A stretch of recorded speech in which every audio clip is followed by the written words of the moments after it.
Chapter 436, 171st 3 are some kind of devils. Meet_3. Jiang Fulai had just stepped out of the laboratory when he heard the statement and gave him a look. Well done. Scarce mineral resources on Earth were just so much, and it was not easy to pry a bit away from a family like Dawson's, with its profound heritage and affiliation with country. It's on Saturday night. Su Nanjing raised an eyebrow, curling his lips. It should be quite a big event. Are you and Bai Lian planning to come? Xiangqing was not as chaotic as Jiangjing, and with Jiang Fulai around, Su Nanjing faced almost no obstacles from start to finish. Everything was surprisingly relaxing. So much so that he even invited Bai Lian and Jiang Fulai to attend the grand banquet. Jiang Fulai walked towards the milk tea shop, his gaze falling on the glass window, his expression easing slightly. I'll ask her. Then she might not be willing, Su Nanjing pondered. She'd rather choose to study. 8 o'clock in the evening. Purish Street. Jiang Fulai took Bai Lian to the usual place. The streetlights were bright, casting long shadows of the two. It wasn't late at this time and passers-by would greet Bai Lian from a distance. At the intersection, after sending off Bai Lian, Jiang Fulai paused, then reached into his coat pocket to take out a sandalwood box. What's this? Bai Lian looked down. Sandalwood, Jiang Fulai said calmly and succinctly, for helping with sleep. Bai Lian took it from him, looked up, the streetlights casting hazy contours on her face. For sleep? In fact, even Ji Heng wasn't aware of her sleep issues. Yes, Jiang Fulai was reluctant to explain further, simply embracing her fully, resting his chin on her shoulder, his voice still clear and cool, his phoenix eyes slightly closed. Su Nanjing invited us to watch the race on Saturday night. A race? Bai Lian asked, clutching the wooden box, shadows cast on her face by the streetlight. What race? Motorcycle, I guess. Jiang Fulai knew about Su Nanjing's activity but didn't care much about it. If you don't want to go, let's have hot pot fish head on Saturday. Motorcycles. Bai Lian's eyes lit up slightly. Let's go.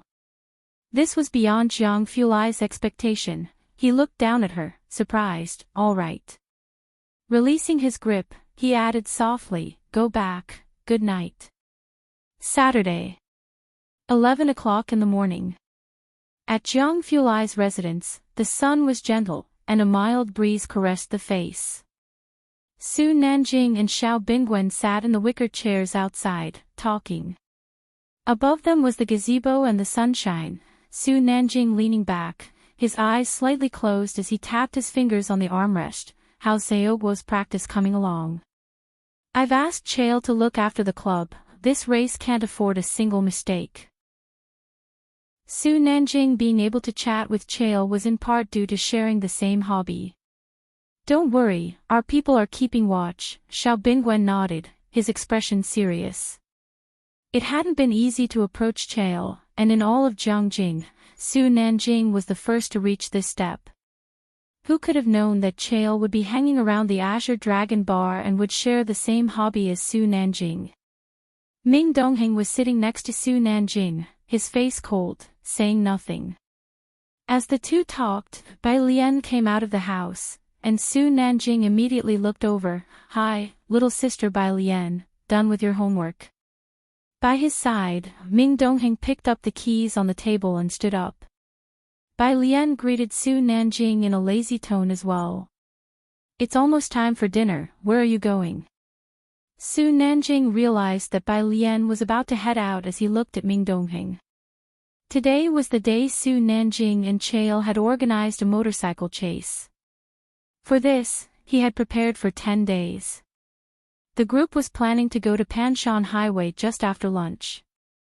Going to dine with classmates first, Bai Lian said, holding a canvas bag, smiling at him.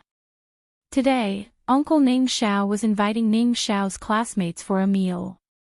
Su Nanjing looked at Ming Dongheng, saying, we happen to be heading to Panshan Highway earlier as well. Xiao Ming, don't make an extra trip, it'll take little sister Bai Lian there. Ming Dongheng gripped the keys tightly. Half an hour later. Xiao Bingwen's car stopped in front of a very clean, old-fashioned local restaurant. This street was somewhat ancient and was not frequented by non-locals. Bai Lian got out from the back seat and said goodbye to Su Nanjing. Su Nanjing leaned out to watch as Bai Lian entered, then withdrew his gaze, noticing two burly men who had just gone in and feeling slightly surprised, as they looked like martial artists with extraordinary abilities. So many martial artists in Changqing. It was out of the ordinary to see two such figures in a small restaurant. Xiao Bingwen also glanced over. This place is on the border. Mercenaries are common here. Su Nanjing nodded. The two continued their talk as the car drove away. On the second floor, in a private room, Pu Xiaohan and Tang Ming had arrived 10 minutes before Bai Lian. Wang Yufeng was wearing a more amicable outfit today, and he greeted Ning Xiao's two classmates with a smile. Ning Xiao has a difficult personality, please be forgiving of him. Ning Xiao sat by his side, his face cold, silent. Uncle, it's because the academic god was willing to hang out with us and even explain problems to us. Pu Xiaohan expressed his gratitude to Ning Xiao. Our class ranked first in the average score for the midterm exams, all thanks to him. Wang Yufeng was surprised. He glanced at Ning Xiao and then asked, didn't you say there was another classmate coming? Why hasn't the person arrived? Ning Xiao looked down at the time. She's here. As Wang Yufeng wondered how Ning Xiao could be so certain, the next second, the door to the private room was knocked on 3 times, and Tang Ming, who was sitting by the door, opened it.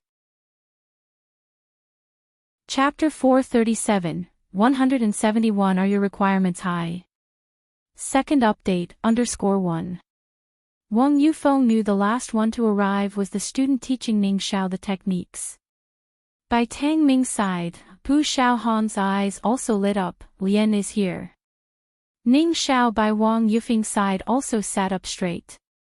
This made Wang Yufeng feel strange. It seemed that the last student was the leader of this little group. Just who was this person that could even captivate someone with Ning Xiao's personality? Just as he was thinking this, the person outside had already walked in. The newcomer was dressed in a loose lead white top and dark blue long pants, which looked somewhat like national-style training attire. A pair of wooden hairpins held up the long hair at the back of the head. She was casually carrying a canvas bag, with wisps of hair falling lightly across her forehead, and her ink-dyed eyebrows and eyes appeared relaxed yet cool. Although her style was different, Wang Yufeng recognized her. Wasn't this the girl who had saved him in the alley and then met his godmother? What a coincidence. Bai Lian, Wang Yufeng stood up and smiled at Bai Lian, so you're also Ning Xiao's classmate. Pu Xiaohan turned curiously, Uncle Wang, you know each other. Yes, we met at my godmother's house. Wang Yufeng did not mention the incident in the alley, only saying, previously when his grandmother accidentally fell, it was Bai Lian who brought her. Ning Xiao didn't know about this. He once again thanked Bai Lian, who had just transferred to their school at that time, and he did not know her yet. Pu Xiaohan and Tang Ming, who were still a bit restrained, were initially somewhat afraid of Wang Yufeng due to the tattoos that were faintly visible on his neck, but now that Bai Lian had arrived and they all knew each other, the atmosphere immediately relaxed.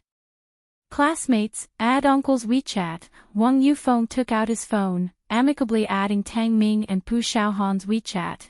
If you need anything in the future, you can look for Uncle. Alright. Both obediently took out their phones. When Wang Yufeng heard that Pu Xiaohan was a senior, he was momentarily stunned, and then looked at Ning Xiao. You're a senior already. He felt a bit embarrassed. He had brought back practice problems for freshmen on this trip. Ning Xiao, what else? Wang Yufeng felt a bit embarrassed and changed the subject. Is the college entrance exam coming up soon? All 4 of you need to work hard. After the meal, Wang Yufeng seemed particularly happy, and they only finished eating a little later than planned. He and Bai Lian lingered behind, and Wang Yufeng took out a cigarette. My godmother's condition is not good. She is conscious less and less, and I don't know how long she can hold on. You should spend more time with Ning Xiao. The last time Bai Lian took her grandmother's pulse, the signs had already been faint and weak. As they talked, the group parted ways at the door. Wang Yufeng watched Bai Lian and the others leave and then thought that he hadn't yet asked about Ning Xiao's grades. Where are you planning to apply? He turned around, asking casually. He planned to arrange things for Ning Xiao in advance. Ning Xiao, Jiangjing University. Wang Yufeng, seriously. Although he didn't finish middle school, he knew that this was not a university just anyone could get into. At 6 in the evening, Bai Lian and Jiang Fulai arrived at Panshan Highway. The Panshan Highway in Xiangqing is located in the north of the city. Although it was only 6 o'clock, the entire Panshan Highway was already lit up with colorful lights and banners, and the grandstands on either side of the starting station had been renovated, sparkling in splendor. In the middle of the road were motorcycle enthusiasts from various countries. This was the second time Bai Lian felt there could be so many people. She was holding her phone. Miss Jiang, you're here. Su Nanjing didn't have time, so Xiao Bingwen, accompanied by others, came down to bring Bai Lian and Jiang Fulai to the viewing platform. There are 3 layers in the spectators' stand. The bottom layer had seating for regular spectators, as well as media reporters. The middle was for monitoring facilities and a giant screen, which would project live footage for those below. Many people were below, recording the giant screen with their phones. The 3rd floor was the VIP room, with a small section for a tea break room in the middle. Xiao Bingwen took Bai Lian and Jiang Fulai to the viewing platform, instructed the people outside to take good care of them, and then hurried away. Bai Lian saw there was a balcony and walked over. From the balcony, she could see the cheerleaders below, the huge screen opposite, and the audience on the 1st floor. The music and voices from below were booming. Jiang Fulai stood beside Bai Lian for a while, leaning slightly against the balcony, his eyebrows lowered. I thought you weren't interested in these kinds of things. It's all right. Bai Lian casually propped her hands on the balcony, her gaze fixed on a black motorcycle below, a hint of a smile playing on her lips. I've watched it sometimes. Outside, someone knocked on the door. It was Xiao Bingwen's man, Xiao Yilei. Mr. Jiang, Miss Bai, here are some refreshments. He placed a small dish on the little table on the balcony. Seeing that Bai Lian and Jiang Fulai had no other instructions, he went back downstairs. He was very respectful. The sun was gradually setting, and streetlights were lighting up one by one, illuminating the entire Panshan Highway as if it were broad daylight, making the crowd below even more excited. Jiang Fulai wasn't interested in motorcycles. He took out his laptop and placed it on the table, talking to Bai Lian while also checking his computer. The friendly match would start at 7:28 p.m. At 7 p.m., after Su Nanjing and Xiao Bingwen finished greeting people, they finally found a chance to say hello to Bai Lian and Jiang Fulai. Su Nanjing sat opposite Jiang Fulai and drank a large glass of water. It's not easy. Chael seems to love this scene. He's chatting with the racers downstairs. Jiang Fulai closed his laptop and started to talk business with Su Nanjing. Is everything arranged? You still don't trust me? Su Nanjing smiled. Jiang Fulai didn't say anything, just gave him a light glance. Su Nanjing, that matter with physics doesn't count. Bai Lian was still lying lazily on the balcony, listening to English and looking at the cars below.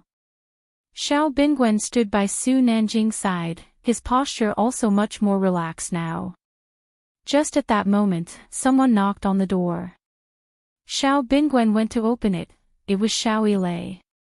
He whispered something in Xiao Bingwen's ear, and Xiao Bingwen's expression suddenly changed.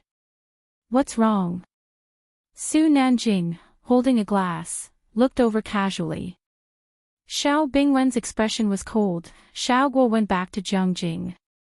Su Nanjing gripped the glass tightly, his tone becoming particularly dangerous. Back to Jiangjing. When did he leave? This afternoon he said he wanted to take another lap to familiarize himself with the route. Xiao Bingwen pursed his lips, he must have gone back then. No substitute racer. Jiang Fulai tapped his fingers on the table, narrowing his eyes. Su Nanjing shook his head, looking quite troubled. There are not many in the club who dare to run this stretch. Besides Xiaogua, there's one other person, but he can't run the whole thing. I personally recruited him, I didn't expect him to leave at this time. Jiang Fulai's gaze fell on Su Nanjing, coolly asking, do you know who's behind this? Su Nanjing tilted his head back and gave a bitter smile, it must be an inside job. Thanks to Su Juming's reminder, Su Nanjing had also prepared well for Su Juming's moves. He took precautions against the people around Chael and made sure nothing happened on his watch. The only thing he didn't expect was betrayal from within his ranks. This business matter was crucial. Su Nanjing felt that his uncle wouldn't be so foolish, and it was his own fault for getting too comfortable with everything going too smoothly in Xiangqing, lowering his guard.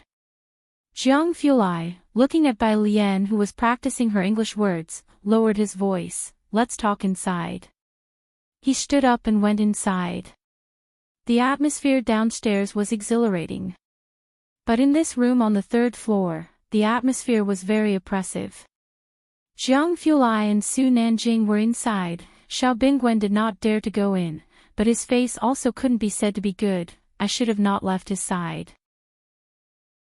No one could have anticipated this. Xiao Yilei clenched his fists in anger. Xiaoguo's betrayal is just despicable.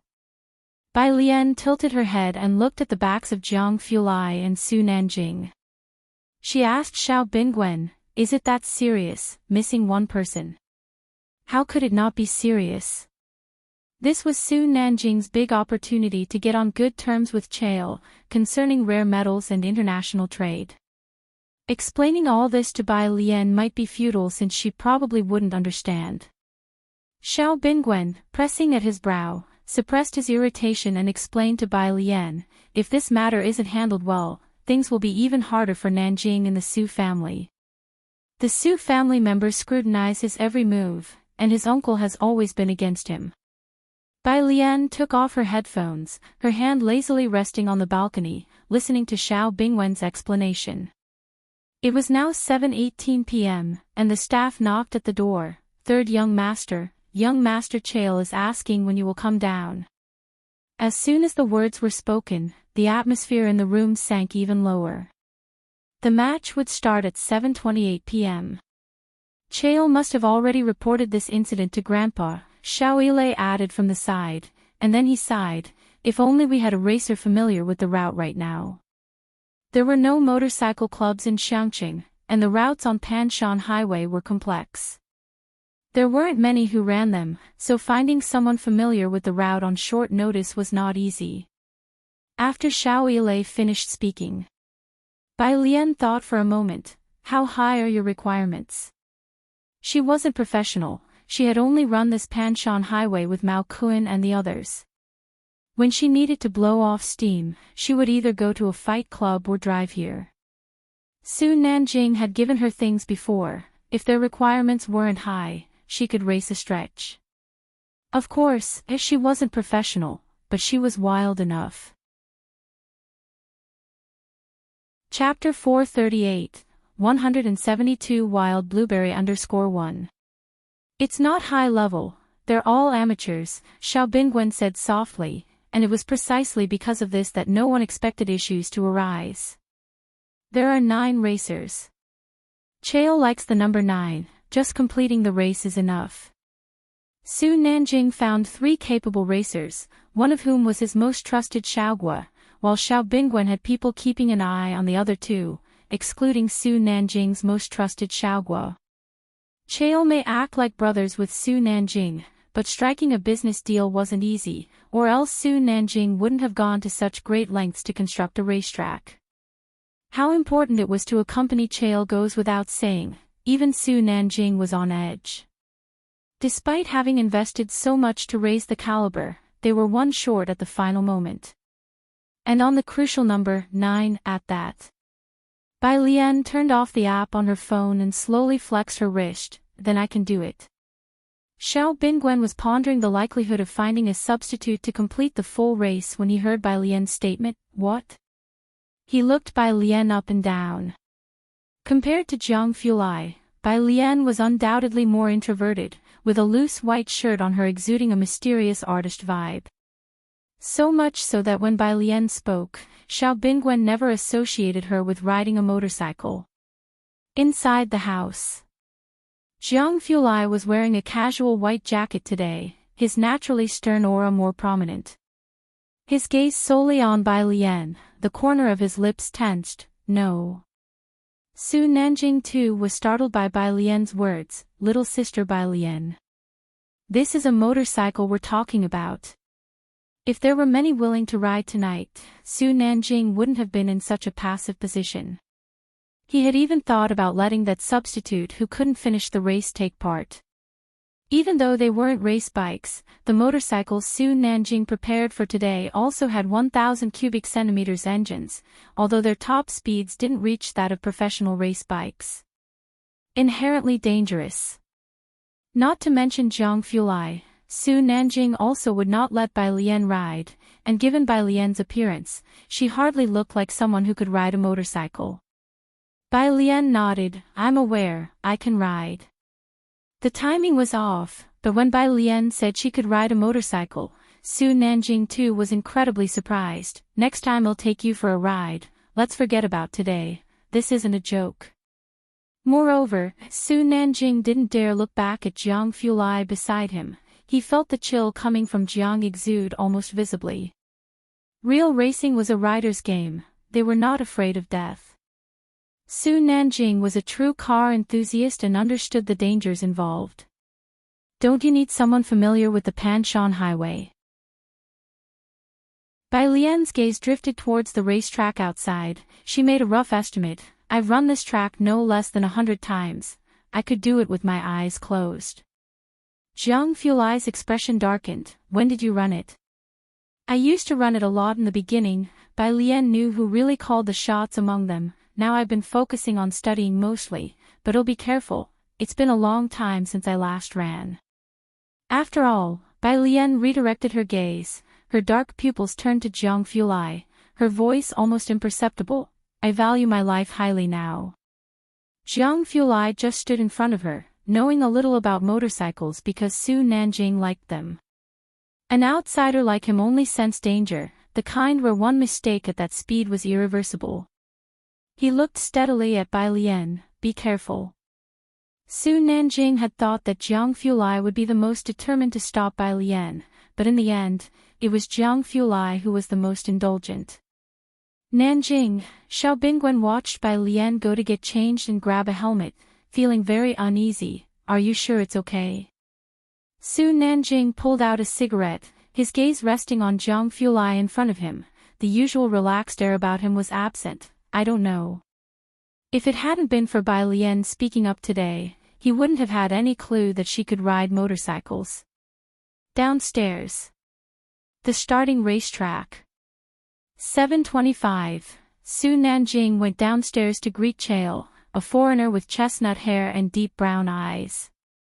Su Nanjing communicated fluently in English. Sorry, we had a little problem with our people, but they will be here shortly.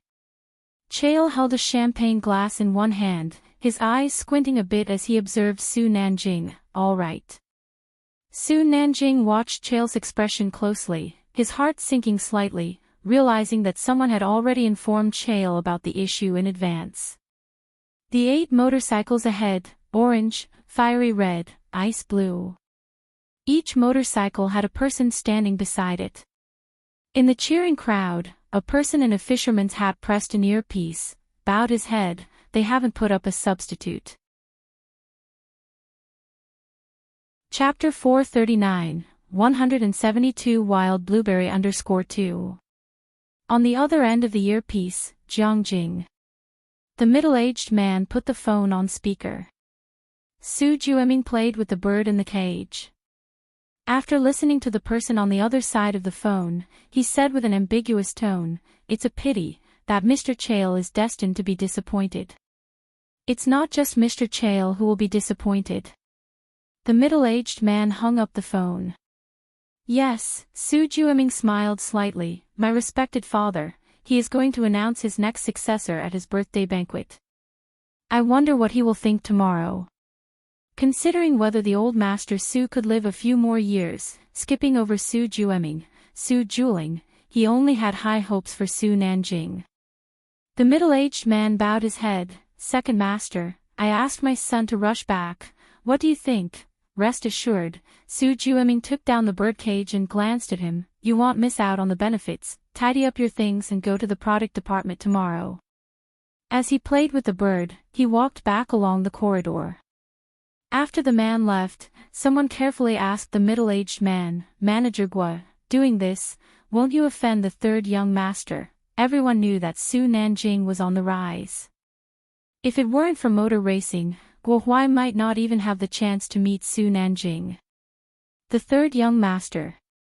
The middle-aged man squinted slightly. Guo Huai has been following behind him for 8 years. What has he gained apart from being a racing driver? I've been with the Su family for so many years, yet I've been demoted instead of promoted. Even without offending him, a person like him wouldn't consider us anyway. It's better to take a gamble. This was the opportunity he had waited 8 years for. And, the middle-aged man said, a smile forming on his face, after today, the third young master will have to bow down in the Su family. Whether the Su family belongs to the second master or the third young master, it remains to be seen. He seemed to see the boundless wealth of his future. 727, the first floor. Jiang Fulai had also come down, his gaze fixed on the big screen. From this angle he could only chase the camera's view on the screen later on. By his side, Xiao Bingwen still felt like he was dreaming. Hesitantly, he said to Su Nanjing, can she really do it? While keeping an eye on Chael's movements, Su Nanjing shook his head. I don't know, Chael has already found out. What? Xiao Bingwen pursed his lips, realizing his voice was too loud. He lowered his voice, so there's no hope for today. 99%, I guess, Su Nanjing said casually as he watched the racetrack. There was still 1% chance, on Bai Lian. Brother Jiang, Su Nanjing went to ask Jiang Fulai, you haven't seen her race before either. Jiang Fulai's face wasn't looking too good either, he just nodded slightly. Su Nanjing was also getting anxious now. The roar of engines started up, and a black motorcycle rolled out of the garage. The person on the bike wore a black and white motorcycle suit, a black helmet, which wasn't very form-fitting. She leaned slightly forward on the upper body, casually supporting herself against the fuel tank with her legs. She suddenly stopped at the starting point. Su Nanjing was startled. This posture looked like she really knew how to lean into the curves and race. Because she was the last to appear, the camera gave her a close-up. She was still wearing her helmet, legs loosely touching the ground, her upper body casually leaning forward, very relaxed movements, yet inexplicably powerful. The camera focused on her pair of jet-black beautiful eyes. Am I seeing things? A female rider. Who is this person? Have any of you heard of her? It was the first time the audience at the race had seen a female rider, and they were abuzz with discussions. Su Nanjing was tightly wound inside, but he smiled and said to Chael, this is my sister, she's only recently learned. Your sister? Chael was surprised, which allowed Su Nanjing to read some expression on his face. He could tell that Bai Lian wasn't a newbie, nor someone Su Nanjing had found at the last minute to fob him off. That's just too cool. She might not perform well, Su Nanjing observed Chael's expression, finally adding with a smile, don't mind. Bai Lian watched the red flag fall, squeezed the front brake, compressed the suspension, engaged the clutch and the gear, revving up the engine. 3, 2, 1, as soon as the lights came on, she gunned the throttle and took off. Actually, her speed wasn't fast, and the red motorcycle was first to squeeze into the bend, with the white bike accelerating to overtake between second and third place. The commentator's voice was also very excited. We see the black bike currently in fourth, very steady. The yellow bike has completely blocked her path. The battle between first and second is heating up. Look at the white bike go for the overtake. The bend at the starting line wasn't big, and Bai Lian maintained a moderate speed throughout. It wasn't until the first left bend that Bai Lian took to the middle of the road, as she always did when riding this mountain road at night, because sometimes there would be other cars, and it offered a better view. Now it was the same. At the left bend, Bai Lian's dark eyes narrowed, and she leaned forward to minimize the wind resistance. With a gentle push of her left hand, the bike instantly tilted left, creating an acute angle with the ground. Having studied physics, Bai Lian naturally understood. If the speed was fast enough, she could lean lower through the bend. The camera switched to her just in time to see her bike, at high speed, almost blur, making it hard to see her clearly, but the viewers knew that the bike was at a sharp angle with the ground, nearly touching it with her clothes as she passed. Gasps of amazement came from the crowd periodically. The racetrack had a total of 15 bends. The race lasted less than 20 minutes, and Bai Lian was too familiar with this road. Just as she had said, she could run it with her eyes closed. Quick, we have the black bike, last 2 bends and she's going to overtake third place, the commentator was passionately exclaiming.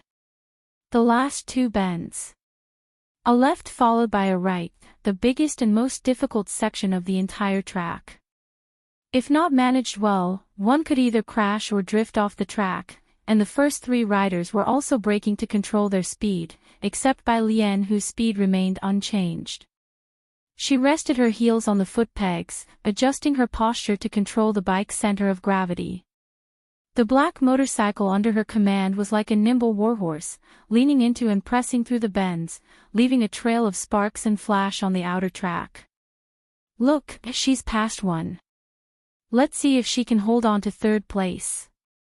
On the final lap, the camera was fixed on her.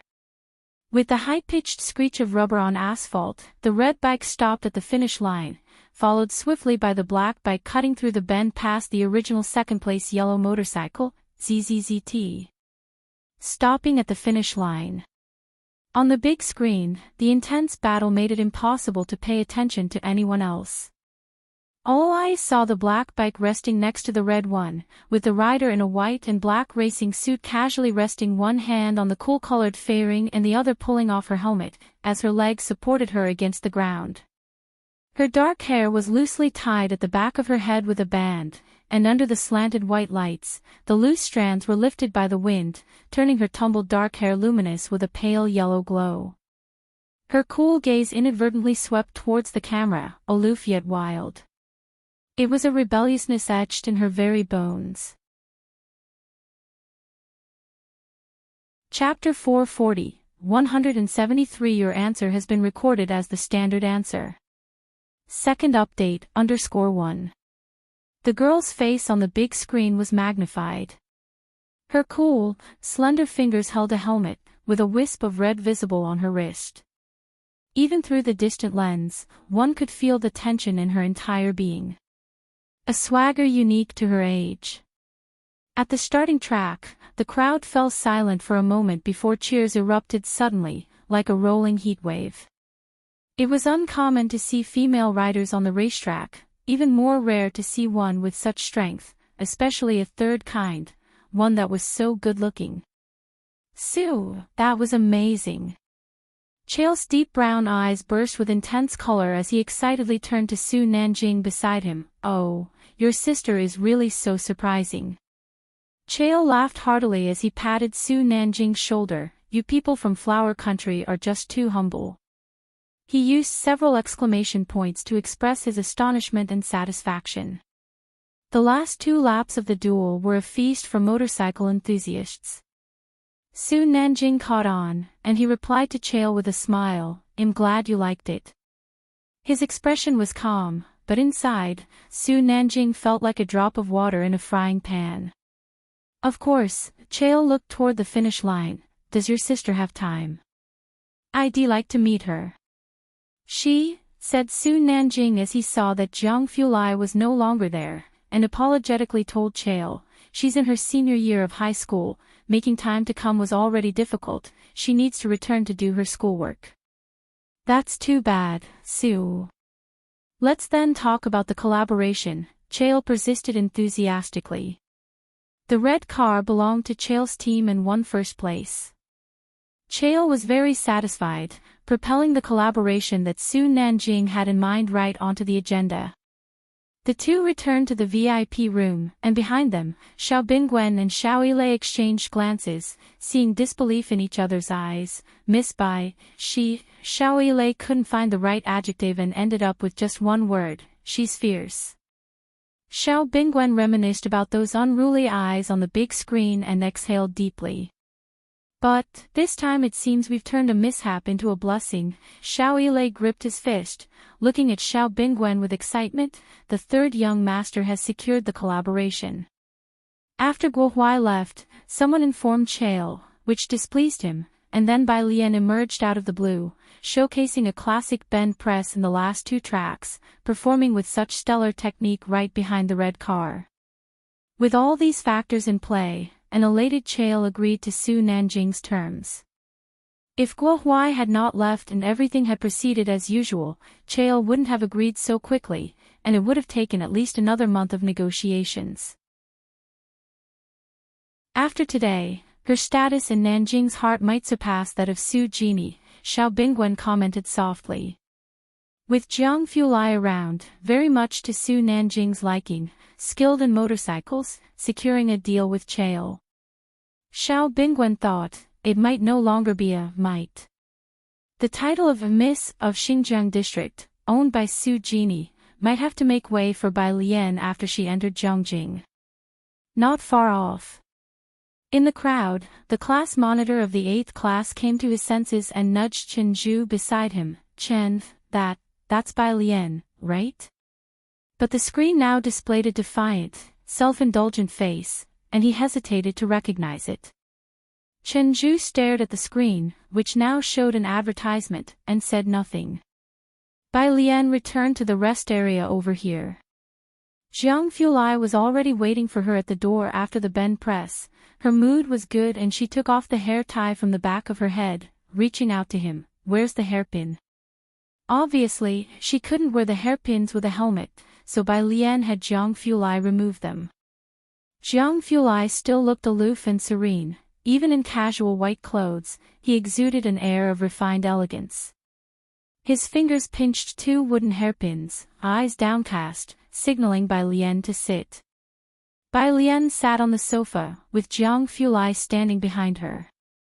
His articulate fingers threaded through her black hair, his movements slow and methodical, gathering a bunch of hair smoothly. Do you know how? Bai Lian felt him fiddling with her hair and leaned back slightly onto the sofa, a hint of doubt in her voice. Jiang Fulai responded nonchalantly with downturned eyes, tying half of the hair behind her back. The first attempt wasn't smooth, but by the second, had found his rhythm. I just watched it. Jiang Fulai twirled the dark hair around the wooden pin, his movements gentle, his voice soft. The process was very cool. His earnest compliment. Bai Lian lounged lazily on the sofa, not rushing him. But, Jiang Fulai gently inserted the hairpin into her hair. It was loose but anyhow bound together. Then he paused and picked up the second hairpin. It's very dangerous. Chapter 441, 173. Your answer has been recorded as the standard answer. Second update, _2. He paused, then uttered 3 words. Su Nanjing knew how to race, but Jiang Fulai had never seen a racing scene before. Today was because it was Bai Lian's first time watching. The whole process was extremely perilous. Especially in the last 2 bends, Bai Lian's reckless attitude nearly left Jiang Fulai out of breath, while everyone else cheered. Jiang Fulai put on her second hairpin, as her loose hair seemed a bit more secure. But not as neat as when she did it herself. He glanced at her, then slowly turned to face her, squatting down slowly to meet her eyes. There was always a touch of aloofness between his eyebrows, but today it had softened slightly. Jiang Fulai said softly, even if you have to ride a bike, can you go a bit slower next time? Those light-colored eyes, like glass beads, watched her quietly, earnest and persistent. Otherwise, you'll tell your grandfather, he added. Bai Lian, fine. Give me a piece of paper and a pen, Bai Lian urged Jiang Fulai, I have some inspiration. The life and death speed had sparked a burst of creativity in Bai Lian that she was eager to record while she still remembered it. When Su Nanjing and Xiao Bingwen finished up and returned, Bai Lian was writing something on a piece of paper, sitting by the window with her head down and a lamp shining above her. Well, leave in a bit, Jiang Fulai glanced at Su Nanjing and Xiao Bingwen.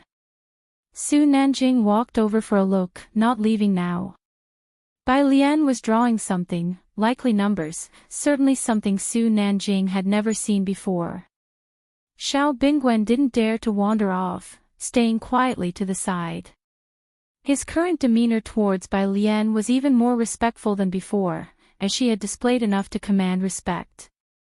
Let's wait until she's done. Jiang Fulai reopened his laptop, the fluorescent light casting a cool glow on his face. Without her Guzheng, Bai Lian could only roughly jot down her inspiration. 9 o'clock. Xiao Bingwen drove back. Bai Lian and Jiang Fulai sat in the spacious rear seat. Yan Lu's next song was promising, and it was only then that Bai Lian felt in the mood to open the app, causing the screen plugin to activate as well. She randomly opened her account. The monthly ranking scrolled down, I know.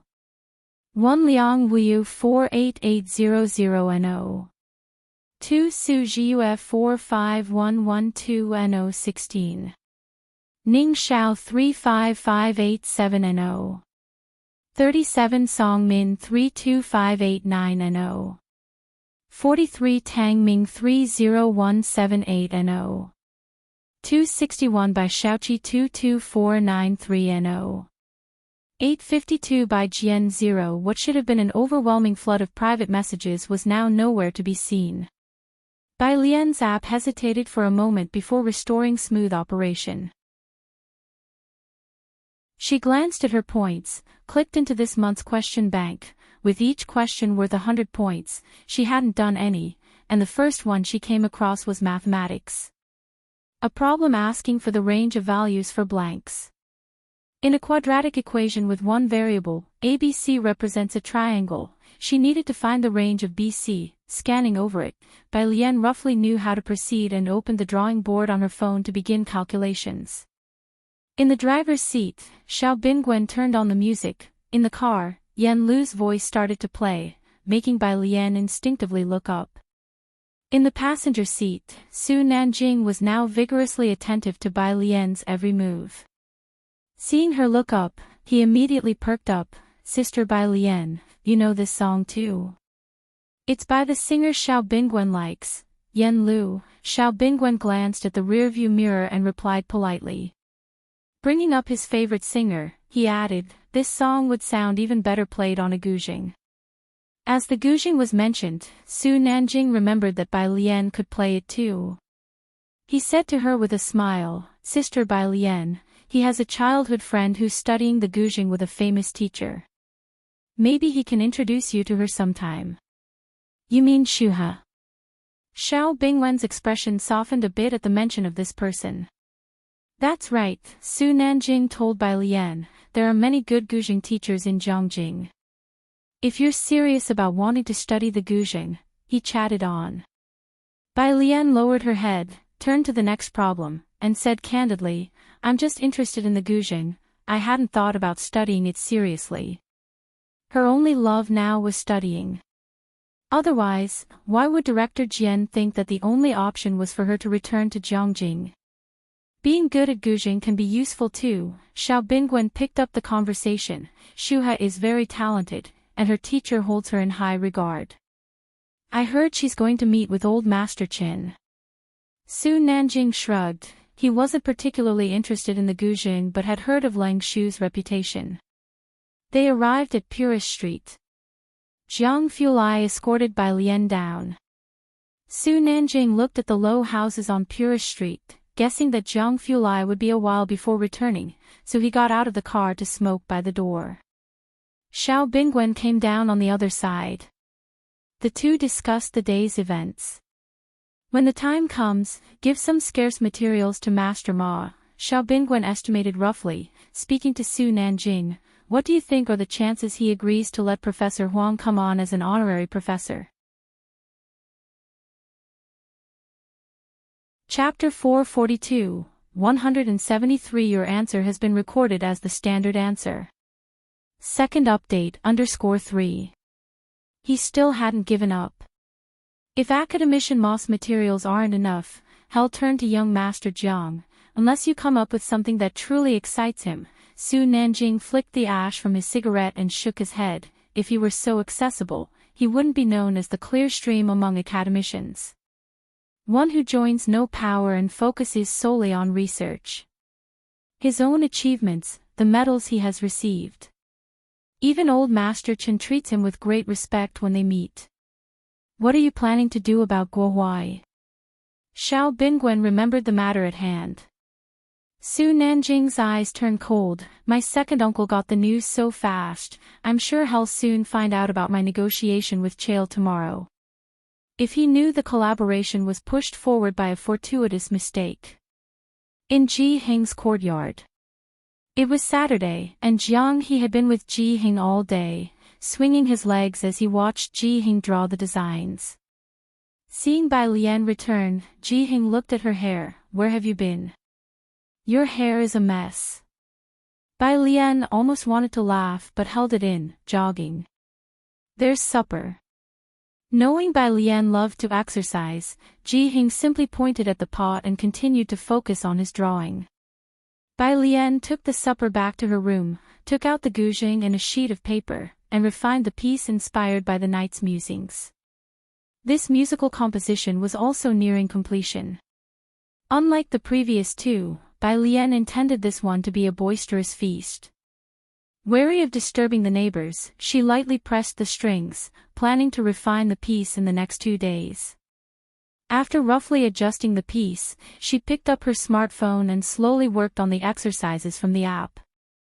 No one knew that an 852s by Jian had climbed to an 598 in just one night. Monday. After school. At the school gate. Class 8 also noticed the standout Bai Lian. What are you doing? Bao Boyu, who was seated beside her, slung on his backpack and glanced at the class president. The president hesitated and lowered his voice. I'm going back to print out the study methods and materials from Bai Lian and Ning Xiao. You coming? As soon as he spoke, Bao Boyu hurriedly looked towards Chen Zhu and Ren Wanxian in front, then finally said, Are you really going? Yeah. The president, recalling what he had seen the night before and the school rankings, said, all 3 of them scored 730 points. So what? Even if you read it, can you score 30 in 3 months? Bao Boyu whispered, could you possibly get into Beijing University? You'd be better off currying favor with Ren Wanxian and young Master Qin. Both of their grades weren't far off, but there was still a long way to go to reach Beijing University. The class president paused. What if? I'm going to print it out, aren't you coming? Bao Boyu helplessly gave him a look, as Bai Lian seemed to have some inexplicable power of faith within the school. Not going. Then I'll go alone. The president left quietly. Up ahead. Bai Lian held her smartphone, scrolling through questions on the screen when she saw Su Nanjing waiting outside. He was talking on his phone while watching the flow of people. On the other end of the phone was Gao Yen. You owe a big favor for this. Did young Master Zhang hit you? It's fine. Su Nanjing touched his nose, laughing. Anyway, you are the only one who needs to know about this. As for the rest, arrange as you see fit. First, find me about 10 home tutors. Chael played a significant part in this, and Gao Yan had been considering taking Bai Lian as her goddaughter. Hearing this news, she sighed. She truly is your lucky star. Don't worry, I've reserved her a spot for the future. Why don't you ask her again if she's interested in becoming my goddaughter? Su Nanjing just laughed. That I don't know. As Bai Lian approached, she heard him on the call but didn't interrupt. Su Nanjing's gaze briefly sharpened. He caught a glimpse of a familiar page on Bai Lian's smartphone. Politely, Su Nanjing told Gao Yan, "I'll call you back later." After saying that, he hung up the phone, eyes fixed on Bai Lian's smartphone. "Little sister Bai Lian, what's that on your phone?" "This?" When asked, Bai Lian answered and turned her phone towards Su Nanjing, who just so happened to see a message stretched across the screen. "Hello, your answer has been included as the standard answer." Chapter 443, 174 Bai Lian's True Strength _1. The words at the top of the mobile screen drifted past. Su Nanjing had also been tormented by this app and once doubted whether Jiang Fulai and Jiang Shijue were even human. He fell silent for a moment before putting his phone back in his pocket. Then, with a touch of impoliteness, he asked, "Bai Lian, could I have a look at your question bank?" Bai Lian, she handed her phone to Su Nanjing. Su Nanjing respectfully didn't tap anywhere else but opened the overall rankings, saw the familiar L, checked his familiar following list, and finally opened Bai Lian's homepage. No. 192 by Jian 23875. From the get-go, Ming Dongheng had told Su Nanjing a few things about Bai Lian. The Su family, out of respect for Jiang Shijue and those close to Jiang Fulai, didn't conduct extensive investigations. Ming Dongheng had said that Bai Lian's grades were average. Su Nanjing believed it until now. Nanjing, Xiao Bingwen stopped the car at the intersection, and seeing that Su Nanjing hadn't come over for a while, he came over to urge him.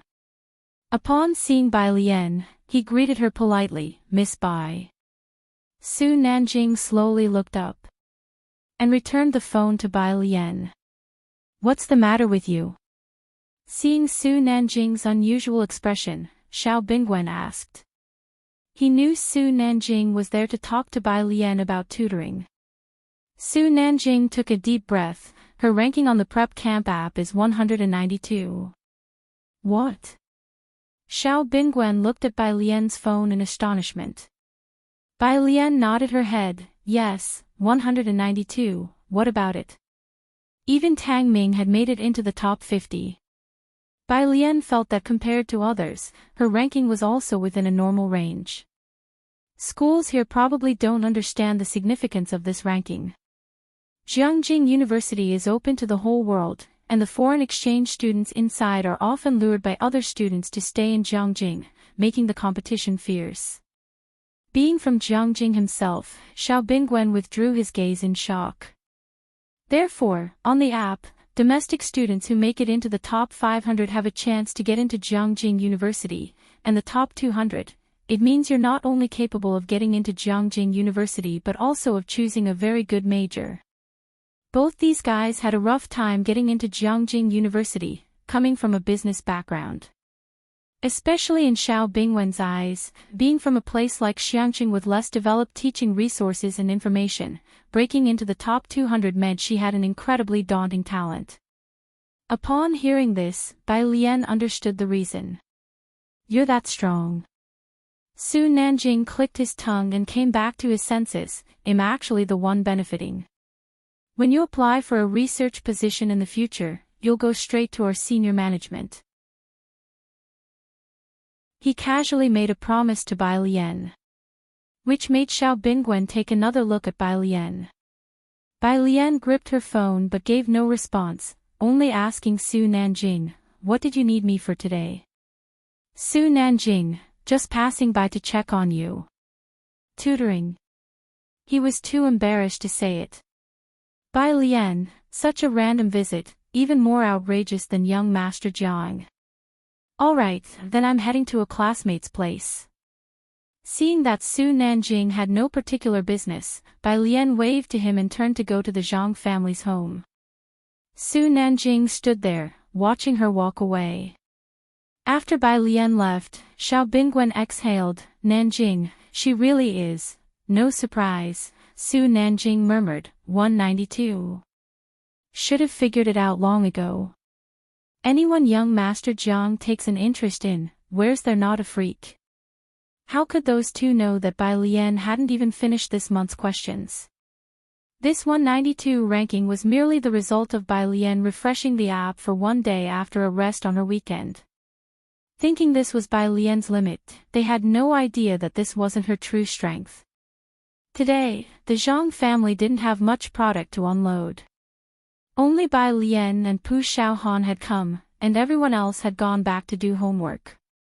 The two sat in the courtyard eating the fruit washed by Mother Zhang. Xiaolu will probably finish shooting by the end of the month, Mother Zhang said to Bai Lian with a smile. When she mentioned Yan Lu, her eyes shone with pleasure. She'll be back in Xiangqing after the shoot. Yan Lu had been filming for nearly 4 months. Her acting skills and foundation were solid, and she carried herself well. It was only her line delivery that sometimes couldn't keep up. She held her own even against seasoned actors. If it had been up to her alone, her scenes would have been completed long ago, but due to other actors, it was delayed until today. Bai Lian finished a cherry and nodded, I see. Keeping diligent with her studies, Yan Lu usually didn't bother Bai Lian. Bai Lian hadn't checked on Yan Lu's progress recently, but Mother Zhang had seen her several times. She and Xiaozi owe a lot to you. Mother Zhang looked at Bai Lian and then at Pu Xiaohan. And you guys, her classmates. Mother Zhang didn't continue, but Pu Xiaohan and Bai Lian understood. Auntie, Yan Lu and him, they've done nothing wrong. Pu Xiaohan handled her camera, filming the backyard. She spoke unhurriedly, and Zhang Xiai's, he's a good person.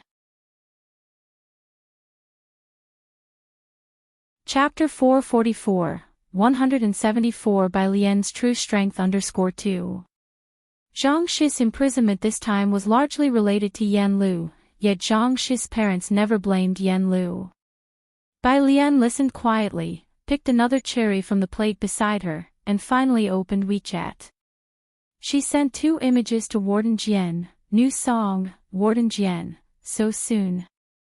On the other side of the mobile phone, Jian Zhongyo put down his pen and picked up his phone. Not far away, a man and a woman stood up. Teacher. Lu Zhou, Shuhe, keep practicing, I've got something to deal with. Jian Zhongyo raised his hand to signal them to carry on, then turned and walked back to his house on the campus. On his way back, he opened up Bai Lian's lyrics and composition. The first image was the lyrics. When Jian Zhongyo looked at it, he was struck by the unusual fact that Bai Lian had not used her usual neat font. Instead, she had written with a wild and uninhibited style, as if the brushstrokes were flowing clouds and streaming water.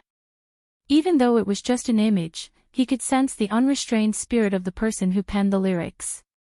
Although Jian Zhongyo was not a calligraphy student, his background in a calligraphy family meant that he naturally recognized, this was clearly Liang's style.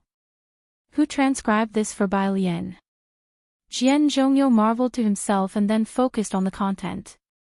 Following the first, second, and third songs, the title of the 4th song was 4 characters, rewriting the past, seeing the roadside flowers bloom for you again, the old path of bygone days once more we tread. Jian Zhongyo read through to the end and his eyes rested on the last 3 lines. Sun never setting, so beautiful in place of. He took out his keys, unlocked the door to his room, and decided to check out Bai Lian's song in his small recording studio.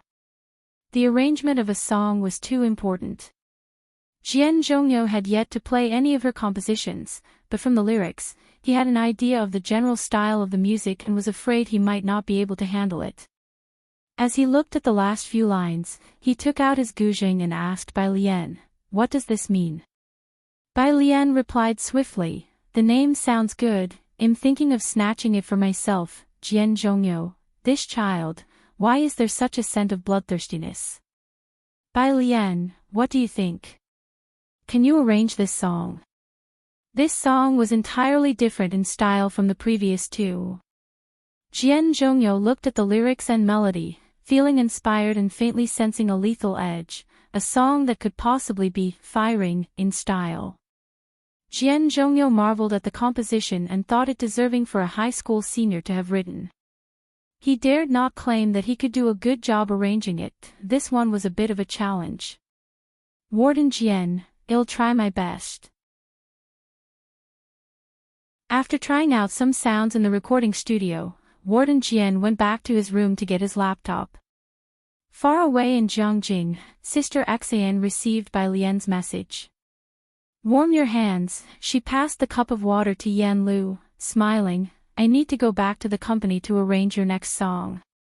Yan Lu exhaled a puff of white breath. Ms. Bai writes that fast. Sister Xian nodded.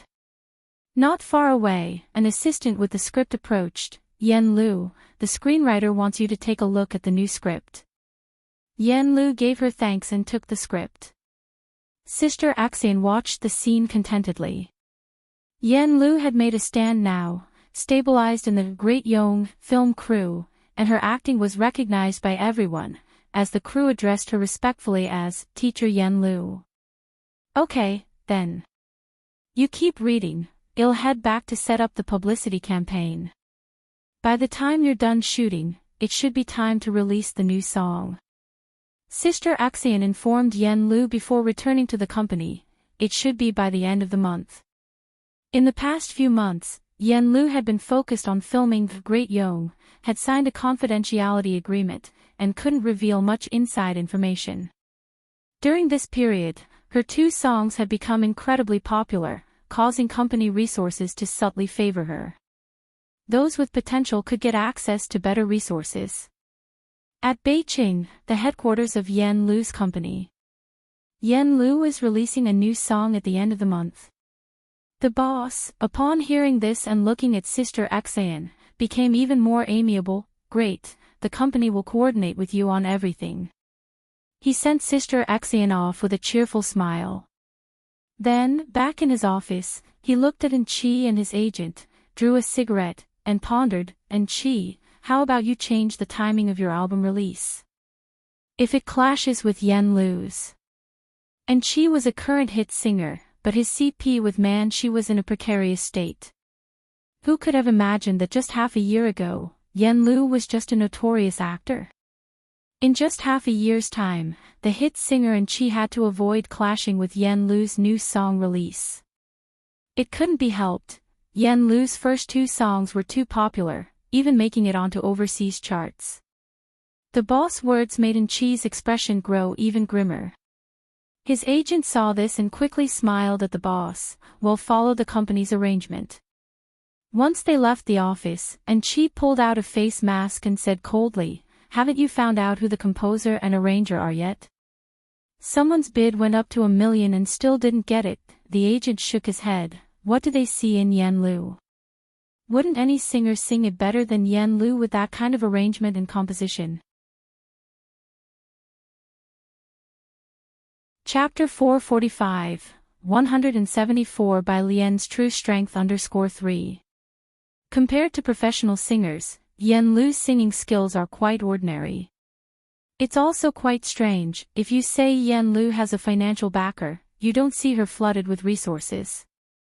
After thinking it over, the only envy-worthy thing is her composing and arranging skills. What do you think, if you were still hyping a CP with Yan Lu, would she tell you who they are? The manager asked Enqi softly, or maybe let you sing instead. Upon hearing this, Enqi fell silent. Rarely, Enqi felt some regret. Because what the manager suggested wasn't impossible, everyone knew Yan Lu was quite generous with people before. Look into it again, find out who's behind her. Enqi put on his mask and lowered his brows and eyes. At the end of February, in Xiangqing, Bai Lian had not been busy with anything else for the past half a month, just focusing on problem solving. Saturday afternoon. Bai Lian was doing homework by the fish pond in the garden, with Jiang He sitting next to her doing a puzzle, while Bai Lian neatly wrote answers on a blank sheet of paper with a pen. The app, apart from sending out 20 problems every month, also features a challenge question bank. Each time you complete a challenge question, your points multiply. Jiang Fulai's unlimited points were gained just like this. Bai Lian didn't have an advantage in chemistry, she did more challenge questions, and most importantly, the challenge bank was all math problems. Su Nanjing came over to take a look and, having been away from high school for a few years, had nearly forgotten all these complex numbers, joining Xiao Bingwen in admiration. Sister Bai Lian's handwriting is really nice, truly befitting a top student. Xiao Bingwen didn't dare come too close, but he had seen Bai Lian's handwriting once or twice. He sneaked a glance at Su Nanjing, thinking, "You didn't say that before." Jiang Fulai stood nearby, towering and elegant, holding a box of fish food, pinching a little and carelessly sprinkling it down. The food he sprinkled seemed to carry a barrier, causing the fish to scatter in all directions. Jiang Fulai's face was cold. Bai Lian sat on the stool, lethargically resting her chin in one hand and tapping on her phone with the other to upload answers, her dark almond eyes half closed as she watched the fish. "Stop feeding them, the fish will die of hunger."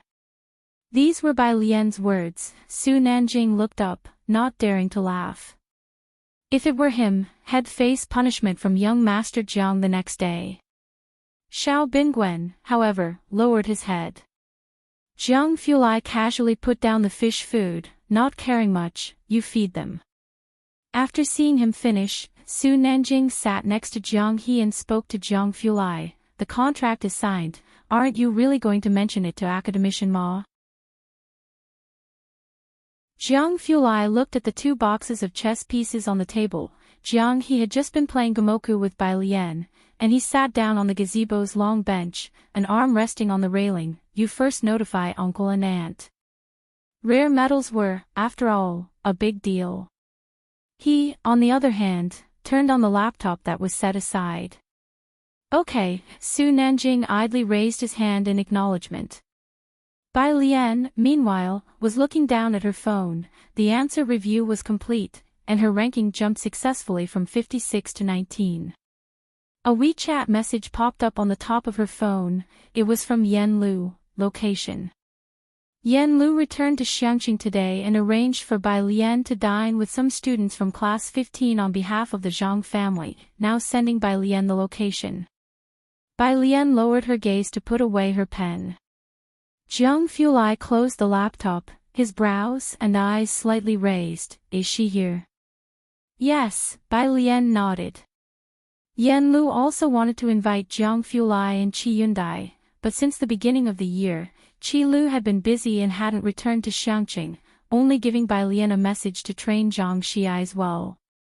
The two of them took Jiang He to eat out. Leaving Su Nanjing and Xiao Bingwen looking at each other in bewilderment, Su Nanjing rested his chin on his phone. "Xiao Ming, where did they go?" "Probably went to eat with Miss Bei's classmates." Ming Dongheng knew about Ning Xiao and those with him. Xiao Bingwen and Su Nanjing did not pay much attention. Bai Lian's classmates must be from Xiangqing First High School. The fact that Bai Lian was a prospective student of Jiangjing University was already surprising enough. Xiao Bingwen's phone lit up. He looked down to see a video notification, Yen Lu's new song. Xiao Bingwen was taken aback. He didn't follow the entertainment industry, but seeing Yen Lu's name, he clicked in anyway. A new song tonight. Su Nanjing heard the video blogger's recommendation. "Why are you so interested in this singer?" "She's not a singer," Xiao Bingwen clarified, "because Shuha listens to her songs, so I pay close attention." Su Nanjing was even more surprised. "Leng Shuha. She likes a pop singer." "Rumor has it," Xiao Bingwen lowered his voice, saying to Su Nanjing, "her teacher appreciates this singer very much. Therefore, everyone around the president of the institute, including Xiao Bingwen, paid close attention to her." Beijing. At the Bai family home, Bai Qiming put down his coat and glanced upstairs, asking the butler, has the young lady not come down? The butler respectfully replied, she's upstairs discussing Jiangjing University's prep camp examination questions with young Master Song. Prep camp. Nearby, an uncle from the Bai family took the tea handed to him by a servant, puzzled, what's that about? The exam topics for Jiangjing University's prep camp, the butler explained with a submissive gaze, from the overall rankings, you can predict the chances of getting into Jiangjing University. Oh. The mention of Jiangjing University sparked the uncle's interest. He took a sip of tea and then put down the cup. And how is Xiaoqi ranked now? Although the idea of two siblings from the same family applying to Jiangjing University sounded a bit far-fetched, recently Bai Xiaoke had been saying that Bai Xiaoqi made substantial progress in her studies. Since the incident with the institute president, the family had rarely contacted Bai Xiaoqi. But the Bai family still held on to a glimmer of hope. Bai Qiming beamed with pridefulness, clearly very pleased with himself. This kid keeps it a secret, I still don't know. As the two of them were talking, Bai Xiaoqi and Song Min came downstairs one after the other. Just in time, Bai Qiming waved them over, his stern face softening a bit. Xiaoqi, your uncle from the family is asking about your prep camp ranking. Chapter 446, Who is the background of 175? Very good targeting, second update, _1. Beiqing is colder than Xiangqing. Bai Xiaoqi wore a plaid coat, while Song Min walked beside her in a knitted sweater, both of them with beautiful features. Standing together they looked like a golden boy and a jade girl. Listening to Bai Qiming's words, Bai Xiaoqi's expression remained subdued. I was just about to show you. She came downstairs and handed the white phone to Bai Qiming. Sitting opposite Bai Qiming and the great-uncle with Song Min, how did it go? The great-uncle asked Bai Qiming when he took the phone, glancing over, which rank? Bai Qiming opened the app, and saw the ranking, NO. 199 Bai Xiaoqi 31478 rank 199, which should not be low, but Bai Qiming and the great-uncle did not understand the app. They just looked up at the two opposite them. What does rank 199 represent? The great-uncle also fixed his gaze on Bai Xiaoqi, waiting for an answer. Bai Xiaoqi just smiled. Song Min took out his own phone, his demeanor cool. It means Xiaoqi can get into Jiangjing University. Really? Bai Qiming could not help but stand up. He clenched the phone, and although he tried to restrain himself, the smile that spilled out from the corners of his eyes was evident. Bai Xiaoqi let out a slow breath. For the whole month of February, since returning from Xiangqing, she had hardly slept at all. She had been letting Bai Xiaoke tutor her non-stop, and not even when Bai Lian was still with the Bai family did Bai Xiaoqi work this hard for Bowtai's sake. The greater the pressure she put on herself, the greater her improvement, and although the scores fluctuated, her ranking already spoke volumes. The great-uncle, reversing his attitude from half a month ago, smiled at Bai Xiaoqi. Xiaoqi, at the end of the month there's a family dinner, ask your mother if she has time to come. This time, Bai Xiaoqi merely smiled. By her side, Song Min held his phone, silently observing the scene, his thoughts unknown. Bai Xiaoqi called out to him, but he did not respond. What are you looking at? The rankings. Song Min stood up, ready to leave with Bai Xiaoqi. They were off to the Song family to receive online training from Jiangjing teachers. Which rankings? Song Min looked at the setting sun, his voice very light. Bai Jian's. Bai Xiaoqi had not paid attention to other people's rankings. Liang Wuyu and Su Jiyue were too disheartening. Let alone the overall rankings. Upon hearing this, she scrolled through the monthly rankings on her phone, and it did not take long for her to see, NO. 19 by Jian 54878. He's probably not a current student, Bai Xiaoqi said. Even Liang Wuyu doesn't have standard answers. Song Min thought the same, after all. What current student would already be writing these answers? However, Song Min spoke up, that name, it's the same as that composer, isn't it? are you talking about Yan Lu's composition? Bai Xiaoqi naturally remembered that the two names were the same. It's probably a coincidence, but Yan Lu released a new song today. I want to watch it again. One was a prodigy on the Jiangjing preparatory camp app, probably a treasure in the hands of the professors in the labs. How could they possibly mingle in the entertainment industry? Apart from coincidence, Bai Xiaoqi could think of no other explanation. Behind them, the Bai family. With a teacup in hand, the great-uncle watched the two with a smile. Qiming, don't you think these two make a good match? Meanwhile in Xiangqing, in a hot pot restaurant. The male assistant sat on the first floor, looking upstairs. Xiao Tian, who is Sister Lu meeting with, to be so formal. He was a new assistant and bodyguard found for Yan Lu by Sister Xan, as there were some things Xiao Tian, a girl, was not suited to handle. Xiao Tian, playing with the menu, said, a friend of Sister Lu. With Sister Lu's current status, the male assistant marveled, those friends are lucky. Hey, everyone online is guessing the identity of the arranger and the composer, do you know anything? Xiao Tian handed the menu to the waiter, casting a glance at him, just friends of Sister Lu, you should know how tough her journey has been. I think Director Wan has been really kind to Sister Lu. The male assistant scratched his head. That's because Sister Lu is talented, Xiao Tian replied nonchalantly. Stop asking, or Sister Xian might give you a thrashing. All right then, the male assistant said, his eyes catching the sight of two adults and a child, suddenly commenting, Xiao Tian, don't you think these two have an even stronger aura than Sister Lu? Xiao Tian looked up to see a somewhat familiar back. The girl wore an ice blue blouse, its hem embroidered with plum blossoms in the snow, and feeling the gaze upon her, she lazily turned to look their way, her brows slightly lifting. Xiao Tian inhaled sharply, it was that miss who had visited the set before. Upstairs. Today, Yan Lu had invited a group of young people. Zhang Mama had not come. Pu Xiaohan, Ning Xiao, Wing Qi, the cultural committee member. Along with Bai Lian and Jiang Fulai, there were 11 of them in total. Yan Lu wore knee-high boots, a mid-length coffee-colored coat, her hair cut short and dyed smog blue, casually pinned to one side behind her ear, revealing a snow-white ear, efficient yet charming. This was the look for her new music video.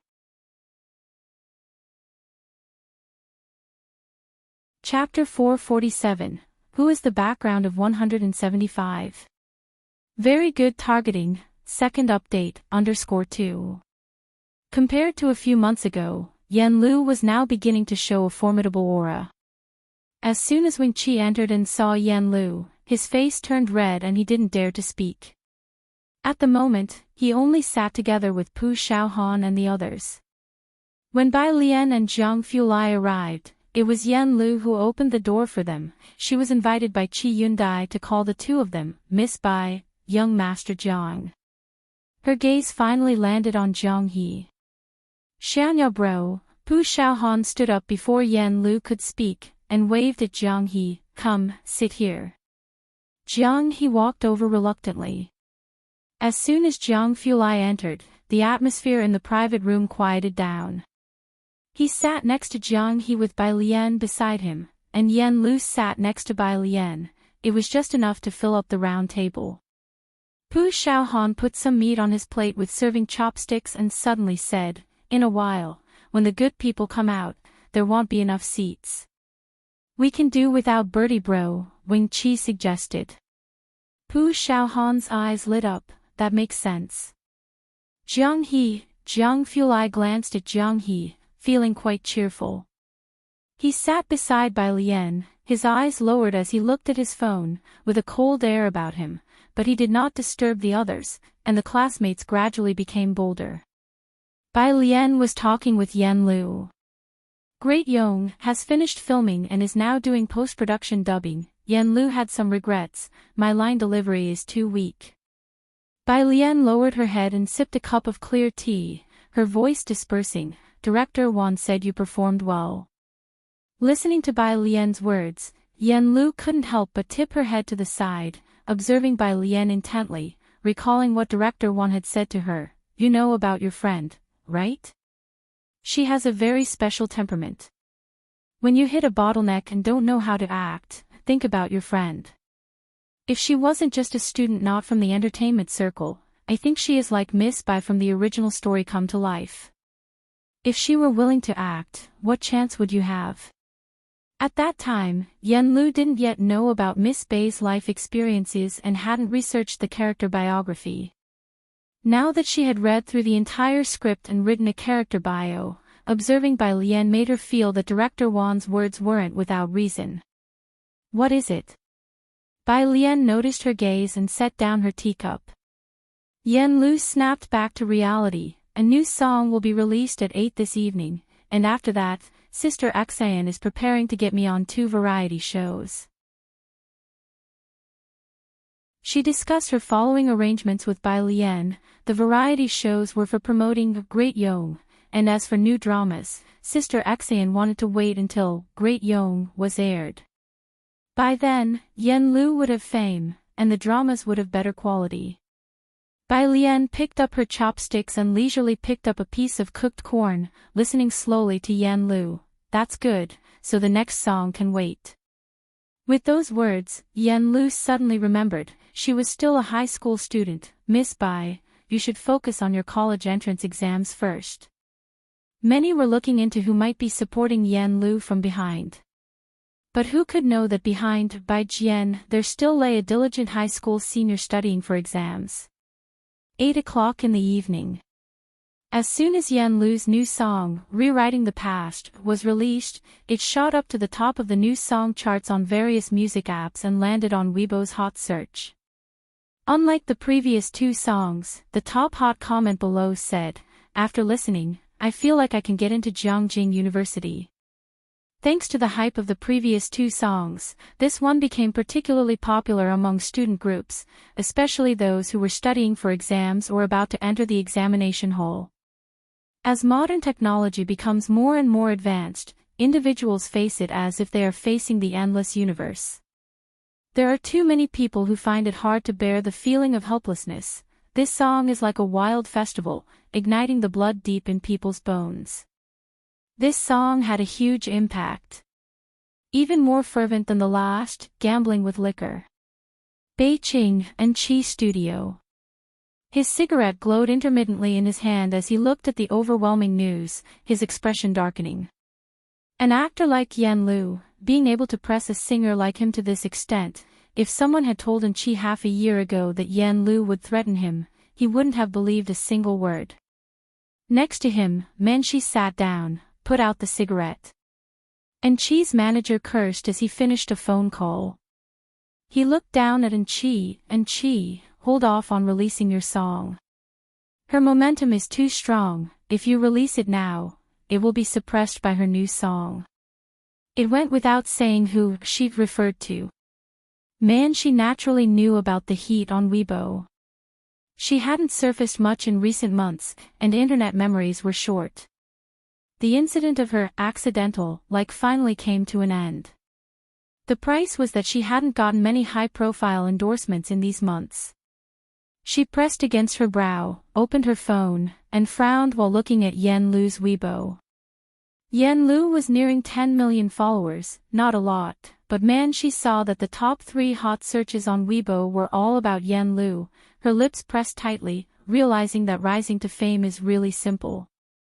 She clicked on a hot search, scrolling through the comments. The phone of Qi's manager rang again, and after he answered, his face darkened completely. "Come Here Friend has decided to invite Yen Lu." Come Here Friend is a variety show that invites friends over to chat and cook a meal together, and it was currently very popular online. The manager had had drinks with someone from the variety show twice. It was unexpected that they would invite Yen Lu. Everyone knew that Yen Lu's Great Yong was in editing and would likely air during the summer break, and this top 3's production would 99% be a hit. The entertainment circle serves dishes according to the playback of productions, and this time it was Qi's turn. Qi stubbed out his cigarette and stood up. Man's eyes finger stopped on a comment as she was scrolling and suddenly paused. Am I the only one who thinks that a melody portion of this song's arrangement sounds very similar to the musical performance at the Music Academy 1 year ago? And she, look at this, man. She handed her phone to And she glanced down. There were no clear boundaries for plagiarism in music arrangements in the industry. After all, commonly used chord progressions like 4-5-3-6-2-5-1 were still being used by people. As long as the internet trolls got moving, it would be fine. And she, holding the phone, asked the manager, have you figured out who's backing her? The music industry's pie is only so large. Yen Lu, a non-original singer, had touched the interests of many singers, like Bai Jian and Jian, newcomers previously unknown in the industry, easy targets.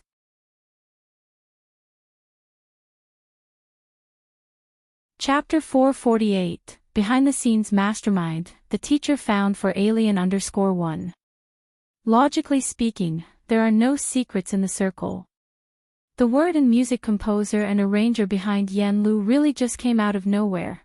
Looking back, there's no similar style to be found.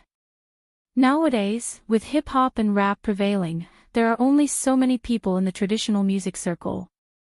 The agent suspected it was a couple of top-tier artists who created alternate accounts to pave the way for Yen Lu, but no matter how long they investigated, they couldn't match these two with any known lyricist or music arranger in the circle.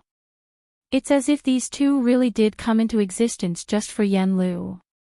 Other than hanging their names on Yen Lu's new releases, almost nothing is known about them in the circle, not their gender, not their age, nothing.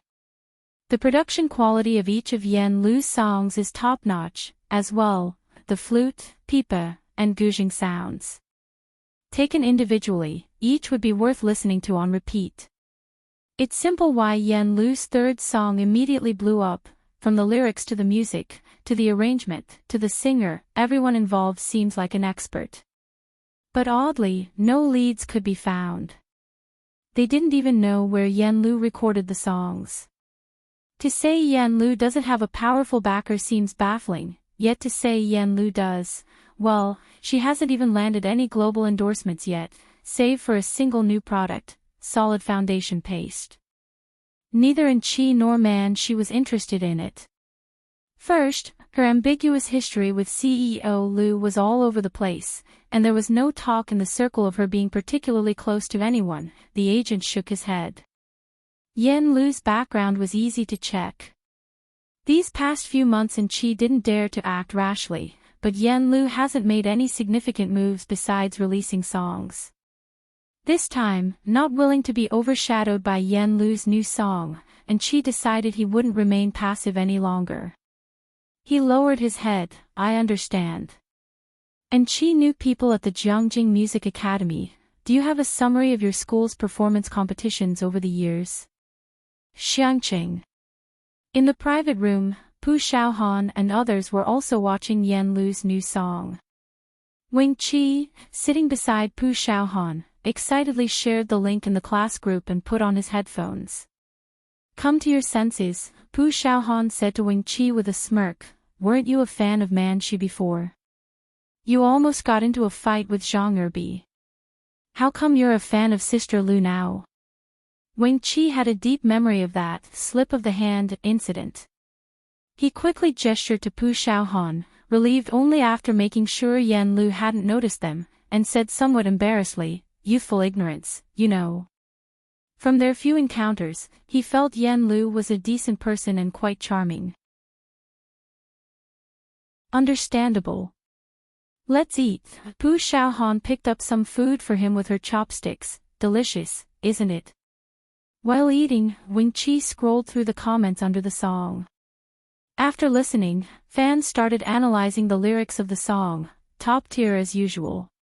He immediately noticed the second hottest comment, the name, The Never Setting Sun is indeed nice. When will we take it back? Smirking, he laughed and then liked the comment. After everyone finished eating, Yen Lu offered to take the people from class 15 to karaoke. She knew that during her filming period, these kids often helped out at the Zhang family. Pu Xiaohan was the first to refuse. Sister Lu, let's wait until after our college entrance exam. Recently, everyone's been tortured by Alien and the study gods notes to the point of sleeplessness.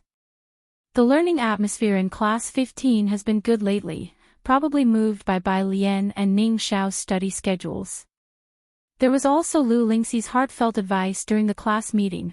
High school and college indeed provide the best opportunities to break out of your original social class. It's hard to enlighten these students, but Bai Lian makes a good poster child. That's true. Wing Chi sullenly crushed his can of cola. I'm also trying hard to study. Alien, when you guys ascend later, can you take me with you? Bai Lian raised an eyebrow, giving him a look. Wing Chi was genuinely a bit sorrowful. I'm seriously afraid that after the exams, you'll either go to college in Beijing or Jiangjing, leaving me here chanting Makabaka. Listening to their conversation, Yan Lu realized that the group around the table were candidates preparing for exams. After finishing their meal, Bai Lian and Yan Lu lagged behind. The other students were discussing problems up front. Jiang Fulai was following close to Bai Lian, listening to Wing Chi and Pu Xiaohan discuss a math problem for a while. For about a minute. He couldn't help but glance at Wing Chi and Pu Xiaohan.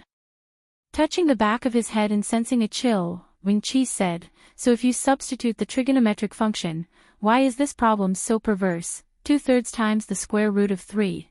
Before he could finish, Jiang He, who was being led by the hand by Pu Xiaohan, looked up slowly and said, 2/5 times the square root of 3. Ha! Wing Chi and Pu Xiaohan stopped their discussion.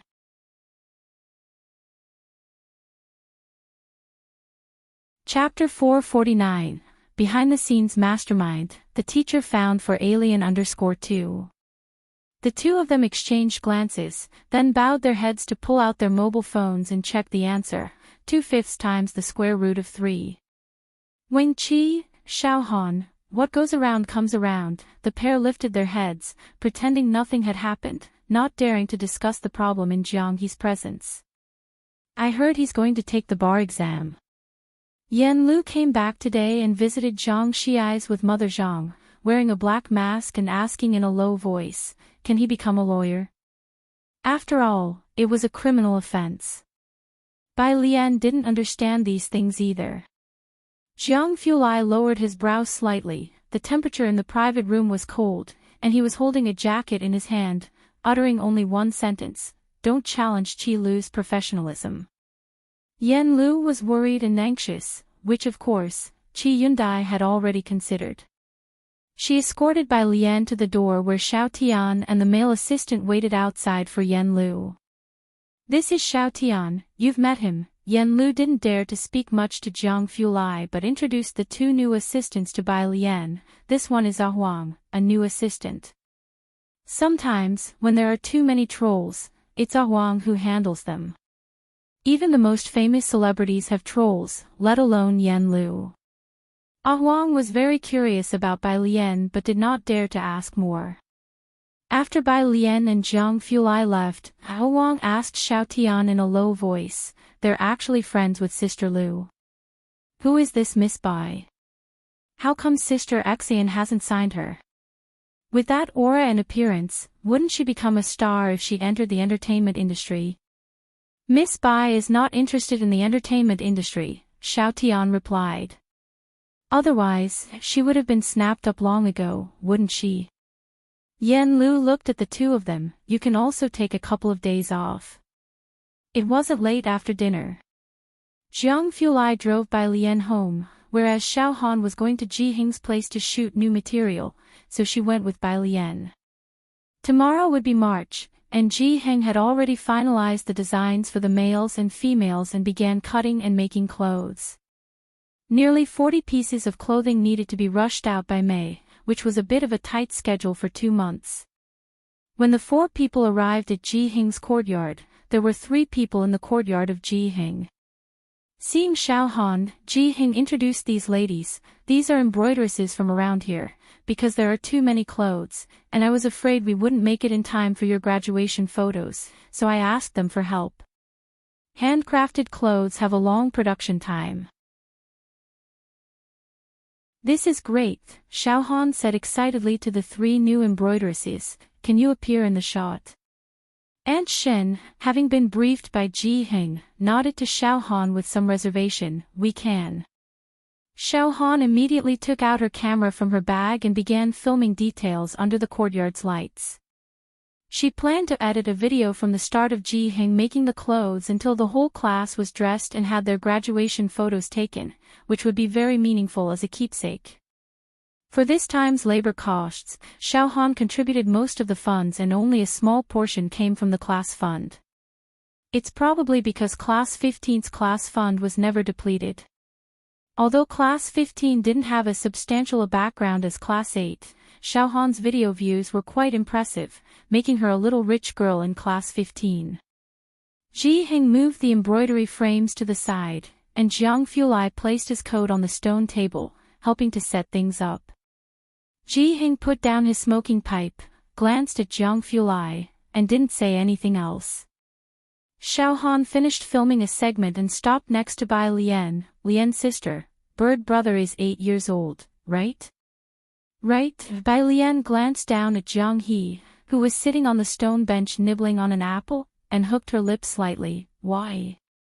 Ah, never mind, Xiaohan muttered and walked away with heavy steps. After everyone left, Bai Lian leaned over slightly and flicked Jiang He's forehead with her hand. What have you done? That evening when they parted ways, she had noticed Class 15 looked as though they had taken a hit. The little bird brother refused to answer. Rewriting the Past topped the new song chart overnight. Besides the composition and arrangement, the lyrics of the song also trended on the hot search. The sun never sets. Xiao Bingwen looked at the last line of the lyrics and found it interesting as well. Next to him, Director Qin, who was speaking respectfully to Su Nanjing, heard the words and laughed, not quite understanding music, but this phrase he caught on to. Stealing the idea. I love it, I'll go have a listen. Director Qin didn't usually listen to songs. He just tuned into the radio when driving. He didn't pay attention to Yen Lu's new song. Now, however, he started searching for this new song on his phone.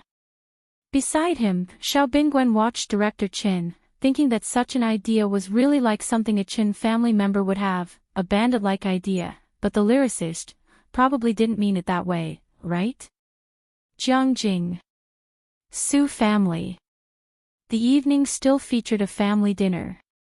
Ever since the Guohuai incident, all the people Su Jueming had planted next to Su Nanjing had been removed, which Su Jueming had anticipated. He would not have resorted to this if Su Nanjing hadn't made such a big move this time. With no one left inside, it became difficult for him to keep tabs on Su Nanjing. Although no one said anything out loud, Su Jueming knew that the Jiang family must have had a hand in the purge of Su Nanjing's inner circle. He really has some good luck. Su Jueming gritted his teeth inwardly. Had paid a heavy price and still hadn't gotten close to Jiang Shijue. At the dinner table, some were praising Su Juming's son, Su Jin, who had just discussed cooperation with the official research and development department. The elder Mr. Su glanced at Su Jin and nodded in approval, offering a few words of praise. Not bad. His appetite was poor, and he didn't eat much, only looking up to ask Su Juling, how is Nanjing doing lately? Gao Yen sat next to Su Juling, her eyes downcast and silent. Su Juling was modest. Big brother, don't be modest, Su Jueming said to Su Juling with a smile. You must be negotiating a big deal but keeping it from Dad. Is it supposed to be a surprise for him? There indeed was a surprise. Su Jueming bowed his head, hiding the cold sneer at the corner of his mouth. He had really set Su Nanjing up for a fall in the Su family from early on. Not to mention the elder Mr. Su, even other members of the Su family all knew that Su Nanjing was up to something big. Having been away from home for more than half a month, Su Nanjing had also been somewhat neglectful of the Su family affairs. Plus, with Su Jin recently chalking up one accomplishment after another, it inevitably led the elder Mr. Su to some contemplation when comparing them. "No big deal," Su Juling said with a smile, turning to his father. "This matter was supposed to wait for Nanjing to come back and tell you himself, but since you asked, he'll tell you now. Nanjing has negotiated a rare metal supply partnership with a foreign company. They will ensure a supply for the coming year, and the contract was just signed the day before yesterday." The moment these words were out, the laughter and chatter around the dinner table instantly vanished. A look of surprise and joy spread across Elder Mr. Zu's face. He sealed the deal. Good, good, truly worthy of being a member of the Su family. He was so pleased that he asked someone to fetch his prized daughter red wine to uncork. "Are you sure it's the Dawson family?" Su Jiming's fingers, hanging by his side, clenched slightly, his smile freezing for a brief moment before instantly returning to normal. "Younger brother, would you like to see the contract?" Su Juling asked with a smile. "We're going to deliver next month. You'll know then when you see it." "All right." Su Jiming struggled to form a smile at the corner of his mouth. Aside from saying, "all right," he had no other words to offer. The Dawson family, the largest supplier in the world, almost monopolized the entire market. If Su Nanjing had indeed secured a deal with them, his standing in the Su family would only skyrocket. He had taken a great risk by having Guo Huai come back. Why was Su Nanjing still able to close such a deal, especially so quickly? Su Jueming found it utterly incomprehensible. "We really owe it to that girl. What are you planning to do?" After dinner, Su Juling walked slowly back with Gao Yan, but tried to ride the motorbike less. "It's not safe." Su Nanjing was home, and Su Juling was strict with him too. "What can I do?" sighed Gao Yan, hugging her military coat closer. "I wanted to make her my goddaughter but she didn't want to." Su Juling turned his head, a look of surprise in his handsome eyes. "The one you mentioned last time is her?" "Yeah," Gao Yan pondered and then pulled out her phone from her large pocket, calling Su Nanjing. Su Nanjing answered quickly. Gao Yan gave Su Juling a signal to be quiet before asking, "Didn't you ask me to find a teacher last time?" "I asked Principal Liang for recommendations and confirmed with several of them, or else," she rolled her eyes, as if mentioning it casually, "shall I send them to Shangqing?"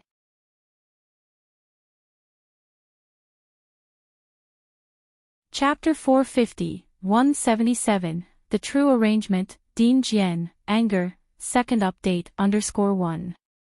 Gao Yan had known about Bai Lian for a long time. Su Nanjing had only roughly shown her some pictures and when she asked him some questions, he fell silent. Gao Yan had always wanted to take the opportunity to see for herself, but she didn't know when she would come to Jiangjing. After she spoke, there was silence on Su Nanjing's end. Gao Yan raised an eyebrow, her tone leisurely. "Do you think the person recommended by President Liang is no good? But this is the best teacher your mother, could hire, and she agreed to help me only because of CC. Gao Si, Jiang Fulai's biological mother."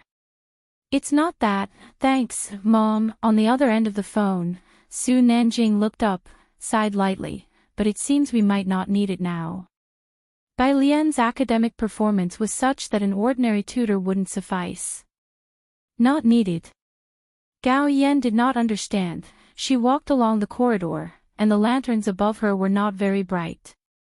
Su Nanjing said helplessly, "Bai Lian's grades might be better than mine." Of course, Su Nanjing was too embarrassed to omit the might. Gao Yan.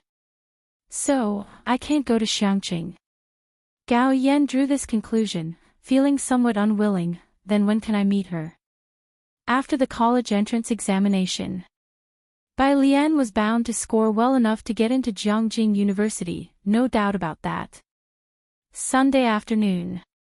And Chi finally found the clip mentioned by netizens among the many recordings.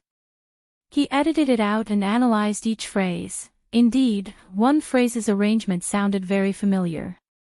Just one phrase, and Chi's manager looked at the harmony comparison generated by the studio staff with a frown. Is that persuasive enough?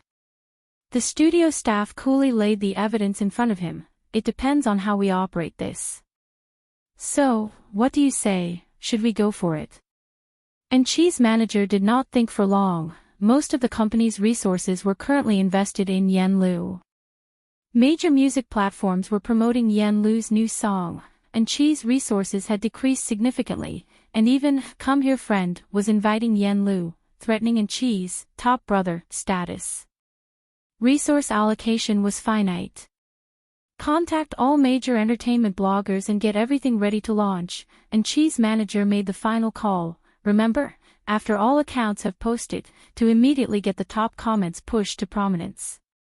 That way, the first thing the public would see would be the top comments, swaying even those with doubts. They had done this kind of manipulation before. Monday. Yen Lu's song had just been released Saturday evening, and Xiangqing No. 1 High School's radio station began playing "Rewriting the Past" right after classes on Monday morning. This song was more popular than anyone could have imagined, from its lyrics to its melody. Bai Lian was eating with a group from class 15 in the big cafeteria. Tang Ming, carrying his tray from a distance from his own class, sat down next to Wing Qi and finally exhaled a sigh of relief. People in our class are asking me for your and the study god's avatars. Bai Lian slowly ate her meal, head down. For what? Wing Qi was surprised. For worship, Tang Ming said with resigned emotion. I've already been stuck on their bedside. Wing Qi pondered, is that even a thing? Today, there was a group meeting, and Jiang Fulai was usually tied up with laboratory work. After finishing her meal, Bai Lian picked up her phone and started reviewing questions, only to see a meme sent by He Wen. Pig's life is hopeless. JPG, it was clear she had been scolded. Bai Lian replied with a meme of her own and reopened the Prep Camp app to check the new question. 1 o'clock in the afternoon. On Weibo and various short video platforms, major marketing accounts started posting the same video. The video content was simple, isolating a section of Yen Lu's music and comparing it with a snippet from 2 years ago, noting a similar style and chords. Army of online commentators were quick to jump in. So similar. Are you saying we're blind and can't see it? I've been wanting to ask, why is Yen Lu's song so popular? She's not even an original artist. Now we see the scandal, eating melon. How many haven't listened to Yen Lu's song? I must be the first on the internet, right? Check the lyricist and composer, there must be more juice to it. Yen Lu had stepped on quite a few toes, so as soon as the marketing accounts published it, many in the industry secretly added heat to the topic. There's a saying, when the wall falls, everyone pushes. But by the afternoon, scandal and rewriting the past arrangement became a trending phrase across various platforms. Following that, netizens also dug up Yen Lu's previous dark history. Her new song was already very hot, and now with these revelations, it dominated the public discourse for a time. Class 15 spent the afternoon attentively in lessons. After school in the afternoon, the school's broadcasting station was still playing Yen Lu's song.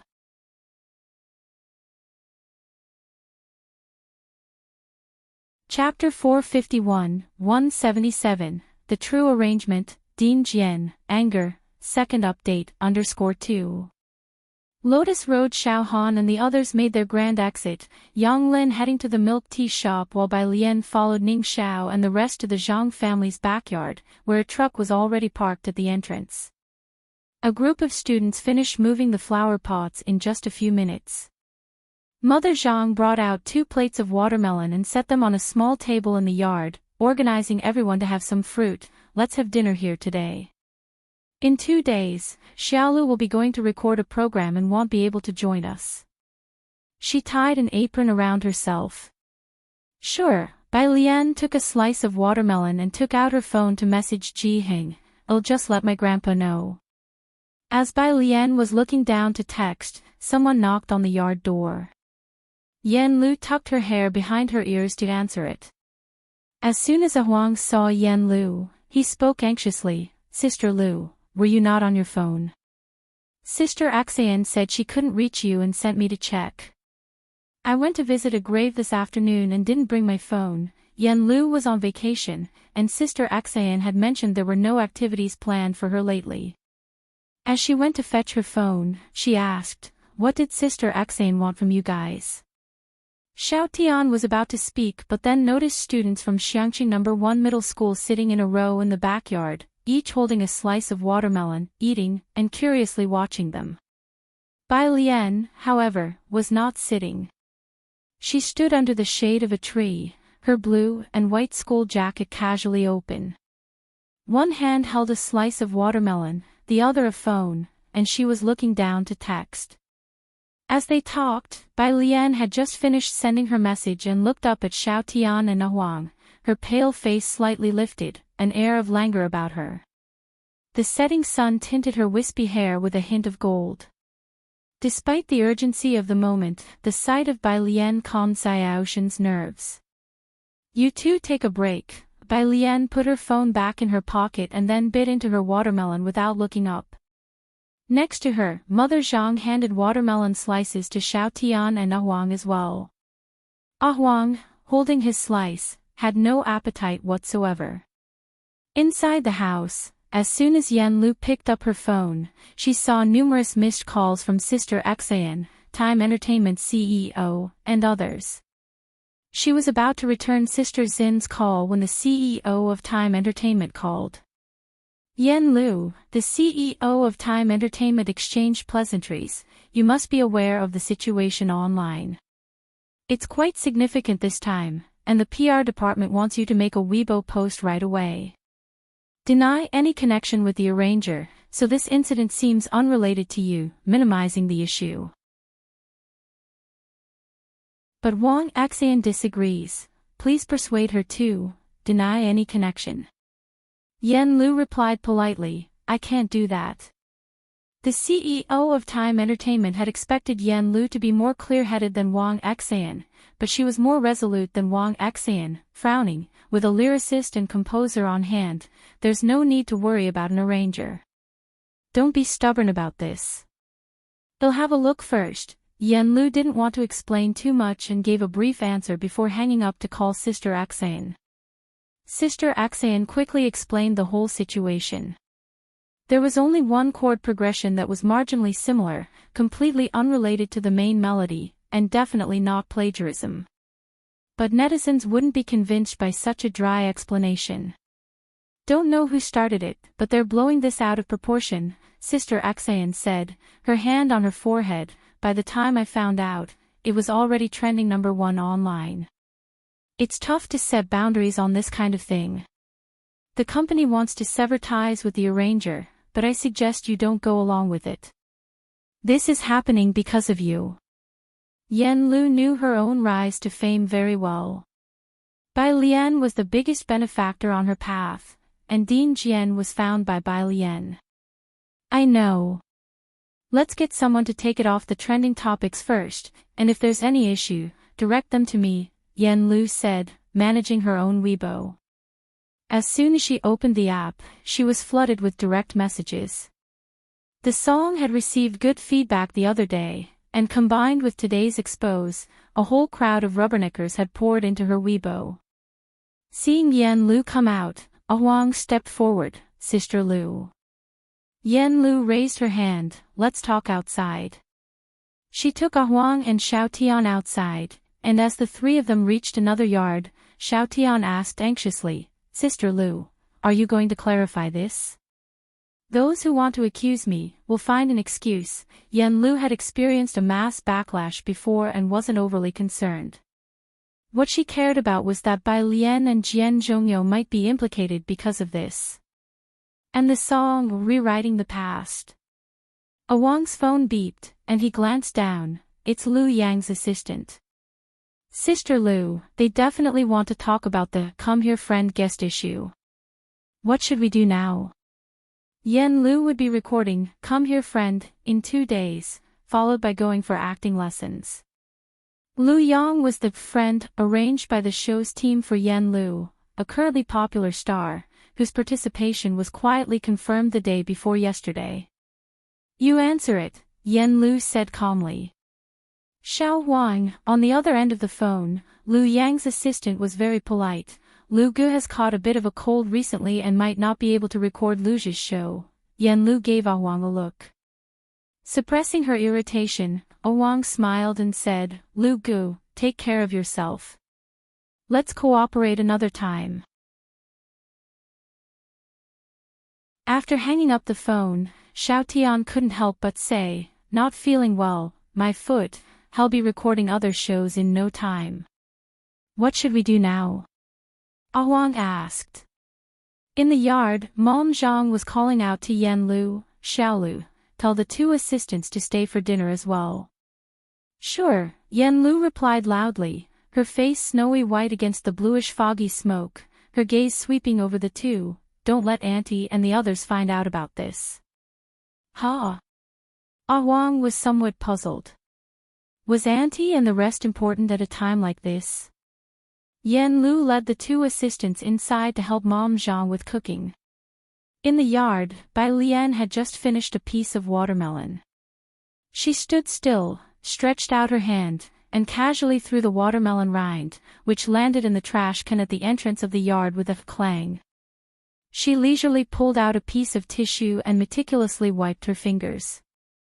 Sitting on the steps, Pu Xiaohan took out her phone, walked over to Bai Lian, and, sked, this is probably it. Pu Xiaohan handed her phone to Bai Lian. The people from Class 15 weren't fools, Xiaoshan's behavior was a clear indication that there was a problem. Coincidentally, this matter was also a public incident. Bai Lian didn't care for the internet, so Pu Xiaohan casually checked her phone. Bai Lian crumpled the tissue into a ball and took Pu Xiaohan's phone to read a Weibo post, at Time Entertainment, all these resources just to promote Yen Lu. Is Yen Lu your godfather? It's hilarious. Outside of those two songs, what else does Yen Lu have to show for herself? Now with the new song's arrangement causing controversy, is this the superstar you neglect other artists for? Hilarious. And the comments below, let's predict Yen Lu Studio's PR response. Yen Lu only has a working relationship with Jian. Please don't escalate the actions of Jian to the artist herself. Yen Lu also strongly condemns such behavior and has already terminated her collaboration with Jian. Doghead, this comment was effectively sealing off all of Yen Lu's potential escape routes. Pu Xiaohan, being half involved in the entertainment circle, picked up a piece of watermelon and crouched down to eat it, saying, with so many of Lu's rivals mobilizing their big marketing accounts and blocking all her paths, do you know this, Jian? You know him too. Bai Lian glanced over and then took out her phone from her pocket, took a picture of Pu Xiaohan's phone screen. She was nonchalant. I know him. Pu Xiaohan quickly ran through who she knew, thinking there was only one possible person she was aware of, and then it hit her, holy crap, Jian Zhongyou? After taking the photo, Bai Lian casually opened WeChat and sent it to Jian Zhongyou. Bai Lian, picture, Bai Lian. 1 minute later. Jian Zhongyou. Jian Zhongyou, exclamation point. Jian Zhongyou, angry.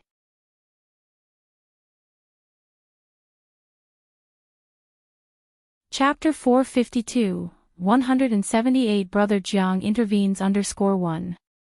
Young people's world is something Jian Zhongyou doesn't quite understand. He couldn't name a single hot star if asked. It was the start of the school semester, and he had even sneaked out for a trip during the holiday, with many tasks awaiting him. Today was Monday, and he had just finished a meeting when he received a message from Bai Lian. As soon as he opened the picture, he saw the bold black letters, rewriting the past, arrangement controversy explodes. He squinted his eyes and sent Bai Lian several symbols. The older generation could handle videos, but many Weibo functions remained a mystery to him, so he scrolled through somewhat slowly. At that moment, Bai Lian sent another message, controversy. He hadn't found out what the controversy was yet, but he replied quickly, I'll take a look. Dean Jian was too lazy to keep scrolling and directly asked a teacher he knew beside him to operate it for him. Miss Yen Lu. The teacher took Dean Jian's phone. He had recorded with Yen Lu twice and naturally recognized her. Don't worry, I'll check it for you. It took the teacher just a few minutes on Weibo to understand the whole story. The barriers within the arrangement community aren't that high. Actually, before this, most people wouldn't go specifically digging into the arranger of a song. Now that it's been dug up by paid posters, it could only mean that this was the only flaw they could find in the song. On the other side of the phone, Bai Lian, having seen the reply, knew it had nothing to do with Dean Jian. She was waiting for Dean Jian to reply to her. Yen Lu was still busy in the kitchen with Zhang's mother. Xiao Tian and Huang, the two assistants, had originally come to bring Yen Lu back to deal with the situation, but before they could get to it, Yen Lu caught them and put them to work washing and sorting vegetables. Xiao Tian, the kitchen space was small, and Huang, who was squatting in the hall removing shrimp veins, felt a bit clueless. What exactly am I here for? Why am I squatting here? He turned his head to look at Yen Lu, who was helping in the kitchen. It was a big issue that concerned Yen Lu's reputation, but she didn't seem to be in a hurry at all. Instead, she was taking her sweet time in the kitchen. Xiao Tian, while picking shrimp veins, felt a weird calm settle over him. Let's just keep sorting for now. Outside, after Bai Lian and the others had finished eating watermelon and went to throw out the trash, Bai Lian and Ning Xiao entered the house. Why haven't you started doing the problem sets yet? Ning Xiao brought in a flower pot, his voice calm. Bai Lian grabbed a pair of scissors, the ones on the app. At the beginning of the month, the app had released new problems, and Ning Xiao had already started solving them. Bai Lian hadn't started, and many people were stumped by a particularly current problem on the app. Yes, I was just looking at the Langland Seagull Zero. Bai Lian stood by the window, started trimming the branches. I'll look at it in a couple of days. Right now, I have to sort out some materials for Hewen. Hewen was like a senior brother who had his younger sister do all the grunt work. As soon as new literature was published that he hadn't had time to read, he passed it on to Bai Lian, asking her to read it and summarize the core points and overviews for him. Bai Lian hadn't even started college yet, but she was already getting a taste of postgraduate treatment. But the literature Hewen sent was all in fields she was interested in. Ning Xiao, who already knew who Hewen was, as the two talked, Xiao Tian and Huang squatting nearby were completely lost. What app, Hewen? And what was that about Langlands and Seagull again? All this was beyond them. The two were utterly confused. Eventually, they got back to talking about Grandma and Uncle Wang, how the boy's grandma was sick, and the uncle was taking care of her at home. That was what normal students talked about. Today the house was crowded, but with the help of Yen Lu and the two assistants, Zhang's mother quickly prepared the meal. She moved 2 tables together, and a bunch of people gathered around to eat. Alien, when is Qi Lu coming back? At the dinner table, Zhang's mother recalled that the last time they had a meal, Zhang's father was there, and so was lawyer Qi Lu. When Zhang's mother mentioned Qi Lu, Yen Lu also looked at Bai Lian. Qi Lu was the life-saving benefactor of Zhang Xiai's. Bai Lian, holding chopsticks and picking up a stalk of bok choy, said upon hearing this, next month. Last year, Qi Yundai was in exile, but this year he was returning to his position. Ming Dongheng said he didn't have much vacation time, but he would still take the time to come back and test Zhang Xiai's. Around the dinner table, they chatted about this and that, but no one brought up Yen Lu's issue. The dinner lasted until after 7 in the evening. As Huang finished eating and started to help clean up the table, he looked down to ask Xiao Tian, why does Sister Lu have so many student friends? Also, who is Qi Lu? I don't know, Xiao Tian responded as he placed the dishes into the kitchen. Xiao Tian and Huang hadn't been involved with Zhang Shi's case and didn't even know that Qi Lu was a lawyer, they only thought it was some two-character name.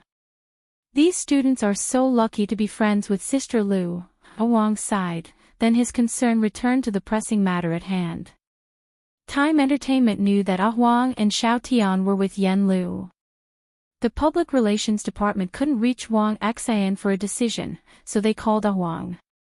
After taking the call, Huang finally found an opportunity to speak with Yen Lu. Sister Lu, the public relations department communicated with me. You just need to post a clarifying Weibo. A Weibo post clarifying that she had nothing to do with the arrangement. Yen Lu shook her head, offering no explanation. If this matter isn't clarified, with such a fuss, Yen Lu might lose a lot of resources. Huang couldn't understand it at all and said, Xiao Tian, what do you think Sister Lu's team is thinking? Who exactly made the arrangement? Xiao Tian shook her head. Yen Lu recorded the songs herself, so she didn't know who wrote the lyrics and music. Within the entire Time Entertainment, probably only Sister Xian and Yen Lu knew about it. At 8 o'clock, a group of students bade farewell to Mother Zhang. Jiang Fulai's car had just stopped on the opposite side, waiting for her. As Bai Lian walked toward the car, her phone vibrated a few times. Principal Jian had finally figured out the ins and outs of the situation. He didn't send a message, he called Bai Lian directly. Pressing the answer button, Bai Lian walked towards the light across the street. Principal Jian. I found out, Jian Zhongyou didn't beat around the bush. He was still sitting at his desk, reaching out to click on a long recording. There is a video on the internet from a previous internal performance of our school, and I conducted that performance. I checked the records of that performance at the school. Principal Jian didn't have a vivid memory of that performance, and it was only after seeing the video online that he realized he had such an arrangement to his credit. It was indeed Jian Zongyi's own stylistic hallmark. There was nothing much to say. Jian Zhongyou could only sigh. The netizens, or rather, Yen Lu's aggressive moves, were too powerful. With so many years of performances at Jiangjing Music Academy, each nearly 3 hours long, they could still find these arrangements amidst them all. What do you plan to do? Bai Lian reached out to pluck a leaf from the side, toying with it in her hand, her voice calm and unhurried. Jiang Fulai saw her walking so slowly, so he got out of the car to wait for her. Bai Lian was not yet done talking with Principal Jian. We need to handle this. Principal Jian also calmed down, having lived long enough to know that with such intensity behind it, there must be someone stoking the flames. Otherwise, even if it's clarified, a lot of people won't be notified. Everything needs attention. Spreading rumors takes just a mouth, debunking them runs you ragged. After hanging up the phone, Jiang Fulai opened the car door and asked a few questions, to which Bai Lian recounted the whole situation with Yen Lu. Your new song. Jiang Fulai knew she wrote lyrics and composed music, and his eyes turned colder, too. Yeah. Bai Lian was not too concerned. She got into the car and began to check the academic paper Hewen had sent her on her phone. Jiang Fulai, seated beside her, raised his hand to signal Ming Dongheng to drive, his eyes narrowing slightly. Don't let Principal Jian act rashly on this matter. Give me Yen Lu's agent's contact information.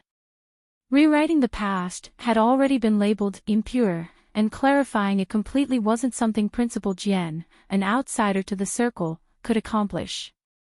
Bai Lian opened Sister Xin's WeChat and sent it to Jiang Fulai. Jiang Fulai reached out to open it and added her as a friend. Why are you looking at this?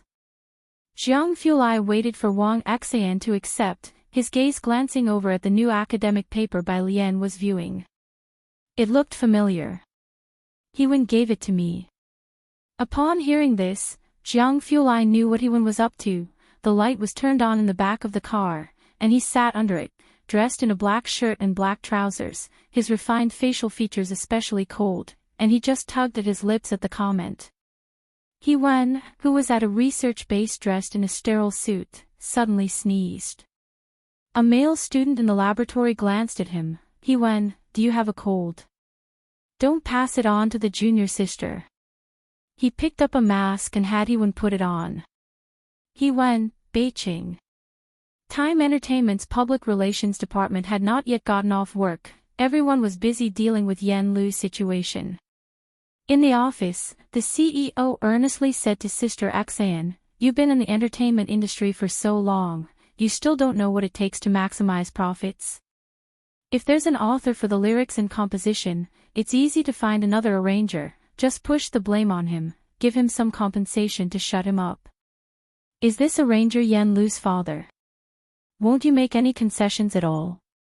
Hearing this, Sister Xan sitting opposite only raised her eyebrows. Principal Jian might not be Yen Lu's father, but Bai Lian could be considered as such. With Principal Jian's status, the fact that he was willing to arrange music for Yen Lu was all for the sake of Bai Lian. In the whole entertainment industry, no senior had a stature like Principal Jian's. If the PR department clarifies it, just push the responsibility onto Yen Lu. Sister Xan put down her teacup. Yen Lu had been through a lot, and Sister Xan had become indifferent. As for the rest, well, try to debunk it as much as possible. This isn't plagiarism to begin with. It seems Sister Xan and Yen Lu were already out of control. The CEO lit a cigarette, looking at Sister Xan. In that case, let Yen Lu rest for a few more days. Let Manchi replace her in Perfect Day this time to avoid the limelight. Perfect Day was a variety show invested in by Time Entertainment. Businessmen always seek profit and avoid harm. Now the netizens were all dodging Yen Lu, and a bunch of her past scandals was being circulated. Time Entertainment was worried about affecting the reputation of their produced variety show. Yen Lu was currently involved in 2 variety shows, Perfect Day and Come Here Friend. The latter had a signed contract, while the former did not. Of course, now with Yen Lu's situation escalating, it was damaging to the artist's image. The variety show could also break the contract and have Yen Lu compensate for it. Sister Xan took out her phone and got in touch with the marketing accounts. Just as she turned on her phone, she received a new friend notification.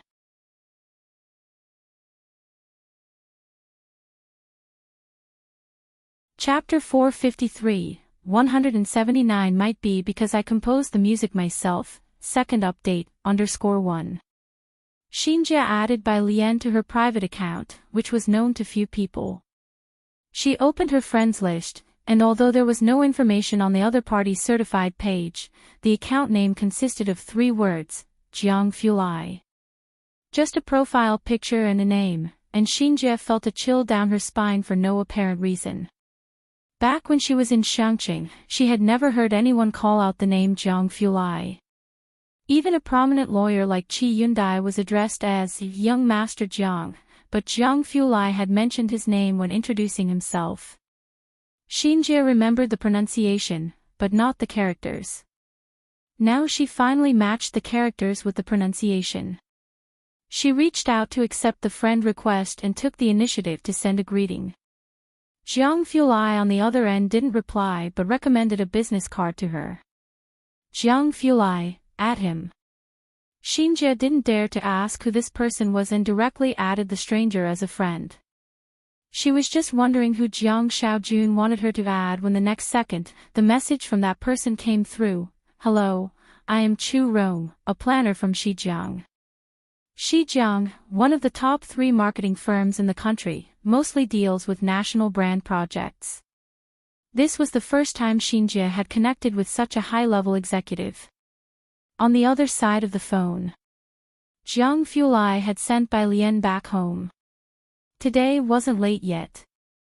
Ji Heng was still embroidering in the courtyard, the large light illuminating and casting a long shadow behind him. His mobile phone was also next to the embroidery frame. He was video calling with Ji Xiaojun and Shen Qing. You're back early today. Hearing the sound of the door opening, Ji Heng raised his head slightly. Yes, Bai Lian put down her backpack, washed some fruit in the kitchen to share with Ji Heng and sat beside him. She greeted Shinqing and Ji Xiaojun while speaking to Ji Heng. Grandpa, do you know about the Landau Zener crossover? What crossover? Ji Heng's wrinkled hand paused, his mind still lingering on the wave-particle duality of light. Had Bai Lian mentioned she wanted to switch subjects beforehand? He calmly made another stitch, deftly directing the conversation. There's something I need to tell you. Go ahead. Bai Lian bit into a pear, speaking unhurriedly. Your uncle is now in Jiangjing. Ji Heng knew Bai Lian was an excellent student, probably the smartest among the Ji family. Have you thought about what you want to do in the future? Bai Lian, quantum mechanics. Her answer was crisp and decisive. Ji Heng, are you going to study this? Wave-particle duality. What's that? On the other end of the phone, Shinqing was full of confusion, and Ji Xiaojun also leaned in. Bai Lian looked encouragingly at Ji Heng, who set down his needle expressionlessly. All of this is related to quantum mechanics. In short, a photon is a superposition of waves and particles. To put it in plain terms, do you know about online games? You know there is a rock ahead, but it won't spawn until you get close. The moment you walk over, it immediately spawns. Shinqing didn't understand, but she felt something odd and involuntarily rubbed her arms. I see. Ji Xiaojun nodded his head, his mind recently bombarded by a plethora of data. So, Alien is going to study physics. That's the plan for now. Bai Lian finished the pear. Uncle, is there something you need? Shinqing chimed in from the side. He wants to find you to help him with the data analysis. Ji Xiaojun. Ji Heng picked up the needle again. Let's wait until after Alien's college entrance exams. Nearby, Bai Lian didn't bring up the crossover again, and Ji Heng finally relaxed. Meanwhile, with Jiang Fulai in the study, his phone was lit up with a hands-free call activated. On the other end, Jiang Ziju's voice sounded puzzled. Marketing? Yes. Jiang Fulai reached out, picking up the cushion on the carpet with 2 fingers and casually tossed it onto the sofa. His voice was indifferent. The person is all I need. Okay. Jiang Shijue arranged it, curious about what it was but didn't dare to ask. Are you coming back next month? Jiang Fulai paused for a moment. Coming back. He ended the call, returned to his seat, and turned on the computer. The glow from the screen cast his face in a stark white light. He logged directly into WeChat. The request from Director Jian had been accepted, and the person had sent Jiang Fulai a video and a document. The video was an internal performance from Jiangjing Music Academy, and the document listed the names and times of the performers involved. He edited a segment from the video and took a screenshot of the list with Director Jian's name and the school's seal. Jiang Fulai, do you mind if it's revealed that you are Jian? Jiang Fulai knew that Director Jian had used the pseudonym Jian to collaborate quietly with Bai Lian on music, purely for the music's sake, but had not expected that after the song became popular, such a situation would arise. At that time, Yen Lu was still relatively unknown, and Director Jian didn't want to label the song with something as significant as Director Jian.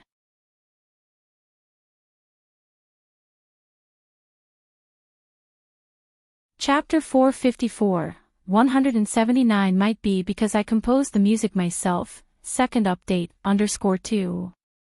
After the 2 songs, the reputation of the lyricist and composer by Jian and Jian had already been established. They were the rising stars in the circle. Whether Director Jian made a public appearance was no longer a concern, at least the new song wouldn't be tagged with Director Jian. Director Jian, I don't mind. Jiang Fulai had anticipated this as well, his fingertips idly tapping on the tabletop. With no issues from Director Jian's side, things would be easily manageable. The next day, Tuesday, Yen Lu's popularity was still sky-high. Bai Lian received a WeChat message from Sister Xian during her afternoon class, telling her that Sister Xian had driven to Xiangqing overnight. After the afternoon classes ended, at the Zhang family's place, Mother Zhang knew Yan Lu and the others had business to discuss, so she went to sell flowers in the front, leaving the backyard and the living room for Yan Lu and the others. Sister Axayan had driven to Xiangqing overnight and arrived in the morning. After getting some sleep at a motel, she didn't reach the Zhang family's place until now. Sister Axayan, Sister Lu doesn't agree to post a clarification on Weibo, Ahuang said, having stayed up all night following public opinion, and poured a glass of water for Sister Axayan. You haven't seen what people online are saying about Sister Lu. Yan Lu treated her assistant well, was approachable and not pretentious, and Ahuang liked this boss a lot. I know, Sister Axayan said, holding a teacup and looking at Yan Lu. Did Lu Yang reject you? Yeah. Yan Lu wasn't surprised by this. I'll check with some old friends. Sister Axayan took out her phone to call a friend within the circle, looking for someone to step in temporarily. As soon as the person on the other end heard it was about Yan Lu, who had been at the peak of controversy these past few days, they politely declined. Are you guys sure about recording in Xiangqing? Isn't that a bit too far? We're shooting in Xiqing recently. After hanging up the phone, Sister Axayan also felt somewhat helpless. It was then that the back door was pushed open, and upon hearing the sound, Sister Axayan quickly stood up. The person who entered was Bai Lian, one hand carrying a black backpack, the other holding a removed school uniform, and using her elbow to close the door as she walked in. Miss Bai, Sister Axayan gave up her seat to Bai Lian, her tone full of apology. It's my fault, I've dragged both you and Director Jian into this. It's my fault. Yan Lu also felt very sorry. She hadn't expected the incident to disturb Bai Lian, who only loved studying. There are too many marketing accounts smearing me, and I've given them plenty of material in the past. It's okay. Bai Lian understood all there was to know about the entertainment industry. She didn't care much about it. Even Pu Xiaohan, who focused on making videos, was being slandered, let alone a public figure like Yan Lu. Teacher Jiang will arrange for clarifications later. Sister Axayan paid attention to Bai Lian's expression, and seeing that she didn't mind, Sister Axayan finally relaxed. I know. Jiang Fulai had mentioned this to her the night before, but Sister Axayan still hadn't seen Jiang Fulai remove the trending search. Nor had there been any movement from Chu Rong in her contact list. For Sister Axayan, the important thing wasn't the dirt on Yan Lu, but rather Bai Lian and Director Jian. Since neither of them would hold a grudge against Yan Lu because of this, she could rest assured. Across from her, Ahuang watched Sister Axayan and Yan Lu treating Bai Lian, the high school student, with such respect that he was inwardly surprised. As Sister Axayan was speaking, her phone lit up.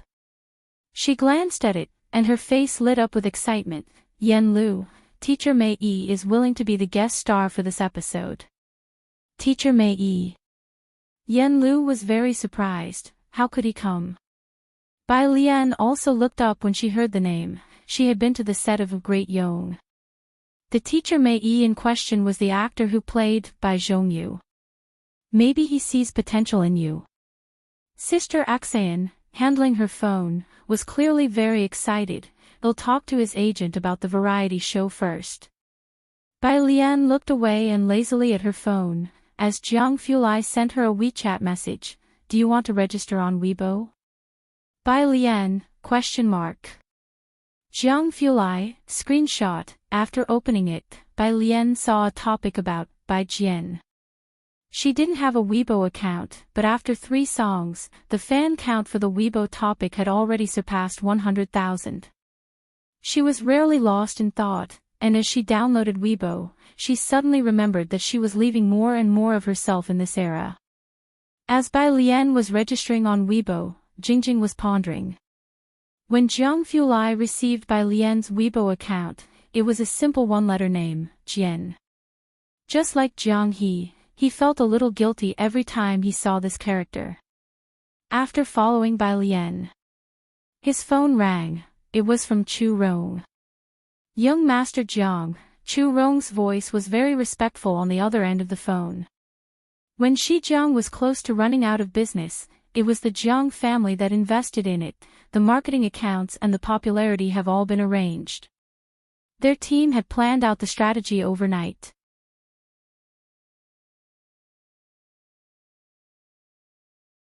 Chapter 455, 179 might be because I composed the music myself, second update, _3. Ensure Yan Lu won't be stained by this incident and use the opportunity to push the song to another level of popularity. Although Chu Rong didn't quite understand why such a minor incident in the entertainment industry would warrant the attention of Jiang Fulai, who was said to have been hands-off for quite some time. Jiang Fulai walked to the isolation room, his voice faint. Okay, I'll have Dean Jian post on Weibo. Jian Zhongyo did have a Weibo account. When Jian Zhongyo received the message from Jiang Fulai, he was still at school.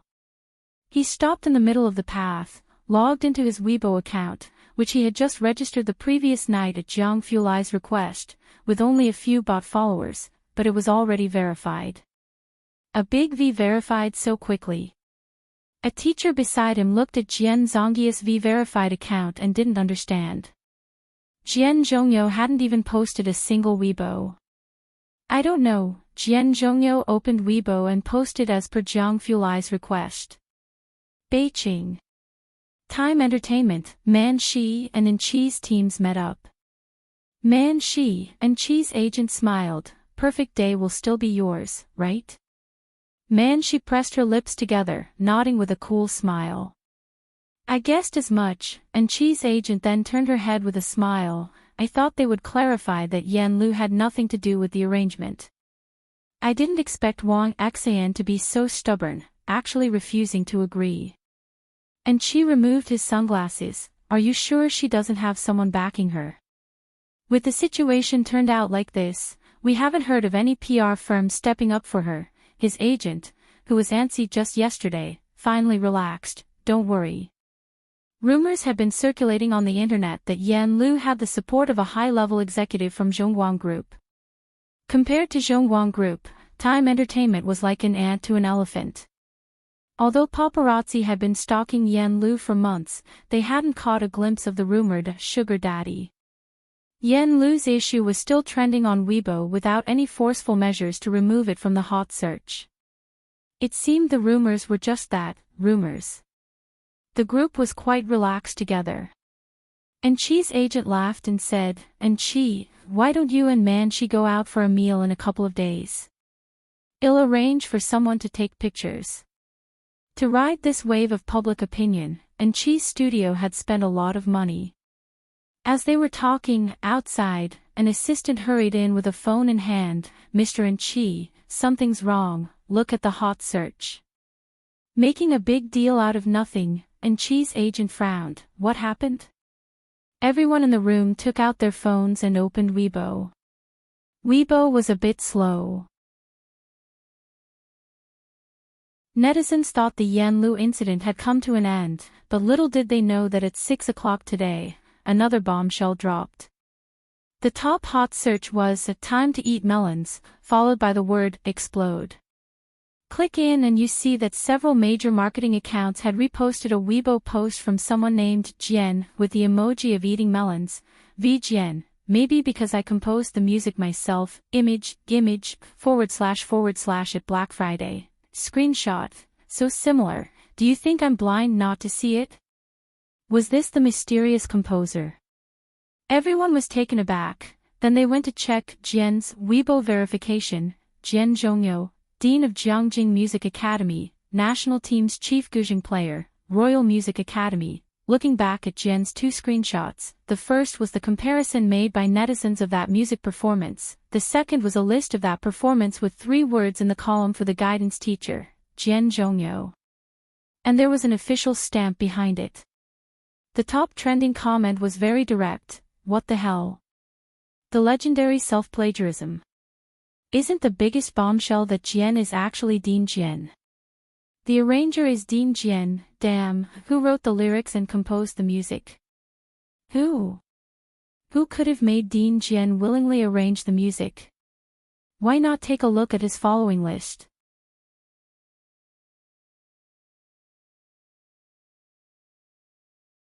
Chapter 456, 180 Regretting Not Doing It Sooner, Mysterious Composition _1. Netizens mostly came for the excitement, and the vast majority of them did not recognize Dean Jian. But there were some professionals in the comments section providing explanations, along with striking and vivid contrasts. The status of the Dean of Jiangjing Music Academy might not be known to those who don't study art or mingle in this area, but when you compare him with the president of Jiangjing University, it becomes crystal clear to everyone. Yan Lu had a 3S+ level drama waiting to be aired, and beyond that, 3 songs that had broken through the music industry in China this year.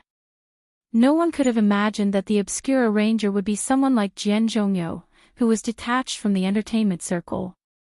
Jian Zhongyo could be called a master, an artist who could perform at national events. Perhaps many netizens still couldn't imagine Dean Jian's status in the world of national music. But Enqi and his entourage, who had been to the music academy for lectures, were well aware. Enqi's agent felt like he was going insane, his hands trembling. The arranger for Yan Lu is him. From the very first song.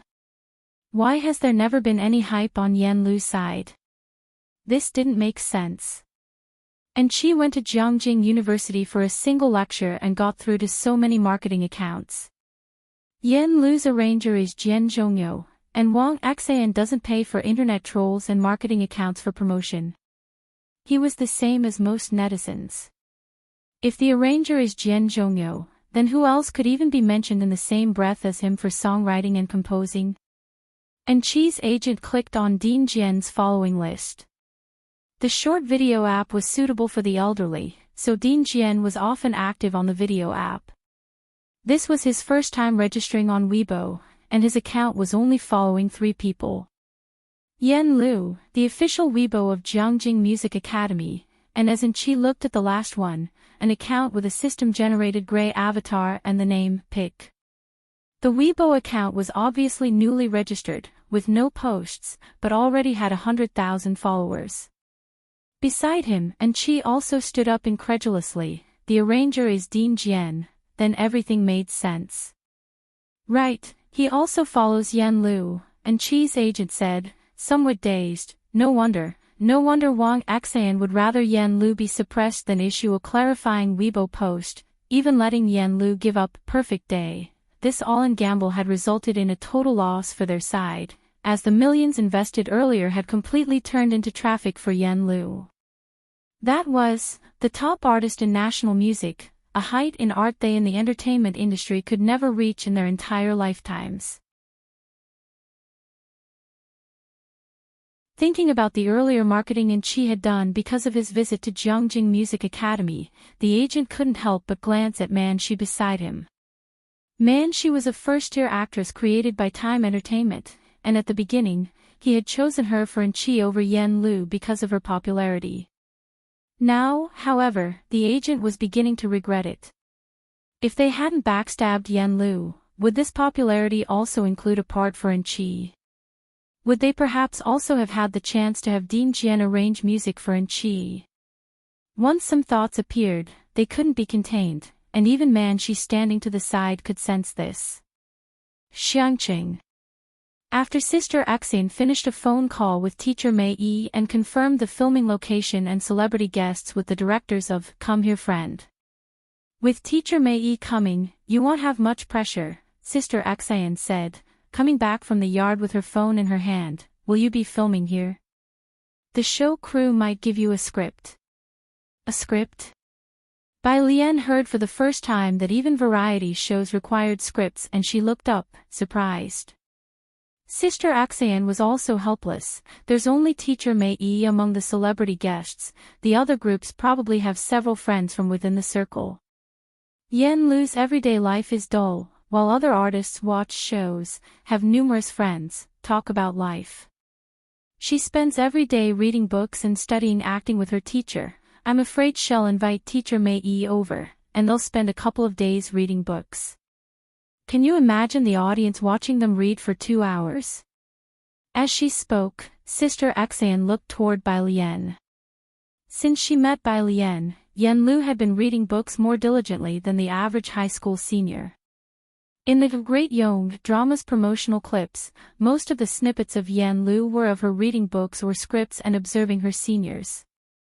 Take them to visit Wallow Street, Bai Lian suggested. However, as a phenomenally popular tourism street, it was always crowded and might not be suitable for long-term shooting. Bai Lian tilted her head, looking at Yan Lu, as her fingertips tapped on the table, slowly starting to think. Perhaps because she felt guilty about not keeping a closer eye on Zhang Xiai's, Bai Lian had been feeling remorseful about his year in prison and became even more caring towards Yan Lu and Zhang's mother. Sister Xin's phone rang again. It was the CEO of Time Entertainment.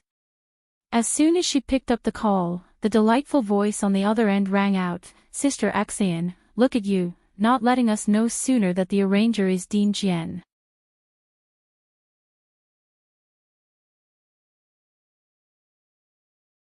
Chapter 457, 180 Regretting not doing it sooner, Mysterious Composition _2. The boss politely called out, "Sister Xian."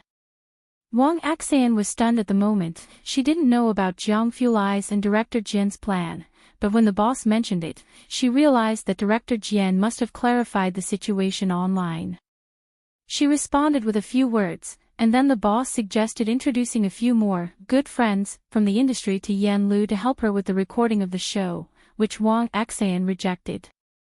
"All right then, I'll talk to the friends from the show and get Yan Lu on for a couple more episodes." The boss didn't mind. "By the way, who is the composer and lyricist for the arranger Director Jian?" He was fishing for information. Regardless of the upcoming drama's performance, people in the circle all knew that Yan Lu would be popular just by her songs, given the quality of the composing and lyrics, and with Director Jian arranging, lately, there's no one in the music industry who could compare. Sister Xin's gaze fell on Bai Lian, skillfully deflecting the conversation. The boss of Time Entertainment was also tactful, not probing further. She was on the phone, while Xiao Tian and the Huang next to her hadn't received the Weibo notification, but their WeChats were bombarded with inquiries from numerous friends. As soon as the Huang unlocked his phone, he saw a message from a friend who also worked in the industry. "Yan Lu's arranger is the dean of Jiangjing Music Academy. Damn, you kept such a big secret from me. I've been worried for you for 2 days. De Huang, I'm really angry now, smile, Huang. Ha. At night, 10 o'clock.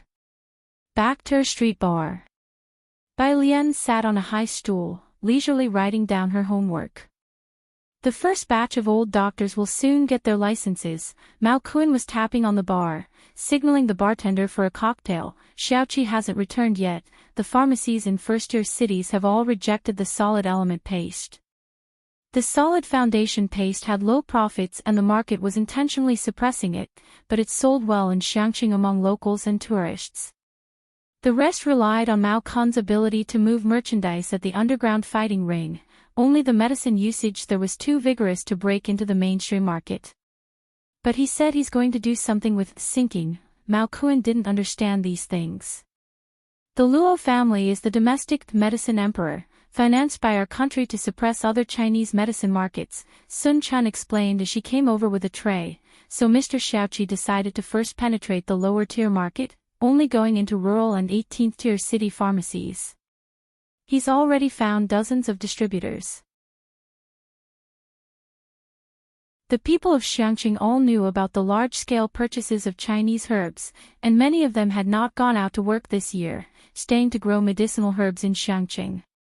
Once the market opened up, everything else would be easier to handle.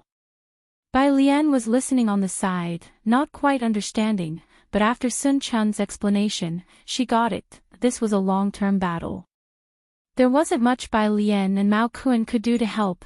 Bai Lian only asked them to teach her the set of acupuncture techniques for myopia once they got their traditional Chinese medicine licenses. "I have a fight scheduled for Saturday," Mao Kun mentioned to Bai Lian after their conversation. "Sis, are you coming to watch?" Mao Kun didn't fight very often now, but the fighting ring had invited him because he was so popular. A fight. Bai Lian wrote down another line under the light. remembering what Sister Xian had said, is it hard to get tickets for the fight? That's for outsiders, I'm practically one of the family at the ring. Mao Kun took a sip of his cocktail. He had never been to high school, but he was curious, are high school assignments really that numerous these days? Every time Bai Lian was at her busiest, she had to write homework, always homework. Having finished her work, Bai Lian did not check her answers, but leisurely turned the page. Can you bring people in to film? She explained that Yan Lu needed to record a TV program. Wallow Street was too crowded and Yan Lu couldn't visit often, but Bacter Street was full of international folks, and no one would recognize a domestic, minor celebrity. There were also many interesting things. Sister Xian thought Yan Lu was too dull and worried the show wouldn't have a good effect. Mao Kun didn't know, he muttered into his phone for a while, then said to Bai Lian, but they can only have 5 tickets. However, the footage needs to be screened by the fighting ring after post-production, since many things in Bacter Street shouldn't be revealed to the public. They'll have Xiaowu follow them, so they won't cause any trouble. Xiaowu was now a well-known small-time player in Bacter Street. 5 tickets meant that most of the variety show crew couldn't come. Got it. Bai Lian nodded in agreement. Behind them, Sun Chun returned to the bar, picked up a lemon, and thought to herself, bringing people here to shoot a variety show, aren't they going to be scared to death? Are you about to leave? Bai Lian suddenly remembered this and turned her head to look at Sun Chun.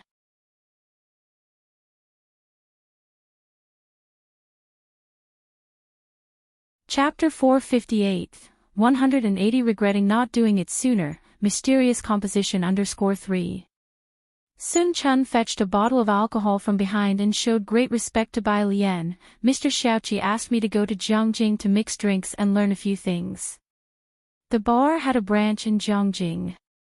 Bai Lian watched Sun Chun smear lemon around the rim of the glass, smoothly flipping it in the air. The bar's lights shone on Sun Chun's seductive face as she moved with grace and ease. Would drinks made like this taste better? She picked up the drink Sun Chun had mixed for her. It was very mild, quite different from the alcohol she was used to. Beside her, the male bartender handed over his own mixed drink to Mao Kun with a look of grievance. Mr. Mao, why does Miss Bai only drink what Sun Chun mixes? Is mine not tasty? Mao Kun glanced at Sun Chun and then at Bai Lian. No, it's also possible that yours just doesn't look as good. Thursday. Su Nanjing drove Bai Lian back to Purist Street. In most cases, Su Nanjing had replaced Ming Dongheng as Bai Lian's chauffeur. We're going to Bacter Street to watch the fights this Saturday. Su Nanjing stopped the car at the intersection and looked back at Bai Lian. Bai Lian, little sister, do you want to go? It's a rare opportunity, I only got it through Chael. In the passenger seat, absorbed in Weibo, Xiao Bingwen lifted his head and hesitated. It's too bloody, better not. It was a mess there too. Su Nanjing realized and looked in the rearview mirror at Bai Lian, who was reading her book obediently. That's right, Bai Lian, little sister, you should focus on your studies. Bai Lian lazily responded with a The car's speakers were playing a loop of 3 songs by Yan Lu, connected via Bluetooth by Xiao Bingwen. As Su Nanjing started the car, he asked, do you like Yan Lu that much? Xiao Bingwen returned to WeChat to message Ling Shuhe. Xiao Bingwen, I can't believe your teacher is involved. Ling Shuhe, she has the talent, it's rare for someone to have arrangements done by the teacher, I wonder who the composer is. You don't get it, Xiao Bingwen held his phone, if you knew who did the arrangement, it would shock you. Su Nanjing wasn't interested in the entertainment circle, he was preoccupied with dealing with Chael's matter recently or thinking about how to formally introduce Bai Lian to the Su family or how to introduce the Empress Mother to Bai Lian. Messages hit the wall. Who is it? Su Nanjing replied nonchalantly. Dean Jian, Xiao Bingwen whispered with a mysterious tone, Shu's teacher. Ah. Although Su Nanjing had heard of these two, he had never met them and was quite surprised. he's arranging for a star. Yes, Xiao Bingwen sighed, everyone's guessing who the mysterious composer is. They're definitely not any less talented than Dean Jian. This has been a frenzy in both the music industry and entertainment world. Xiao Bingwen was close to Leng Shuhe and naturally understood music too. The fact that Yan Lu's 3 songs were such a hit already illustrated the composer's abilities. After Dean Jian appeared, even Leng Shuhe and his circle were guessing who the lyricist and composer were, not to mention others. Su Nanjing also found it unexpected, then remembered something and explained to Bai Lian in the back seat, Dean Jian, that's the teacher who's really good at guzheng. Bai Lian, little sister, when you go to Jiangjing, I have a surprise for you.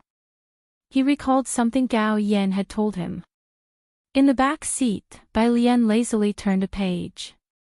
The car arrived at Purist Street. Bai Lian said goodbye to Su Nanjing. Next to Purist Street's trash cans, a blonde-haired man squatting and smoking stood up when he saw Bai Lian. With a cigarette dangling from his mouth, he pulled a few tickets out of his pocket and handed them to Bai Lian. Bai Lian reached out to take them. Inside the car. Seeing Bai Lian interacting with a ruffian with yellow hair, Su Nanjing couldn't help but sit up straight, his gaze following as the yellow-haired man gave Bai Lian something.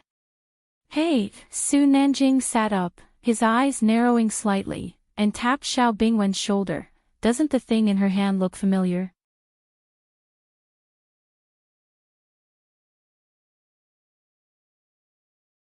Chapter 459, 181st Annual Feel-Good Article, Alien Offers Tickets, Second Update, _1 Xiao Bingwen was messaging Leng Shuhe while casually browsing Weibo. Leng Shuhe, this big shot's Weibo. He clicked on the link and saw a Weibo post with the word found, with only 1 following, which was the Douyin platform, but already had 2.01 million fans, all active ones. Is this the Weibo of the lyricist and composer? Xiao Bingwen followed the account and heard Su Nanjing's voice, and when he looked up, he saw Bai Lian slipping the blue ticket back into his school uniform pocket. It does look a bit like your ticket, Xiao Bingwen paused. It looked very much like a Fight Club ticket, but she seems to have many. Those tickets could only be obtained by Su Nanjing through Chail.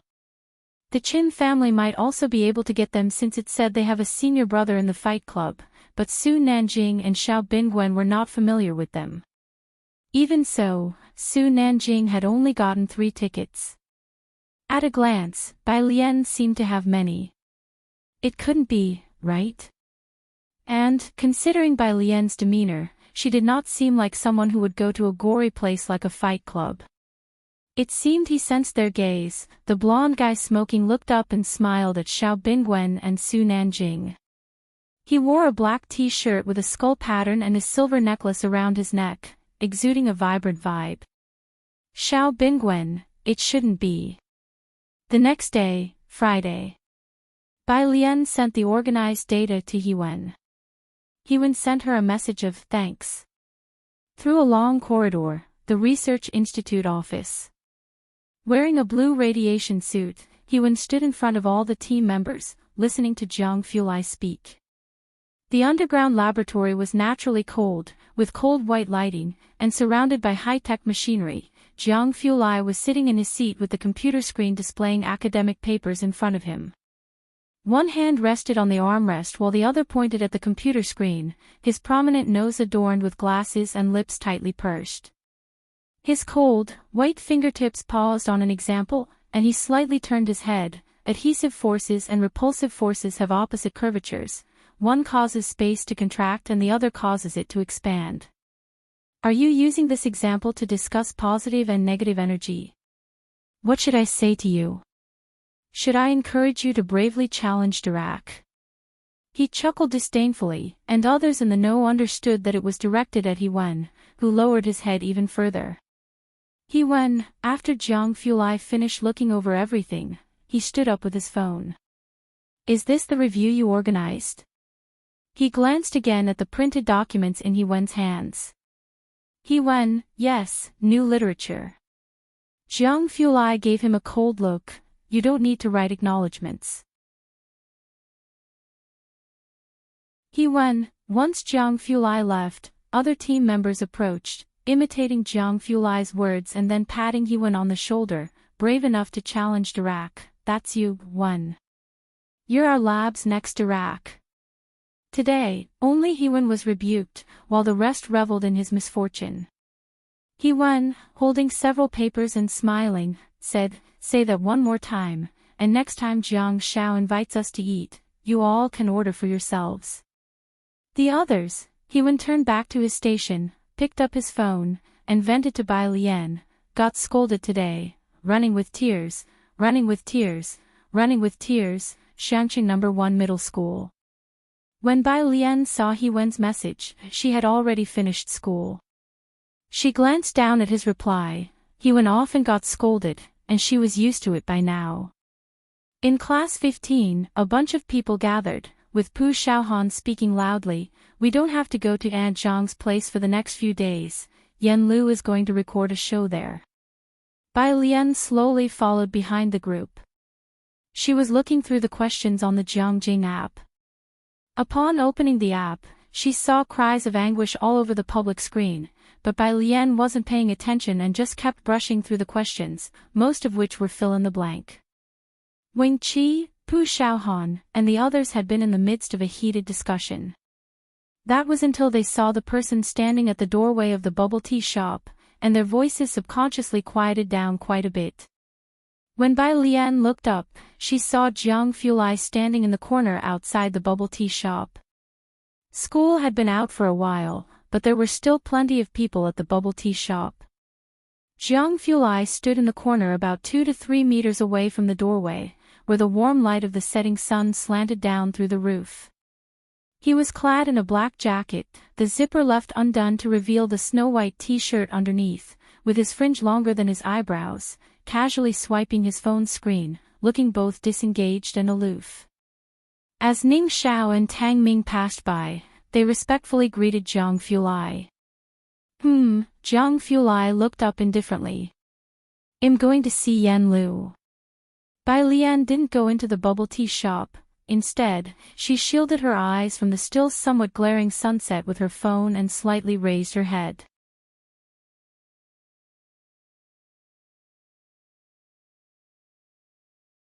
Chapter 460, 181st Annual Feel-Good Article, Alien Offers Tickets, Second Update, _2 Zhang Mama's house is just ahead. Jiang Fulai walked a bit further ahead, blocking the sunlight. Let's go then. He accompanied Bai Lian there. Did you curse at He Wen today? Bai Lian asked with her mobile phone in hand, a bit curious. Jiang Fulai's eyes were cold, and he answered casually, if describing facts is considered cursing. From his tone, Bai Lian knew He Wen would be criticized again next week, so she changed the subject. Are you going fishing with my grandpa tomorrow? Jiang Fulai had spent the whole week in the lab. There were 2 days off for the weekend. Hearing about going fishing with Ji Hing, Bai Lian still wasn't clear how the two had gotten in touch. Zhang family. Mei Yi and his agent had already arrived. The agent was a middle-aged man, slightly overweight. He looked around the Zhang family's backyard and whispered to Mei Yi, "You've got a good eye." Mei Yi came to Xiangqing to record a show with Yan Lu. His agent had disagreed at first. Back then, the old storms of the book world were too intense and he didn't want Mei Yi to get caught up in them.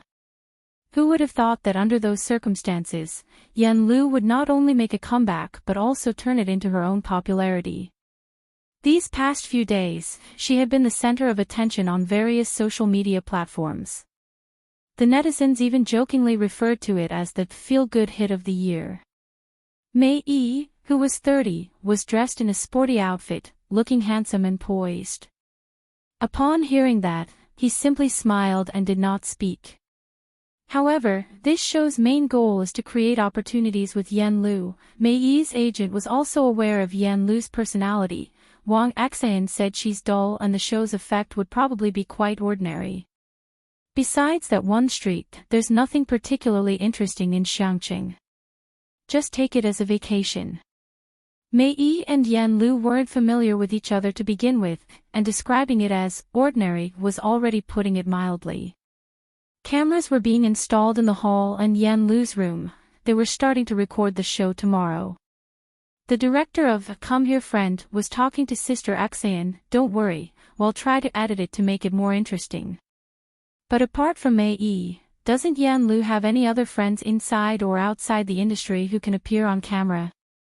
Next to them, Huang and Xiao Tian were helping clean the living room, and upon hearing this, thought of that group of students from Xiangqing No. 1 High School. They did have friends, just not famous ones. I'll ask, but they probably don't want to be on camera, Wang Xan said with a smile, somewhat wishfully. She also has a few friends outside the industry. If Bai Lian were willing to appear on camera, the viewership would definitely be extraordinary, and then there was Jiang Fulai. Without mentioning anything else, just them showing their faces would basically outshine the current trending celebrities in terms of looks. But to ask them to appear on camera, who could have that much clout? All right then, the director said, somewhat regretfully. He looked down at the program recording plan he had given to Yan Lu: shopping, moving flowers, selling flowers, studying. There wasn't anything fresh and eye-catching to show. He really wanted Yan Lu to invite Dean Jian over, that would guarantee explosive ratings, but both Yan Lu and Wang Xan avoided the topic of Dean Jian. Of course, the director was disappointed. Zhang Mama had returned to her hometown the past 2 days, leaving the place to Yan Lu, who came out with a flower pot. Speaking to Mei Yi. Well, go shopping first tomorrow morning, then buy groceries in the afternoon to cook. Mei Yi's agent listened to Yan Lu's lackluster plan without surprise. Why don't you invite a couple more friends over? Otherwise, it'll be awkward having just you and Mei Yi eating alone. Mainly because Mei Yi was a guy. Yan Lu was about to reply. Someone knocked at the door from outside. She set down the flower pot and went to open the door. Mei Yi and his agent both glanced toward the door. Outside stood 2 people, a man and a woman. The girl, dressed in a loose school uniform, casually twirled a mobile phone in her hand, her almond eyes slightly squinted, looking very laid back. Her skin was exceptionally pale, her hair lazily held up behind her head with 2 wooden hairpins, backlight by the glow of the evening sky, wearing no other adornments. She seemed as though she were standing in a colorful comic book. She slightly tilted her head to speak to the man beside her.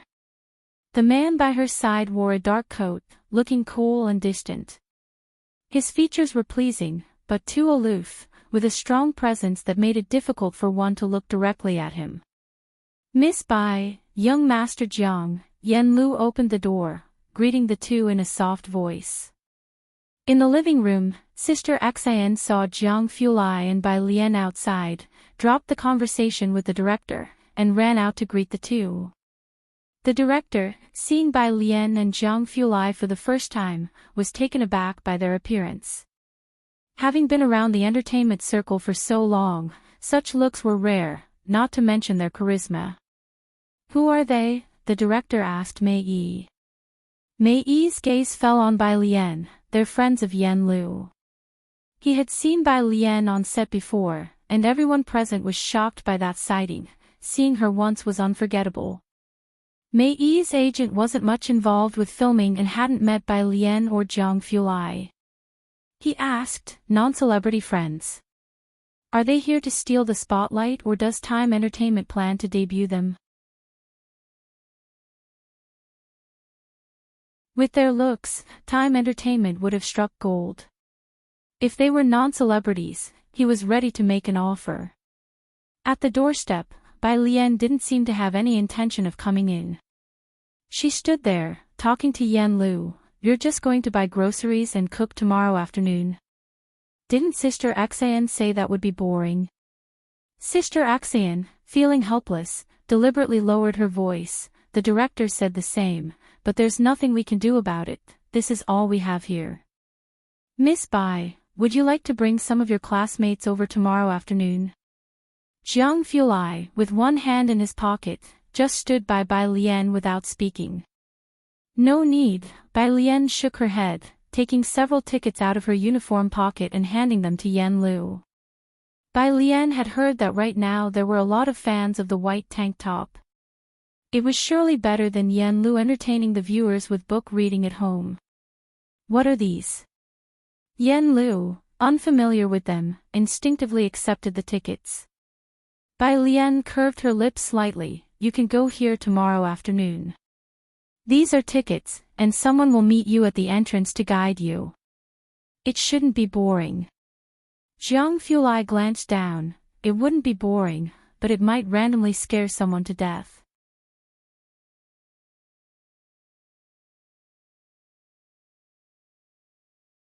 Chapter 461, Mysterious Guest _1 introduced by 182 Jiang. She would describe this using the words, not boring.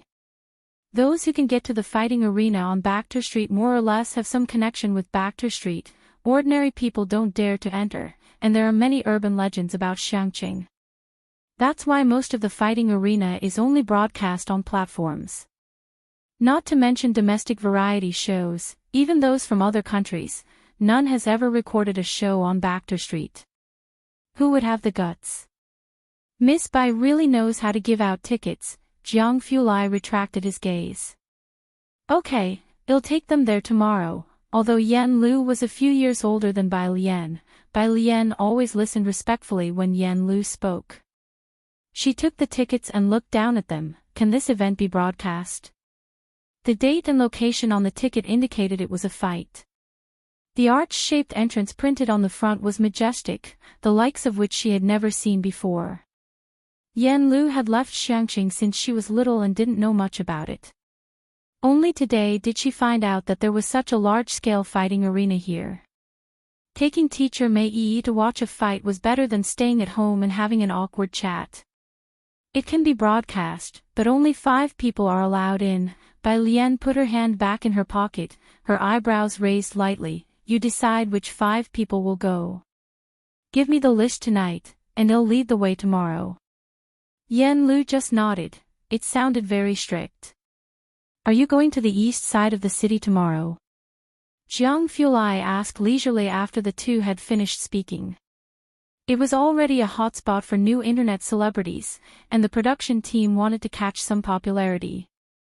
Yan Lu was very direct. I'm also promoting my hometown in passing.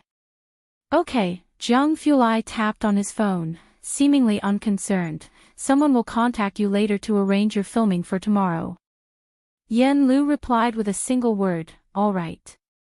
Cameras were being installed in the yard, and Bai Lian did not enter with Jiang Fulai.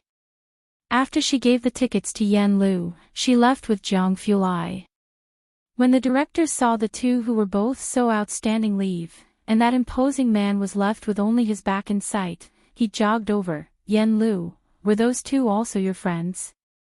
Did you invite them to your place as guests? Those two could also create a trending search on social media. The entertainment industry hasn't seen such divine beauty yet. Sister Axian looked at the director as if to say, you dare to think big. Even the head of the Jian Institute was more reliable than those two. No, Yan Lu also rejected the suggestion and then, holding the tickets, she showed respect to teacher Mei Yi. After visiting Wallow Street and Peace Street tomorrow, I plan to take teacher Mei Yi to watch a fight. Is that okay with teacher Mei? Mei Yi's smile was warm as he shifted his gaze away from Bai Lian. I'm fine with anything. You set the schedule at your convenience. Mei Yi's manager showed no interest in the fight, merely glancing at the ticket. Baekter Street. Where is that? Never heard of it. Almost everyone present hadn't heard of this place before. The director took out his phone and searched the map. It was off the beaten path, but it indeed existed. Only 5 people can enter. Yan Lu, do you have the number of this fighting arena's owner? I want to talk to them. see if we can bring a few more people and in turn promote their fighting arena. If only 5 people can enter, there wouldn't be many photographers they could bring. The director also wanted to shoot more footage. Yen Lu looked down at the ticket, which had a customer service number that seemed like an overseas one. She handed it to the director. "You ask them." The director took the ticket, looked at the number, and immediately took out his phone to make a polite call to state their intentions. "Sir," the person on the other line smiled, "don't joke like this next time." Voices came faintly from the other side. "Whose call is that?" "Someone who didn't get a ticket calling to make a fuss." The director, who was making a fuss over not getting a ticket, since they were going fishing tomorrow, Jiang Fulai planned to explain all of Ning Xiao and Tang Ming's difficult problems tonight. After finishing her part-time job, Yang Lin was enthusiastically kept by Pu Xiaohan to do problems. "You'd have to turn on the light to do homework at home, which is a waste of electricity. Here, so many people are together, you can ask them about 3 problems and save on your electricity bill." Pu Xiaohan had now mastered the essence. Yang Lin was hard to approach.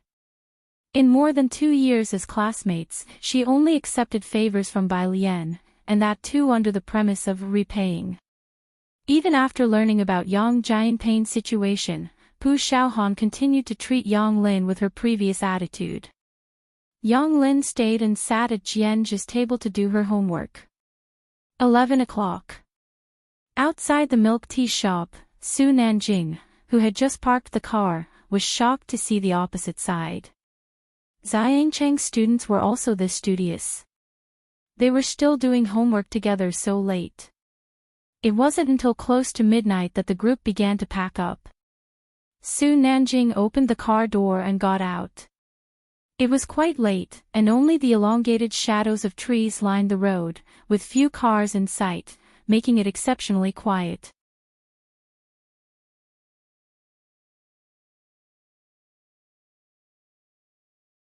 Chapter 462, Mysterious Guest _2 introduced by 182 Jiang.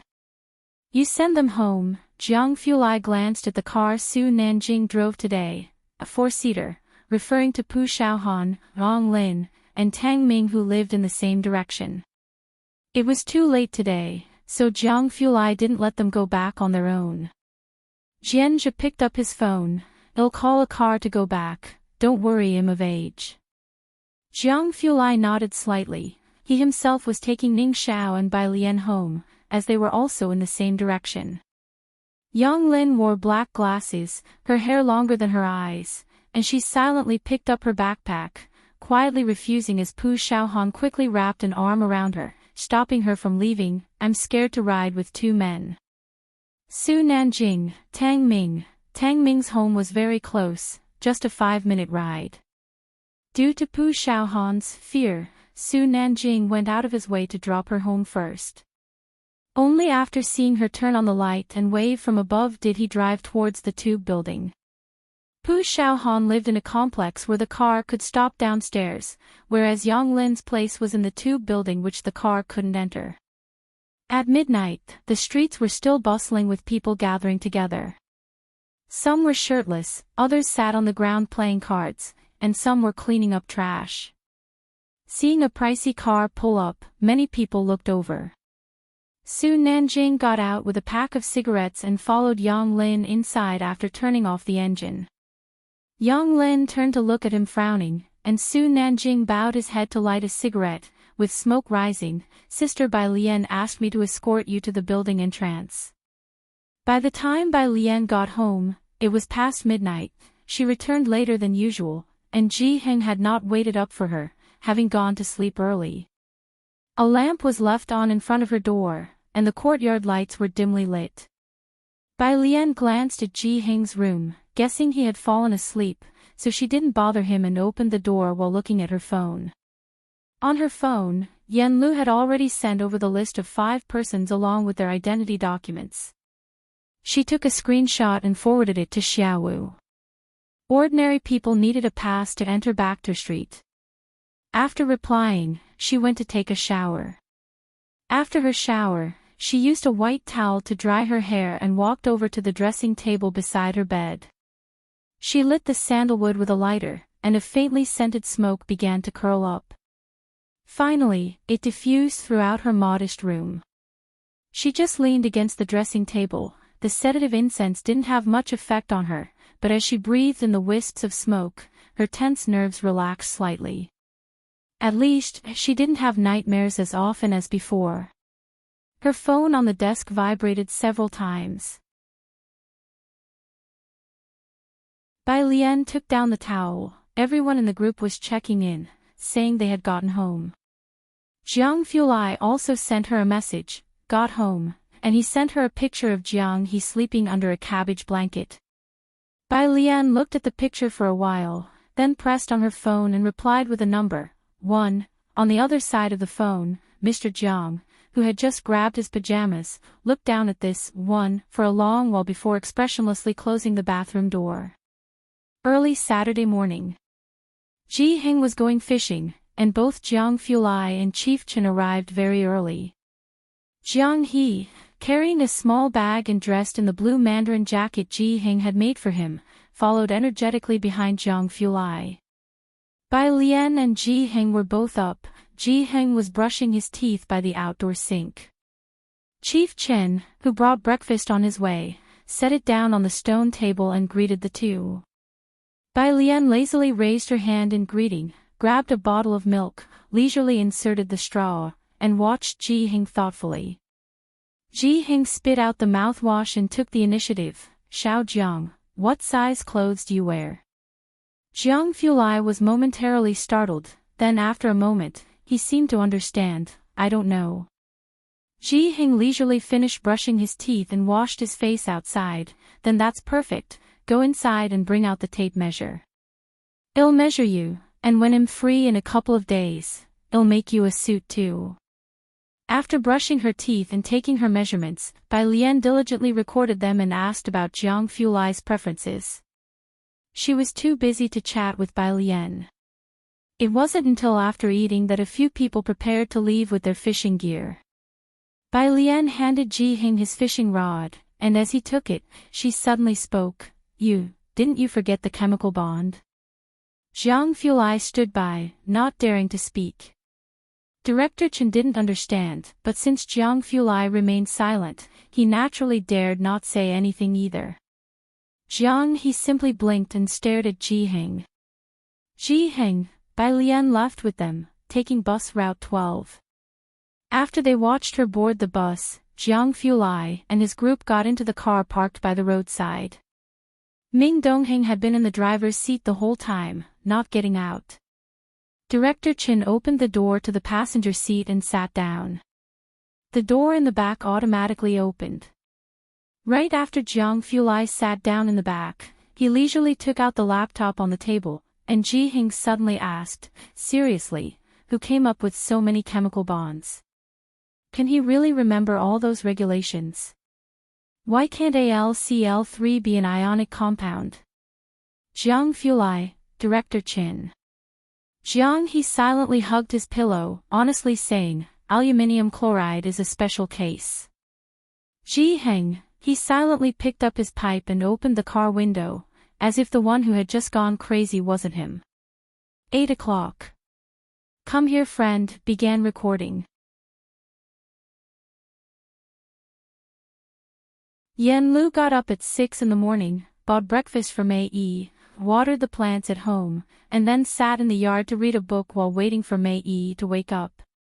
The production team watching Yan Lu sat motionless in the yard reading for half an hour, all in silence. Mei Yi got up at 7 and called Yan Lu, sister, while Yan Lu naturally referred to him as big brother. Their interaction wasn't awkward, they seemed like actual siblings. After eating, Yan Lu took him to buy milk tea near the school. The milk tea shop had just opened, and Yan Lu turned to Mei Yi, saying, the cakes here are delicious, but they were even better before. The shopkeeper recognized Yan Lu and Mei Yi and excitedly said, yes, Mr. Kai's cakes are delicious. You can buy them here next month. Mr. Chi. The director was somewhat puzzled, wondering if it was common to call a pastry chef Mr. Qi in Xiangqing, which seemed very civilized. The others didn't ask much about this Mr. Qi, as he was just a cake maker, after all.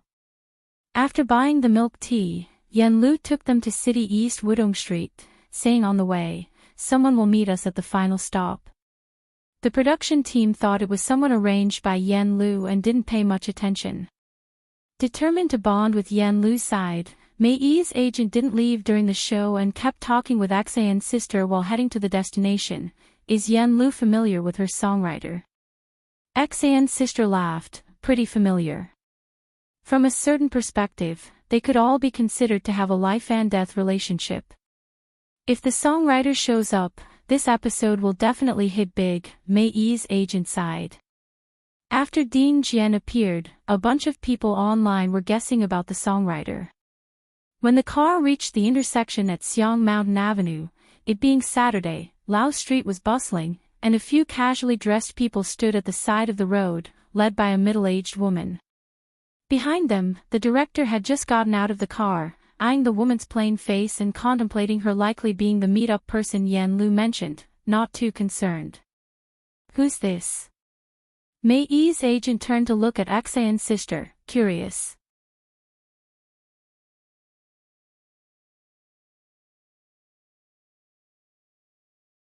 Chapter 463, Directors Group 183, "Oh no, we have to cut here today." Second update, _1. Xinjia also hadn't seen her before and simply stood to one side with a bottle of mineral water. She shook her head at Mei Yi's manager. Seeing Yan Lu and the others getting out of the car, the middle-aged woman took a couple of steps forward to shake hands with Yan Lu and Mei Yi. "Miss Yan Lu, Mr. Mei Yi, welcome to our Xiangqing. Today's schedule has been arranged for you. This is..." Mei Yi looked towards Yan Lu. He didn't know her and was just waiting for Yan Lu to introduce her. Yan Lu didn't know her either, and Jiang Fulai didn't say. "My name is Sun Dan," the woman said with a hearty smile, measuring the distance appropriately and her demeanor efficient and decisive. "I was transferred to the Xiangqing Culture and Tourism Bureau last month. I am very happy that your program could come here." As she spoke, she had someone from behind hand over Ziyang Cheng's cultural and creative gift bags to the crew.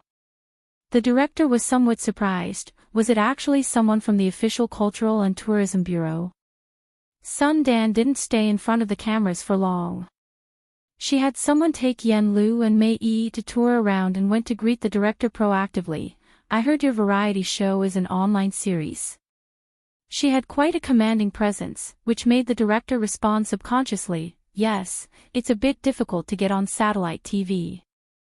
Their show was an online series, which could generate more heat if it went on satellite because some older people don't watch online shows. "Is that so?" Sun Dan pulled out her phone. "I'll leave you a number. Later, get in touch with Director Zhang. For lunch, I'll treat everyone. It's only proper to play host since you've come to Xiangqing." Sun Dan had someone lead them inside for tourism, and then she hurried off again. After the people left, the director exchanged glances with Xinjia and Mei Yi's manager, saying, "Director Zhang. The only Director Zhang I know of is..." The director was initially going to ask Xinjia, but, seeing her also looking bewildered, he turned to ask the several young people wearing cultural and creative t-shirts who Ms. Sun was. "You mean Director Sun?" The young man scratched his head. "She's the head of our Culture and Tourism Bureau. She just transferred from Jiangjing last month. She used to be with the Jiangjing Cultural and Tourism Bureau." The logistics department was very quiet. At first, no one, including the director, spoke. "Someone from the Cultural and Tourism Bureau." 2 minutes later, the director realized what had happened and subconsciously looked at Xinjia. "My Xinjia, why didn't you say something sooner? Come here, friend, an online variety show." Although popular, how did it catch the attention of the Culture and Tourism Bureau? And this Ms. Sun is from Jiangjing. She knows Director Zhang. Mei Yi's manager was also shocked. It was one thing for Dean Jian to be an official figure, but now another official, more proper official had shown up, and they were going to treat them to lunch. Xinjie, you ask her, but whom should she ask? Was my attitude just now a bit rude? The director asked, now fully aware of the situation. Bai Lian spent the entire day studying in the library. On the weekend, Yang Lin had 2 part-time jobs and left with her backpack at 3 in the afternoon. Xianjia had developed the habit of reading every day and asked Bai Lian quite a few questions today. Ji Heng and Jiang Fulai caught quite a few fish today and invited Bai Lian's classmates over for dinner. A little after 4 in the afternoon, Bai Lian led them back home first since Pu Xiaohan planned to film a day in the life of a fish video and include it in Ji Heng's current edit. Pu Xiaohan had taken the filming of the video for Ji Heng's and the 3 embroideresses' graduation gowns very seriously. It required 3 months of filming, and she planned to make a 20-minute video. Thus, there was plenty of material to gather. In the yard, Bureau Chief Chin was still showing the fish he caught to the children who had come back, one by one on the ground. Xiao Tang, look, these are the fish I caught, Bureau Chief Chin told Tang Ming. Tang Ming gave a deep in response. Bureau Chief Chin looked at him oddly, are you okay? Not getting the feedback he was hoping for, Bureau Chief Chin simply stopped talking to him. Ning Xiao was even more silent than Tang Ming, so Bureau Chief Chin went to talk to Pu Xiaohan. This one I caught, this one is by Master Jiang, this is Uncle Ji. Pu Xiaohan was very considerate to Bureau Chief Chin. She captured footage of the fish he caught with her camera. After showing his friends, Bureau Chief Chin saw Jiang Fulai casually holding a basket of vegetables. In a jolt, he quickly stood up, you and Miss Bai should rest. I will take over the cooking. Bai Lian handled the knife, slowly sizing up the fish. The back of the knife gleamed coldly. It made it seem as though she was about to dissect the fish into pieces. Upon hearing, she looked over at Bureau Chief Chin, raising an eyebrow, you? Certainly, said Bureau Chief Chin with confidence. He had specifically consulted with Qi Lu before returning to Jiangjing, so he set the basket aside and took the knife from Bai Lian's hand. Don't worry. If worse came to worst, he would video call Qi Yundai. Bai Lian stood aside, watching Bureau Chief Chin skillfully slice the fish into fillets, and that's when she believed him.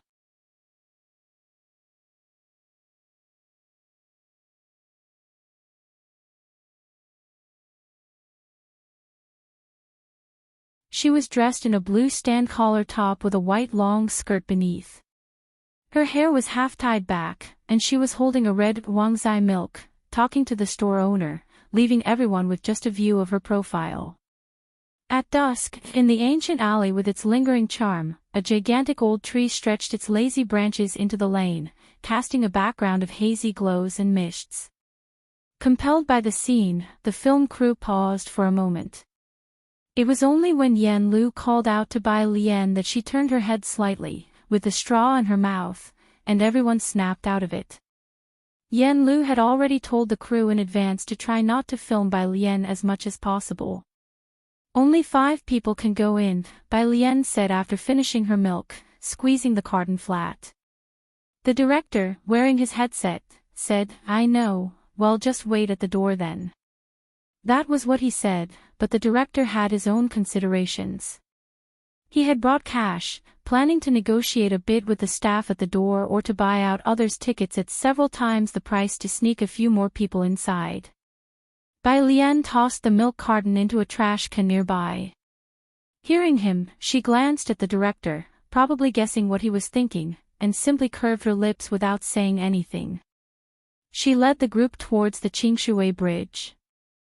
All along the way, several cameras were filming, and neighbors who recognized Bai Lian all greeted her with a smile. What's this for, a TV station?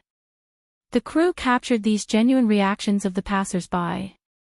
These are all my neighbors, Bai Lian said to Yan Lu and Mei Yi.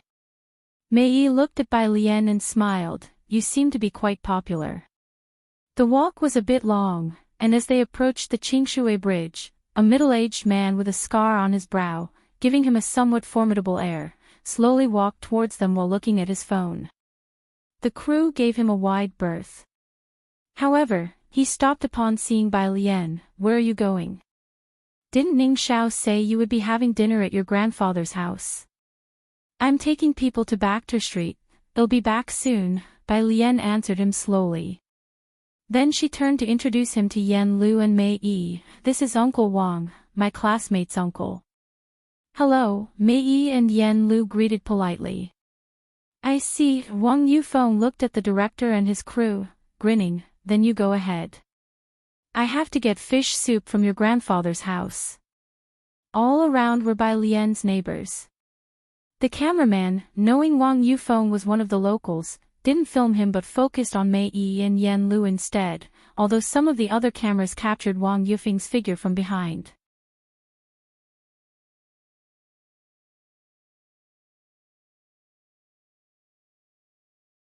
Chapter 465, Directors Group 183. "Oh no, we have to cut here today." Second update _3. They also carefully avoided Bai Lian, because Bai Lian was a high school student and couldn't just be filmed at random. Behind them, the director took his gaze off Wang Yufeng and spoke to Sister Xian and the others. "This Bai student has so many friends, it feels like the whole street knows her." There just weren't any funny moments. The evening's outing was indeed a bit boring. But fortunately, they had managed to film something that morning, enough for them to edit. As they chatted, they arrived at Qingshui Bridge. Qingshui Bridge wasn't very long, arched, and very impressive, sticking out like a sore thumb in contrast to the rest of Purish Street. At 6 o'clock, the lights on the bridge were turned on, and the sudden sight of such a bridge startled everyone from the crew. Reaching the middle of the bridge, they could see the roadblock set up at the end of the bridge and the towering sign. Moving forward, the words, "Bacter Street," came into view for everyone. The director looked at the people patrolling back and forth in black clothes, aghast, and tilted his head. Sister Xian, what is this?" Sister Xian, great. The director saw Sister Xian who again knew nothing. In front of them, Yan Lu and Mei Yi were still under the camera, and although shocked, both were well-trained actors, trying their best to keep their expressions normal. "It seems even Yan Lu doesn't know about this place. Have you been here before?" Mei Yi asked Bai Lian as he looked down. He was tall and had long legs, a refined gentleman, very well known as an unassuming guy in the circles. Bai Lian, holding her phone, had already seen Xiaowu talking to someone. She explained, "To get to the fight club you have to go through here."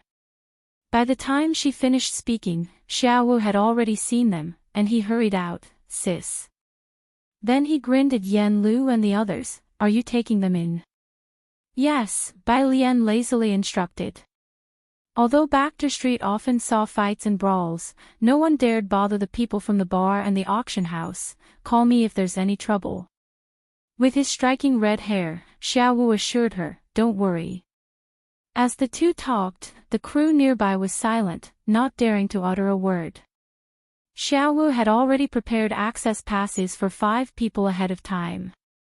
He asked the 5 people to come out and enter with him. These 5 were Yan Lu, Mei Yi, the director, and 2 cameramen.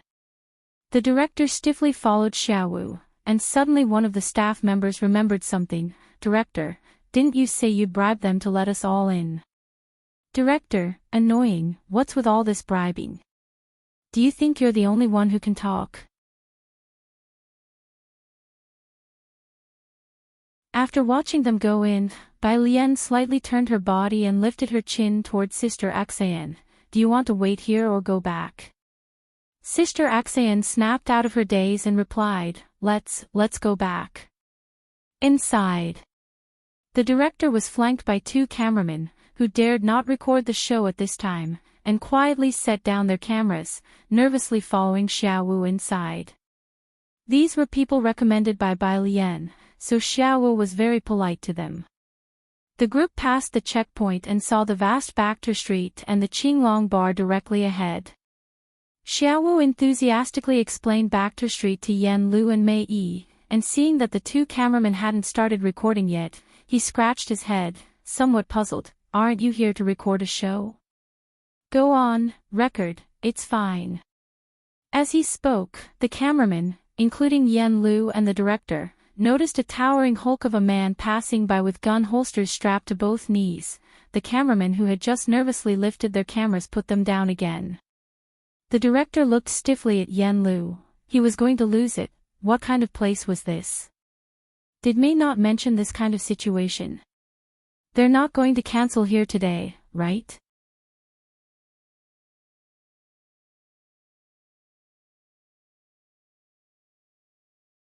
Chapter 466, 184 Yan Lu really has a big shot behind her _1. Shoot, Xiaowu fished out a pack of cigarettes from his pocket, casually pulling one out and signaling the two photographers. The director and photographers all picked up on the casual vibe that felt like someone saying at a dinner table, "Eat, eat, you guys eat." Mr. Xiaowu, Mei finally came back to his senses, his eyes gentle. He tried to be as polite as possible when he asked about the gun holster on the man's knee. Can we really film freely here? Would they just pull out guns randomly? No need to call me Mr. Xiaowu was uncomfortable with such polite language. He enthusiastically introduced himself to them. Embark Street. Nicholas. Street Fighter. Mao 5. All titles self-proclaimed. The frightened director showed a rare expression of confusion on his face. Just film those two? Xiaowu, after consulting Mao Kun, bit his cigarette and patted the director on the shoulder in a buddy-buddy manner. People here are not particular. As long as you don't film their faces directly, you're mostly fine. See? Next to the street is the street of local customs. Shoot whatever you guys want. Xiaowu said it so nonchalantly, but every pat made the director shrink a little. Film faces directly. Does he look like someone who dares to even take a second look at them? Filming faces directly was giving them too much credit. There's an old saying, since you've come already. The director had the two photographers turn on their cameras and they gingerly lifted the cameras to follow behind Yan Lu and Mei Yi. The director walked with Xiaowu outside of the frame. They were still a bit away from the fighting ring, and Yan Lu and Mei Yi felt a lot of pressure too.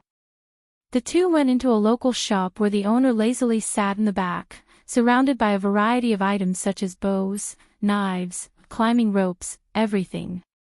Upon seeing the camera, the owner's eyes narrowed and he was about to get up, but then his gaze settled on Xiaowu next to the camera, lingering on his black attire for a moment before he lazily sat back down. After filming local life, the group finally reached the fighting ring through a long, narrow alley. All along the way, many people curiously stared at the crew holding cameras. But on this street, you never know. Anyone might be carrying a pinhole camera or a chewing gum bomb. Those openly holding cameras looked foolish and not threatening. Of course, that's because when they saw Xiaowu, they recognized him as someone from the Qinglong bar, so they treated it like a show. The crew finally realized there was no danger and started to relax. As they followed the winding path, the crew finally saw the semicircular fighting ring. In the middle, a huge stone was carved with the motif of the fighting ring, and on the right hung a poster of a man with a mask. At the entrance stood 2 rows of burly men with dark skin, obvious daggers and guns inserted in their knee pads, eyes like eagles, and a bloodthirsty aura about them. The director, recalling that he was the one who called this place yesterday asking them to help with the promotion, he pinched the philtrum of his nose. "What's wrong with you?" Xiaowu stuffed his hands in his pockets, tilting his head in confusion as he looked at the director. Director, Back Street. Nicholas. Street Fighter. Mao 5. Do these people have? As he spoke, he ran his hand across his neck. Xiaowu nodded. They are mercenaries. They've definitely done it before. No need to call me mister. What mercenary hasn't tasted blood on the blade's edge? This was it. The director swallowed hard. Would they triangulate on him? Qingshui Bridge. After Xiaowu brought Yan Lu and his group inside, Bai Lian headed back. Originally, these people aimed to spend big on extra tickets to get in, but now, let alone spending money, they didn't even have the courage to stand at the entrance. As soon as Bai Lian left, they all followed her. They had arrived in a buzz of excitement, but now were silent. All instinctively took out their phones and searched Bacter Street, where online information on Bacter Street was scarce, without any formal introduction, and most mentions of the name were hushed and full of taboo. There was no need to search, really, just seeing the boundary, passing the guards at the entrance was proof enough that this place was not meant for ordinary people. Bai Lian walked at the forefront of the group, pulling out her Bluetooth headset to put on, starting her audio reading. Hewen happened to message her at this moment. Both highly intelligent, they had also become friends online, especially since there were many things that Hewen didn't dare complain about to others, only to Bai Lian. Hewen, dude, are you also in Xiangqing? Hewen normally addressed Bai Lian with great respect as boss, but later got used to being brief and changed it to dude.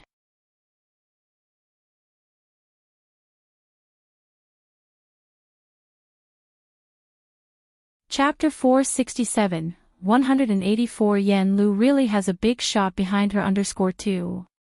Bai Lian had told him her name, but he never changed it, calling her oldie. Latterly, Bai Lian stopped bothering with small talk and let him call her as he pleased. Bai Lian typed with one hand, she was now proficient at it, but her responses were still brief. 1. Hewen, I got a holiday, and there was a hefty subsidy for the new year. Do you have time to come out? I'll treat you to a meal, Hewen, and about the recent research papers. In the scientific research community, these were the big events. Hewen had talked about it with his team members, but some things could only be gotten by those on the same wavelength. When Jiang Fulai introduced Bai Lian to Hewen, it was also because he felt that the two had extraordinary talent in mathematics. Bai Lian, 1, after replying to Hewen, she switched back to the reading app. Sister Axayan was walking to Bai Lian's left. She was the only one who took things relatively in stride, since she was directly involved in Zhang Shi's case. From Qi Yundai to Bai Lian, every person involved was extraordinary. The group said their goodbyes on the road outside Purish Street. Only after Bai Lian's figure had vanished at the entrance of the alley did Mei Yi's agent lean in closer. Staring at the mouth of the alley, his heart still pounding, he said, Sister Xayan, that friend of teacher Yan Lu, who is it? 2 honorifics in one sentence. Mei Yi's agent started to address her with teacher even. Yan Lu is still a newcomer, Sister Xayan said with a helpless smile, correcting Mei Yi's agent's address. Just call her Xiaolu. Don't worry, I assure you that tonight's agenda with Teacher Mei won't be boring. That was all Sister Xayan had to say. Mei Yi's agent nodded, seeing that Sister Xayan didn't want to elaborate and choosing not to press any further. On the way here, they had thought this place to be excessively run down, but as night fell, the bright streetlights cast a layer of mystery over these old houses. Mei Yi's agent had actually noticed how excessively reverent Yan Lu and Sister Xayan were towards Bai Lian, which didn't seem typical of just friends. There were rumors in the circle that Yan Lu must have some big backer, but within the nearly secret-free industry, no one knew who it could be. Later, everyone let it go, assuming Yan Lu was just lucky. But now, Mei Yi's agent withdrew his gaze from the alley, realizing that Yan Lu really did have someone supporting her.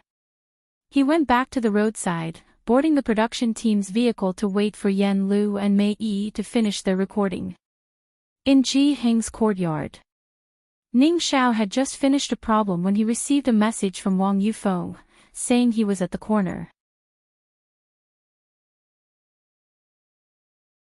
Ji Heng had just handed a thermos to Ning Xiao when he suggested, why don't you ask your uncle to join us for dinner? He's busy, needs to go back to check on my grandmother. Ning Xiao politely declined on Wang Yufeng's behalf. Wang Yufeng had a terrible temper, fierce and intimidating, and Ning Xiao had introduced Bai Lian and the others to him only because he had no other choice. After saying this, he took the thermos and left. Around the corner, Wang Yufeng stood under a streetlight making a phone call with his mobile. Seeing Ning Xiao, he gestured for him to come over. Ning Xiao silently handed over the thermos to Wang Yufeng, who then hung up the phone, took the thermos, and raised his eyebrows at Ning Xiao. Not bad, huh? Going to a classmate's house and coming back with both food and gifts. He spoke offensively, and Ning Xiao rarely dealt with him. Wang Yufeng, carrying the thermos, returned to Grandma Wang's courtyard, where Grandma Wang sat in a chair, her head lowered as she leafed through a yellowed notebook. She was not feeling well and occasionally coughed a couple of times. Wang Yufeng's heart sank, yet he lifted a smile onto his face. Godmother, look at that kid, he went to his classmate's house and brought back some fish soup for you, he said as he twisted open the lid. I have to say, it smells really good, I'll go pour you a bowl. He went to the kitchen to grab a bowl.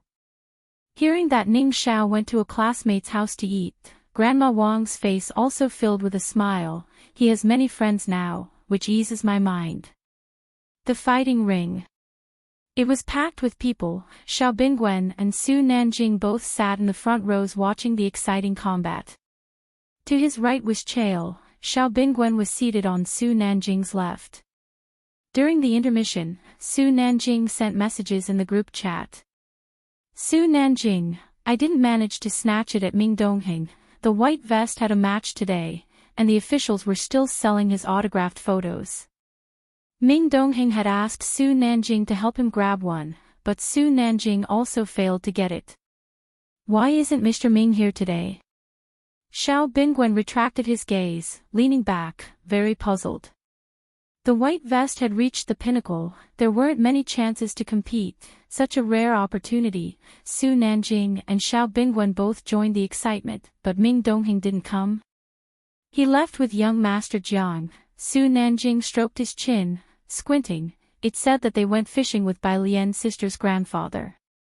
As for why he'd rather go fishing than come to watch the white vests match, Su Nanjing still didn't understand. Fishing. When did they start liking to fish? However, for Ming Dongheng, was fishing really more important than the white vests match? How are things going with Professor Huang? After replying to the messages, Su Nanjing turned his head slightly, ignoring Ming Dongheng's ellipsis. Didn't he talk to you about rare metals? Xiao Bingwen waved his hand dismissively. The fighting ring was hot. He took off his jacket, quite helplessly. You're not unaware of how stubborn these scientific researchers can be. Explore new avenues, like the legendary Liang Wuyu, and that he won. Su Nanjing sprawled lazily with his leg propped up, scanning the crowd at the fighting ring. If you can recruit them, that would be a win. Liang Wuyu is still early, but you know where to find Yuan. In the country, no one could compare to the laboratories of these two people. Jiang Fulai, Director Ma. Yuan was in the top 10 historically on the app. Not even Professor Huang could match him. Given enough time, his accomplishments might compare with Director Ma. Jiang Fulai really had insight.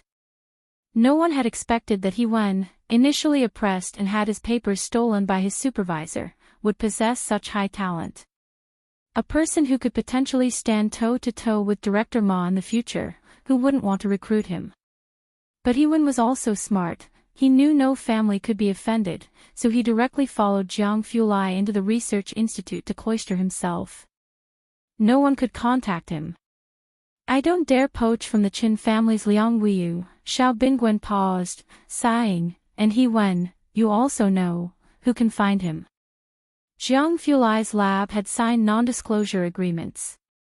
That was indeed the case. The last time Su Nanjing asked Jiang Fulai about Director Ma's matters, Jiang Fulai lightly glossed over with only a few words.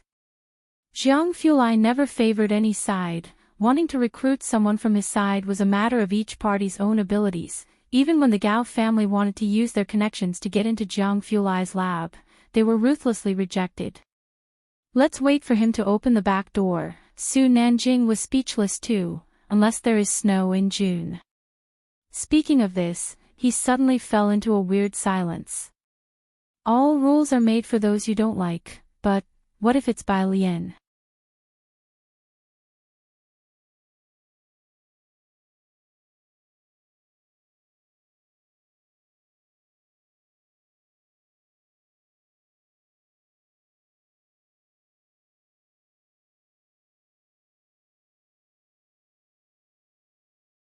Chapter 469, Fortune 185 Show Crew, Epic Meetup, Second Update, _2, I can only say, the director took a sip of alcohol, his face flushed red, he pressed his brow, tone deep, this time, our program crew struck big, and you guys too.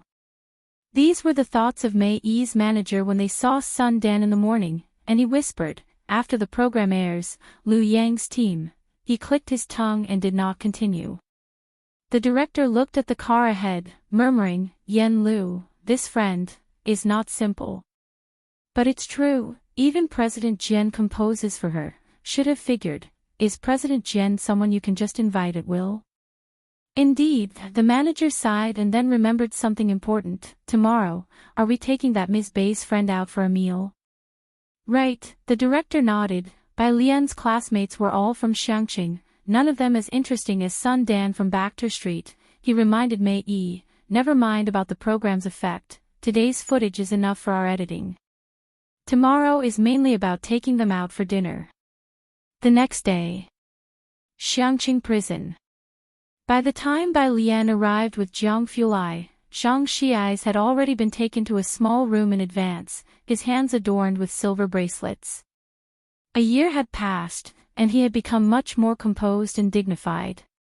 Half a year of prison life was busier than the first several years of his life. Besides daily labor, all his time was spent studying and sometimes acting as the boss to resolve disputes among a group of people. It was evident he had changed somewhat over the past 6 months. But as soon as Bai Lian and Jiang Fulai arrived, the face he had been maintaining immediately fell. He slumped and said with an aggrieved face, Sister Bai, Brother Jiang, I've lost my vocabulary book. Perhaps it was because Zhang Xiai's had beaten the previous boss, he had a notorious reputation in the prison. Nobody in prison had yet discovered that he was a fool. Whenever new inmates learned about this, they would want to find a chance to beat him up to establish authority so as not to be bullied later on. Such incidents occurred every other day. Last time, while he was showering, Zhang Xiai's had placed his vocabulary book next to the showerhead, memorizing vocabulary while he bathed. As there were no guards watching during showers, as soon as Zhang Xiai's was dressed, the other person started to fight him. Though he won the fight, the vocabulary book was ruined. Bai Lian sat across from him, and handed him a new vocabulary book, and said, Qi Lu is coming back next month. Zhang Xiai's looked up blankly. Jiang Fulai then tossed a new notebook at him with disdain, hurry up and memorize it. 2 hours of tutoring later, Jiang Fulai and Bai Lian left. Behind them, Zhang Xiai's watched the two of them leave, and then dragged his heavy steps back, calculating slowly in his mind, only half a year left.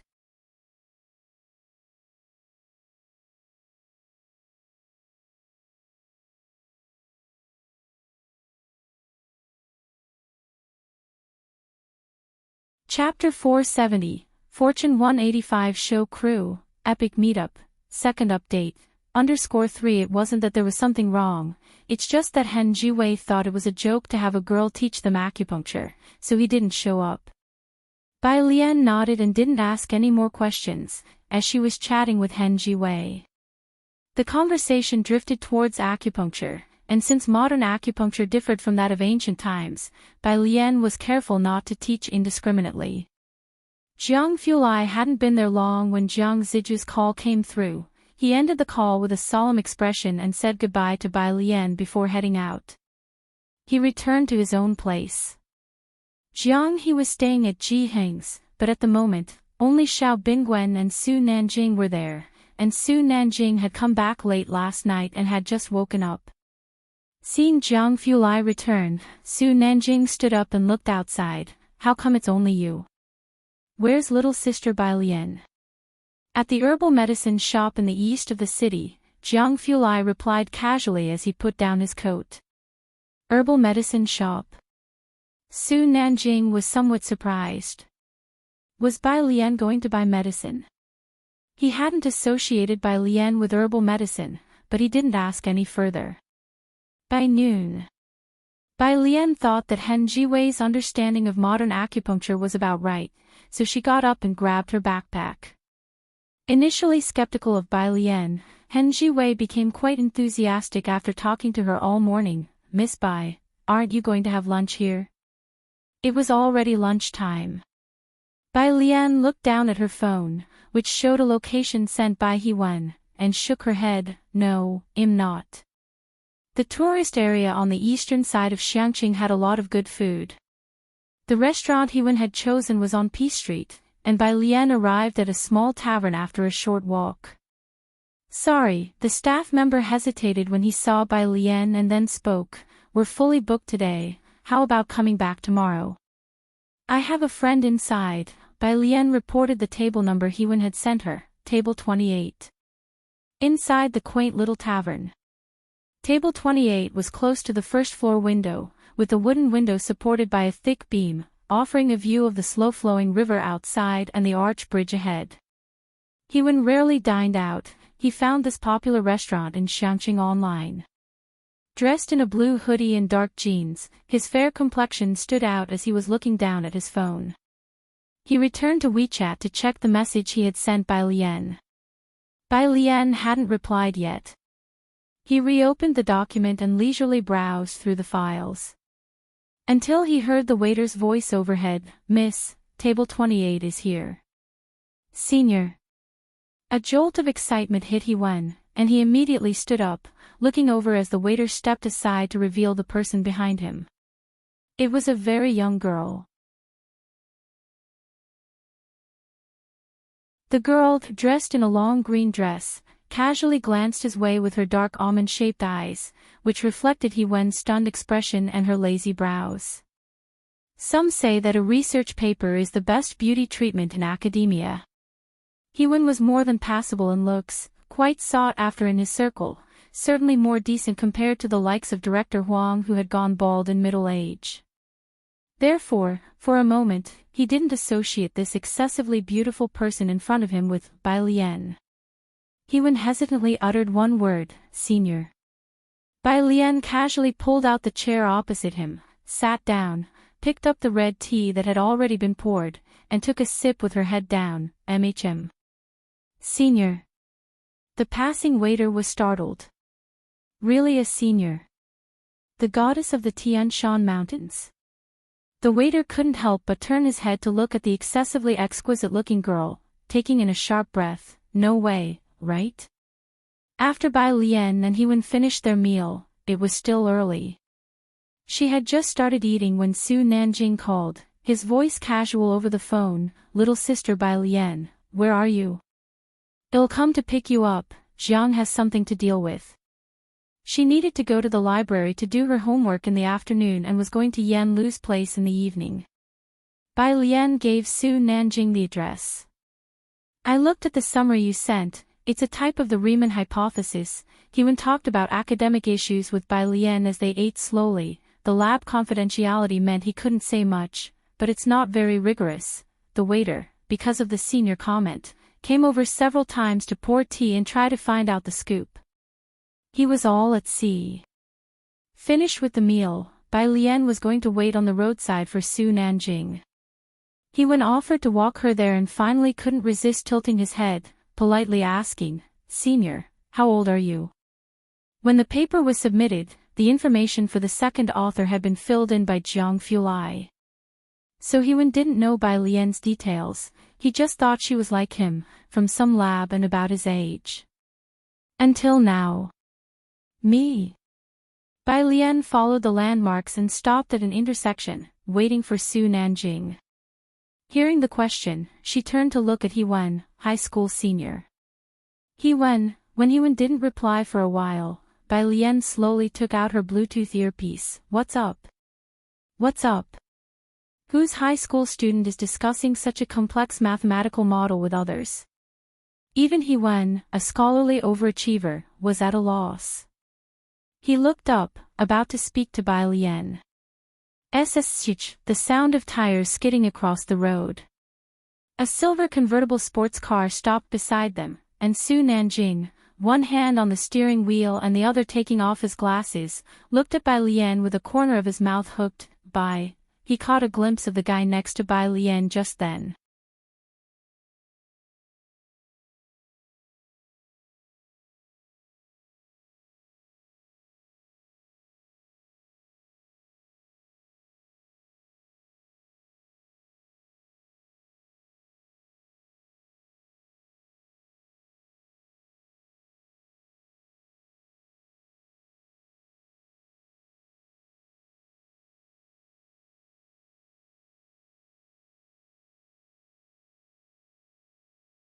Chapter 473, 186 Jiangjing Alumni, the true eldest sister, Qi Lu is back.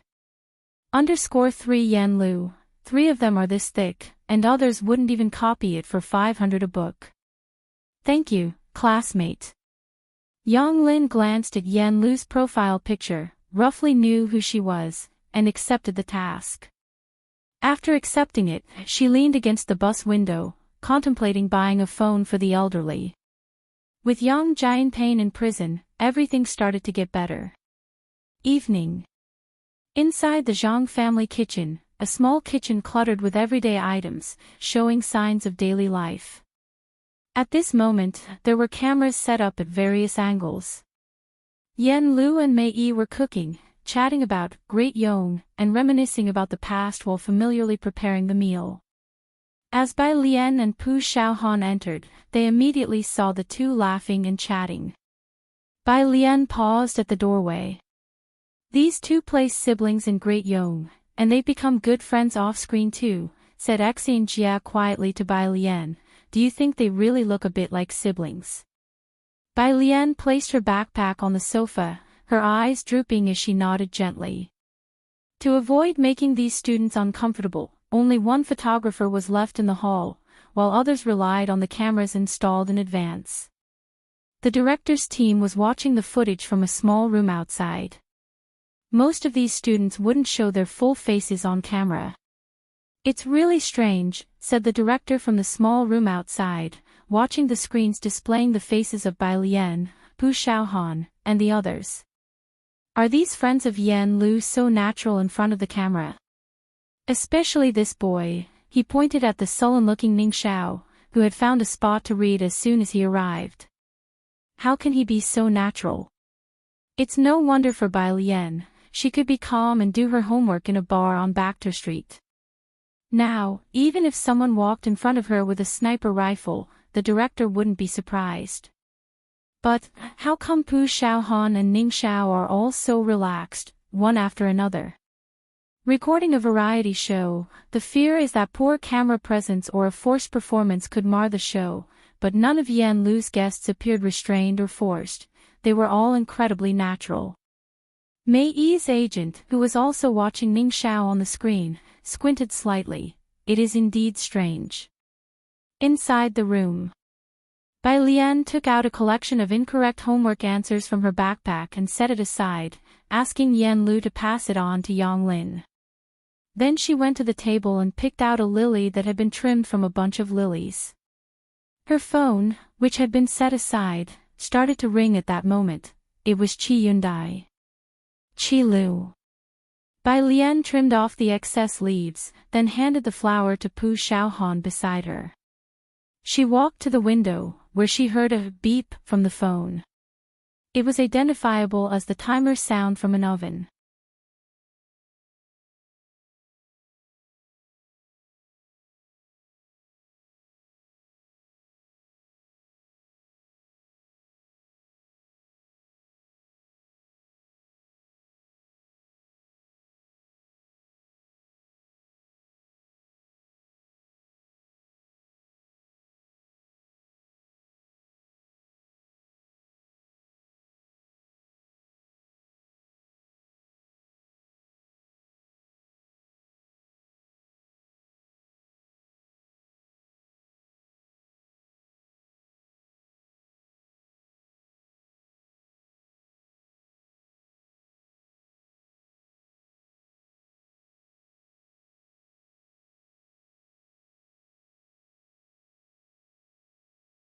Chapter 477, Miss by 188, have a good meal _2 Of course, he didn't dare to contradict what Bai Lian had said.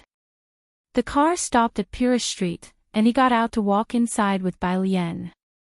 Bai Lian put on an earpiece and noticed a new email in her inbox, so she clicked to read it. From the Ma Institute, Bai Lian lit up upon seeing the title, a new article, a report explaining his own study. Such articles required devoted reading and understanding. Bai Lian only glanced at the title and abstract, then forwarded it to Jiang Fulai to print, sighing, the Ma Institute writes really well. Jiang Fulai leaned over to look at the article, skimmed through a few lines, then stood up, completely ruthless, mediocre, not as well written as mine. As he spoke, he flipped through his own document library, casually picked a few, and forwarded them to Bai Lian, breezily advising, Miss Bai, treat yourself to something good. Bai Lian, who knew almost nothing about dark matter, in Ji Hing's courtyard, the embroideress had already left. Jiang He was sitting on the stone table, puzzling over complex Lego sets. When he saw Jiang Fulai approaching, he clumsily covered the puzzle with a small jacket lying nearby. Ji Hing sat on the embroidery stool, holding a needle and contemplating the dark garment on the embroidery frame. Grandfather. Bai Lian crossed the steps to enter, and as usual, greeted Ji Hing. Jiang Fulai was right behind her and casually closed the door to the courtyard, glancing at Jiang He without saying a word. Upon seeing Jiang Fulai, Ji Hing showed him the floral design on paper. Xiao Jiang, does it look like this?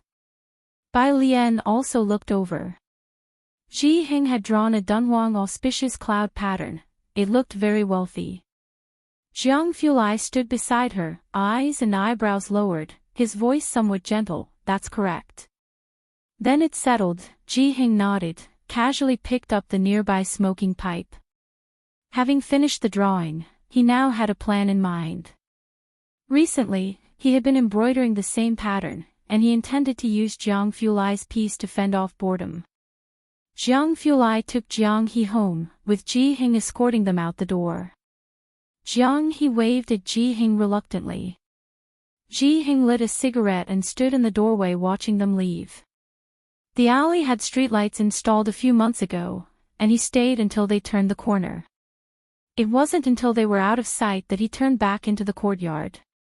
Bai Lian had never liked watching people leave. The first time she saw someone off was when Ji Xiaojun suddenly went to Jiangjing, but that time, she left before Ji Xiaojun did. Ji Hing didn't demand this of her. When he turned to close the door, Bai Lian was uncovering Jiang He's jacket to look at his creation, an image he had drawn himself and had made into Lego to scale.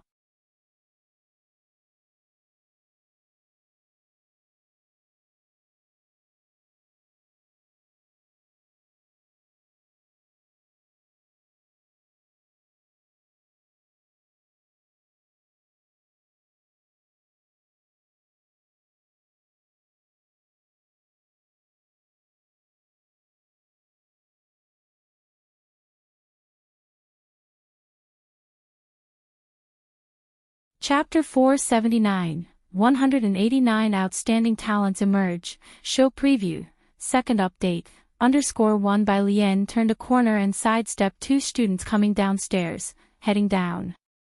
She raised an eyebrow, and you are. The voice on the phone clearly hesitated for a moment, as they probably weren't expecting a girl to answer. Only hesitating for 2 seconds, it continued, I am the main person in charge of the Jiangjing University app. May I ask if you are the owner of this phone? The app registration required only an invitation code and a phone number. That's all their backend could retrieve. Walking upstairs with her head down, Bai Lian replied nonchalantly, yes, it's me. The curiosity increased on the other end of the line. The annual freshman mixer is starting soon, to be held at the Jiangjing University Auditorium. There will be senior students sharing their experiences.